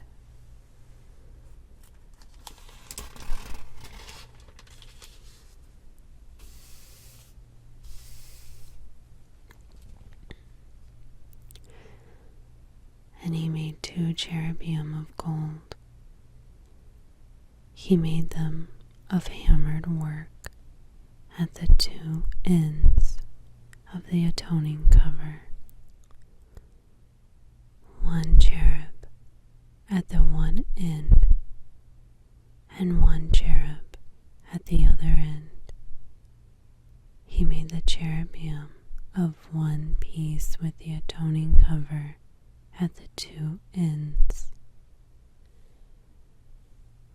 And the cherubim had their wings spread upward, covering the atoning cover with their wings, with their faces toward each other.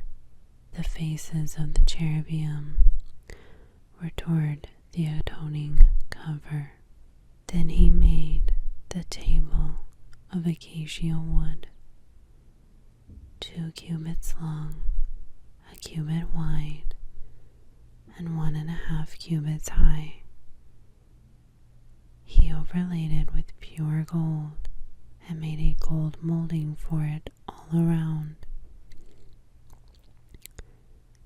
And he made a rim for it of a hand width all around, and made a gold molding for its rim all around. He also cast 4 gold rings for it, and put the rings on the 4 corners that were on its 4 legs. Close by the rim were the rings, the holders for the poles to carry the table. And he made the poles of acacia wood and overlaid them with gold to carry the table.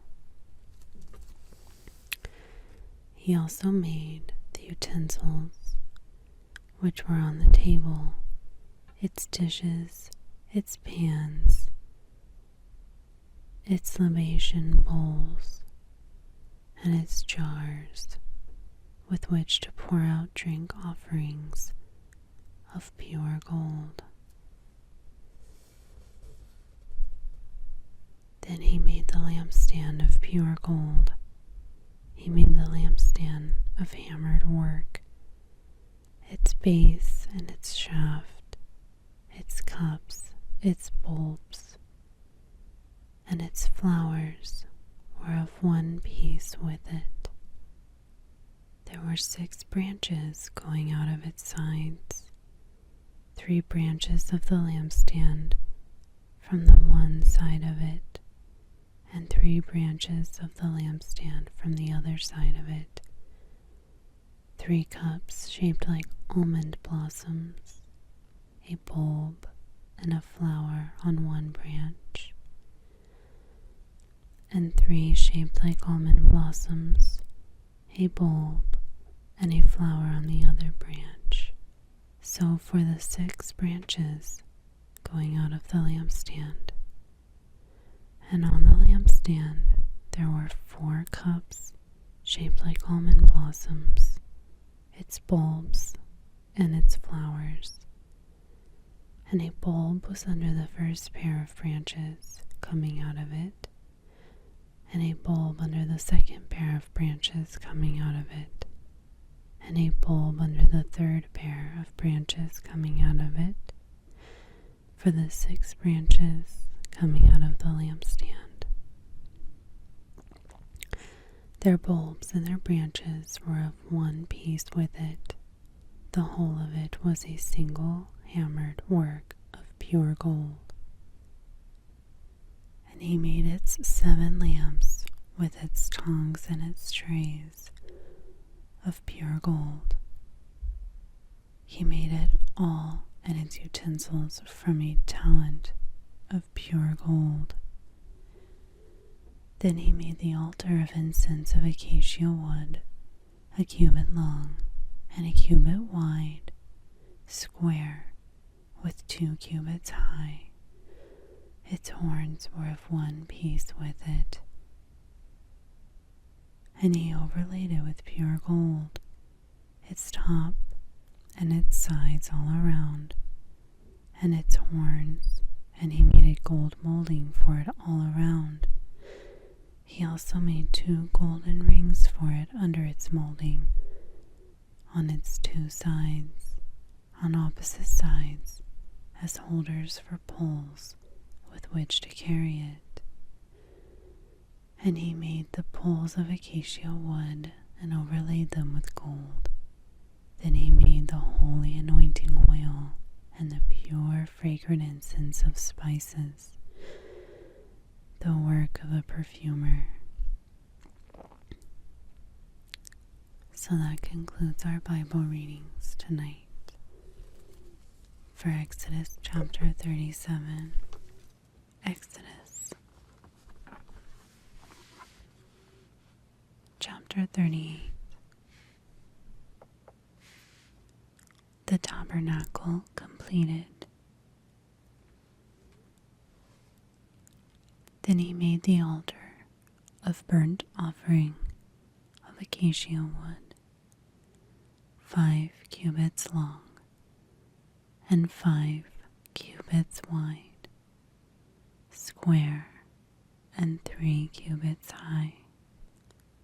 And he made its horns on its 4 corners, and its horns being of one piece with it. He overlaid it with bronze. He also made all the utensils of the altar, the pails, the shovels, the basins, the meat forks, and the fire pans. He made all its utensils of bronze.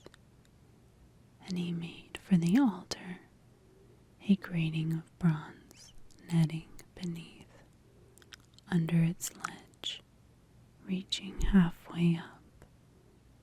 He also cast 4 rings on the 4 ends of the bronze grating as holders for the poles. He made the poles of acacia wood and overlaid them with bronze. Then he inserted the poles into the rings on the sides of the altar, with which to carry it. He made it hollow with planks. Moreover, he made the basins of bronze, with its base of bronze, from the mirrors of the serving women who served at the doorway of the tent of meeting.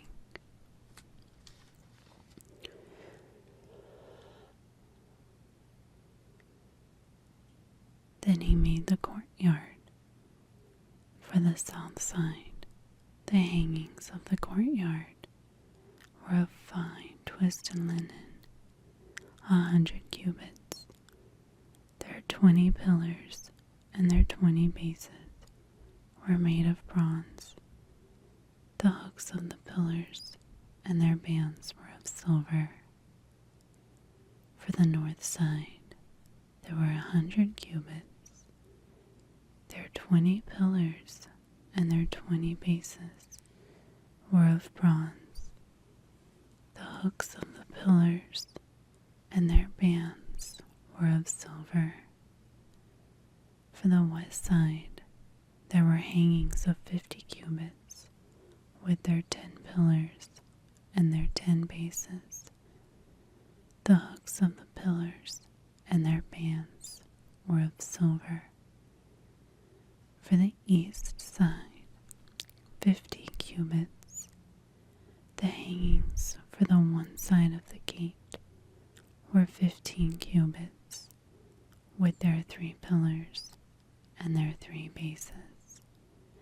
And so for the other side, on both sides of the gate of the courtyard, were hangings of 15 cubits, with their 3 pillars and their 3 bases.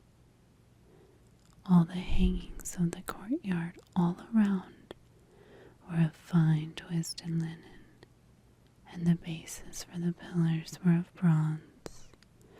The hooks of the pillars and their bands of silver, and the overlaying of their tops of silver, and all the pillars of the courtyard were furnished with silver bands. Now the curtain of the gate of the courtyard was the work of the weaver, of violet, purple, and scarlet material, and fine twisted linen, and the length was 20 cubits, and the height was 5 cubits, corresponding to the hangings of the courtyard. Their 4 pillars and their 4 bases were of bronze. Their hooks were of silver, and the overlaying of their tops and their bands were of silver. All the pegs of the tabernacle and of the courtyard all around were of bronze. The cost of the tabernacle. This is the number of the things for the tabernacle of the testimony, as they were counted according to the command of Moses, for the service of the Levites, by the hand of Ithamar the son of Aaron the priest. Now Bezalel the son of Uri, the son of Hur, of the tribe of Judah, made everything that the Lord had commanded Moses. With him was Eliab the son of Ashmach, of the tribe of Dan, an engraver, and a skilled embroiderer, and a weaver in violet, in purple, and in scarlet material, and fine linen. All the gold that was used for the work, and all the work of the sanctuary, was the gold of the wave offering, was 29 talents, and 730 shekels, according to the shekel of the sanctuary. And the silver of those of the congregation who were counted was 100 talents, and 1,775 shekels, according to the shekel of the sanctuary. A bekah a head, that is half a shekel, according to the shekel of the sanctuary, assessed to each one who passed over, to those who were counted, from 20 years old and upward, for 603,550 men. The 100 talents of silver were used for casting the bases of the sanctuary and the bases of the veil, 100 bases for the 100 talents, a talent for a base. And of the 1,775 shekels, he made hooks for the pillars, and overlaid their tops, and made bands for them. And the bronze of the wave offering was 70 talents, and 2,400 shekels. With it he made the bases to the doorway of the tent of meeting, and the bronze altar, and its bronze grating, and all the utensils of the altar, and the bases of the courtyard all around, and the bases of the gate of the courtyard, and all the pegs of the tabernacle, and all the pegs of the courtyard all around. So that concludes our Bible reading tonight for Exodus chapter 38. Out of Exodus chapter 39.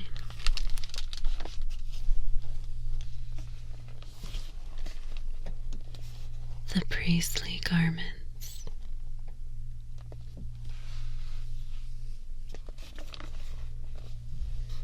Exodus chapter 39. The priestly garments.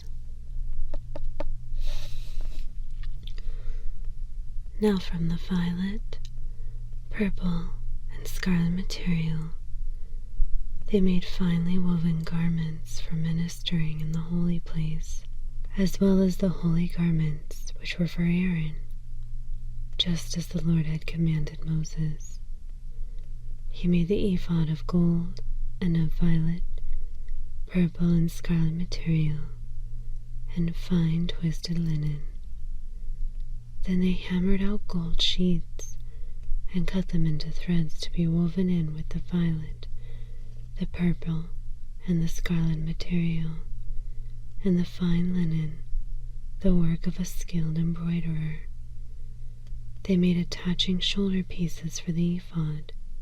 It was attached at its two upper ends, and the skillfully woven band of its overlay, which was on it, was like its workmanship, of the same material, of gold, and of violet, purple, and scarlet material, and fine twisted linen, just as the Lord had commanded Moses. They also made the onyx stones, set in gold filigree settings.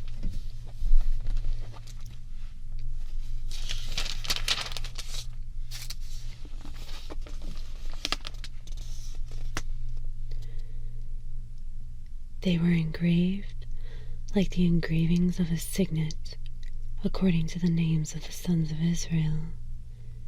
And he placed them on the shoulder pieces of the ephod as memorial stones for the sons of Israel, just as the Lord had commanded Moses. And he made the breastpiece the work of a skilled embroiderer, like the workmanship of the ephod, of gold, and of violet, purple, and scarlet material, and fine twisted linen. It was square. They made the breastpiece folded double, a span long and a span wide when folded double. And they mounted 4 rows of stones on it. The first row was a row of ruby, topaz, and emerald, and the second row a turquoise, a sapphire, and a diamond, and the third row a jacinth, an agate, and an amethyst, and the fourth row a beryl, an onyx, and a jasper. They were set in gold filigree settings when they were mounted. The stones corresponded to the names of the sons of Israel. They were 12, corresponding to their names, engraved with the engravings of a signet, each with its name for the 12 tribes. And they made for the breastpiece chains like cords, work of twisted cords of pure gold. They made 2 gold filigree settings and 2 gold rings, and put the 2 rings on the 2 ends of the breastpiece. Then they put the 2 gold cords in the 2 rings at the ends of the breastpiece. And they put the other 2 ends of the 2 cords on the 2 filigree settings, and put them on the shoulder pieces of the ephod at the front of it. They made 2 gold rings and placed them on the 2 ends of the breastpiece, on its inner edge, which was next to the ephod.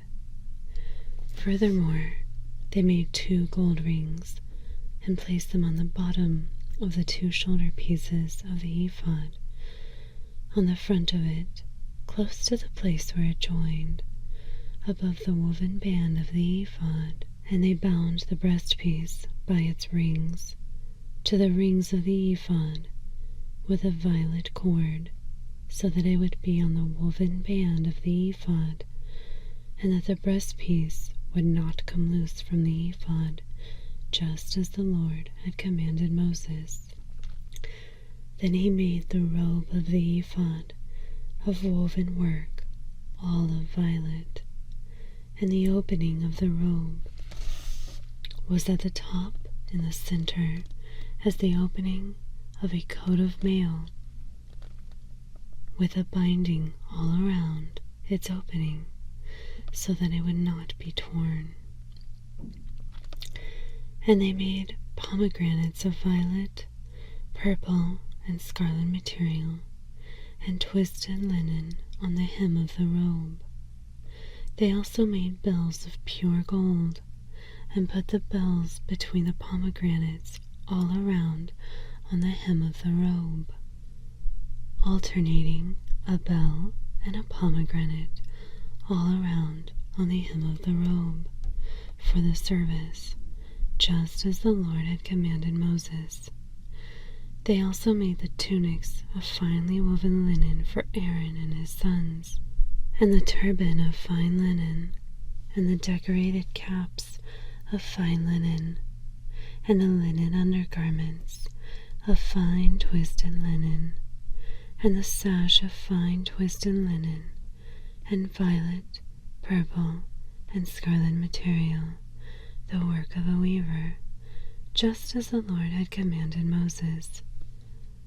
They also made the plate of the holy crown of pure gold, and inscribed it like the engravings of a signet, holy to the Lord. Then they fastened a violet cord to it, to fasten it on the turban above, just as the Lord had commanded Moses.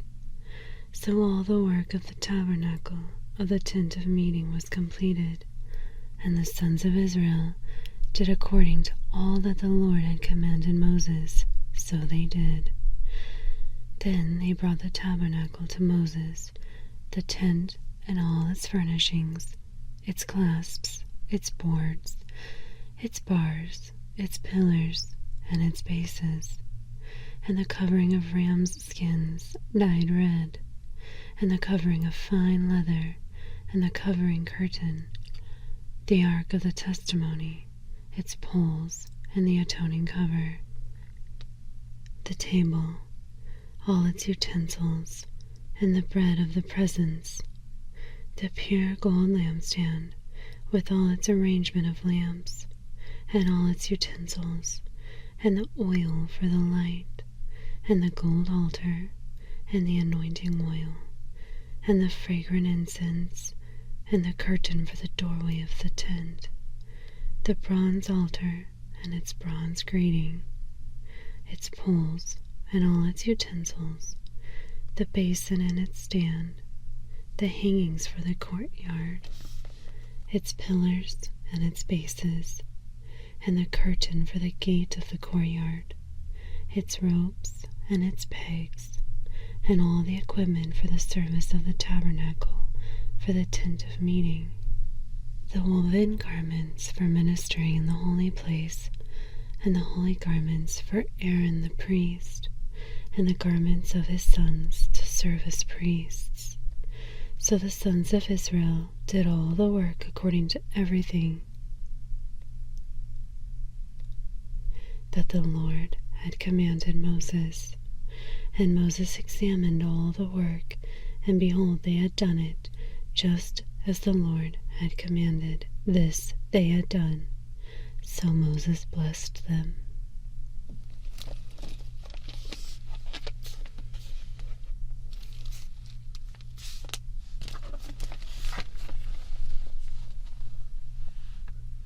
So that concludes our Bible reading tonight.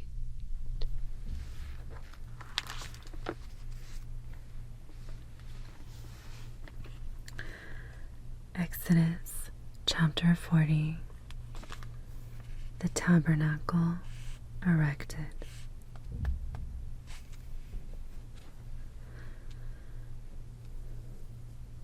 Then the Lord spoke to Moses, saying, On the first day of the first month, you shall set up the tabernacle of the tent of meeting.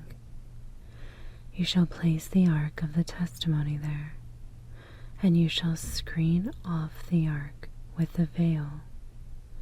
Then you shall bring in the table and arrange what belongs on it, and you shall bring in the lampstand and mount its lamps.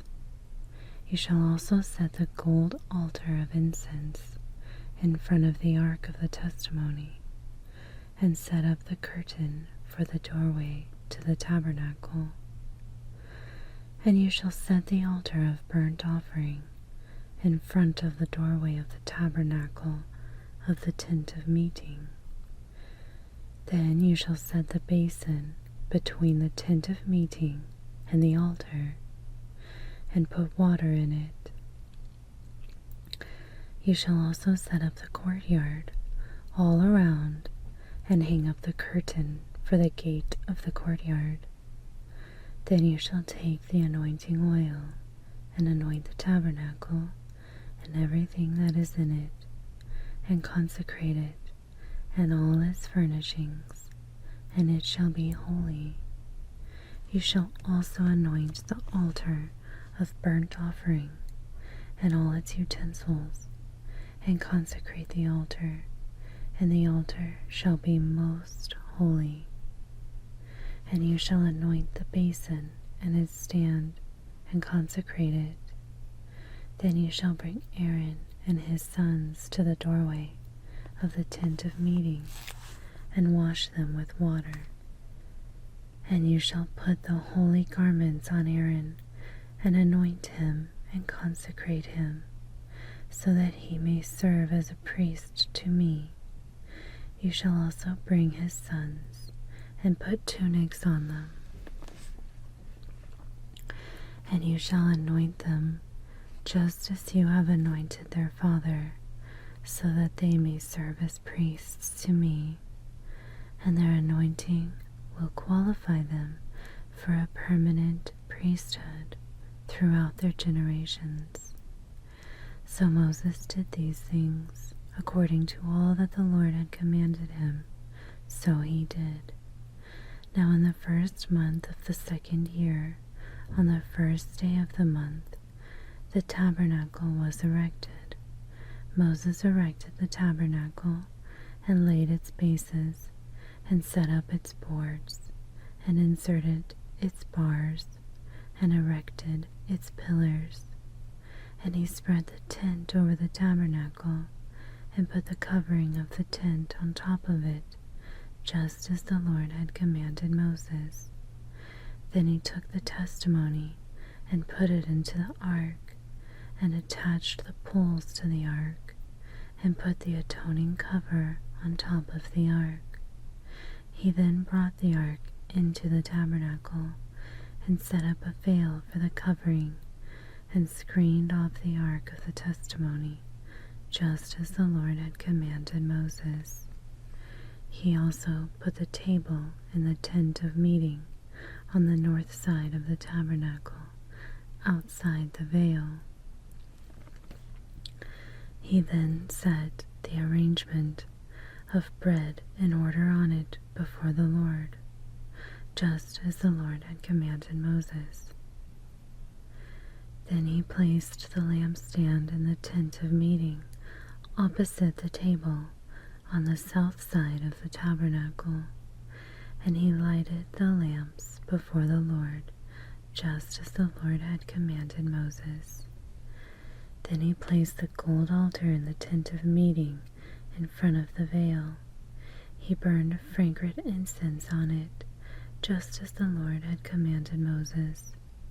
Then he set up the curtain for the doorway of the tabernacle, and he set the altar of burnt offering in front of the doorway of the tabernacle of the tent of meeting, and offered on it the burnt offering and the meal offering, just as the Lord had commanded Moses. He placed the basin between the tent of meeting and the altar, and put water in it for washing. From it Moses and Aaron and his sons washed their hands and their feet when they entered the tent of meeting.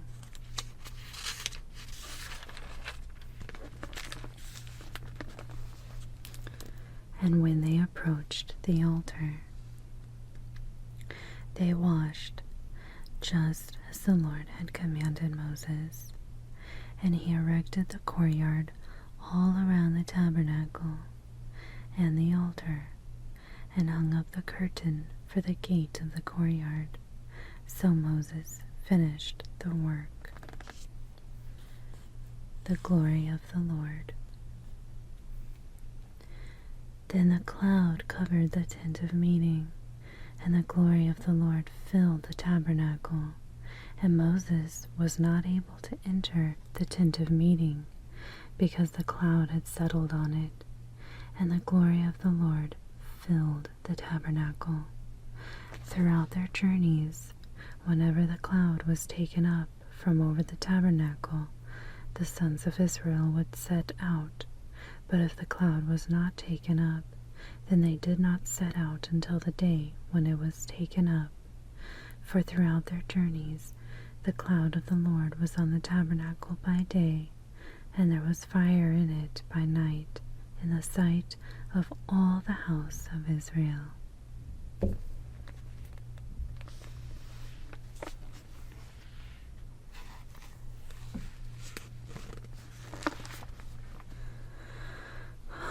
So that concludes Exodus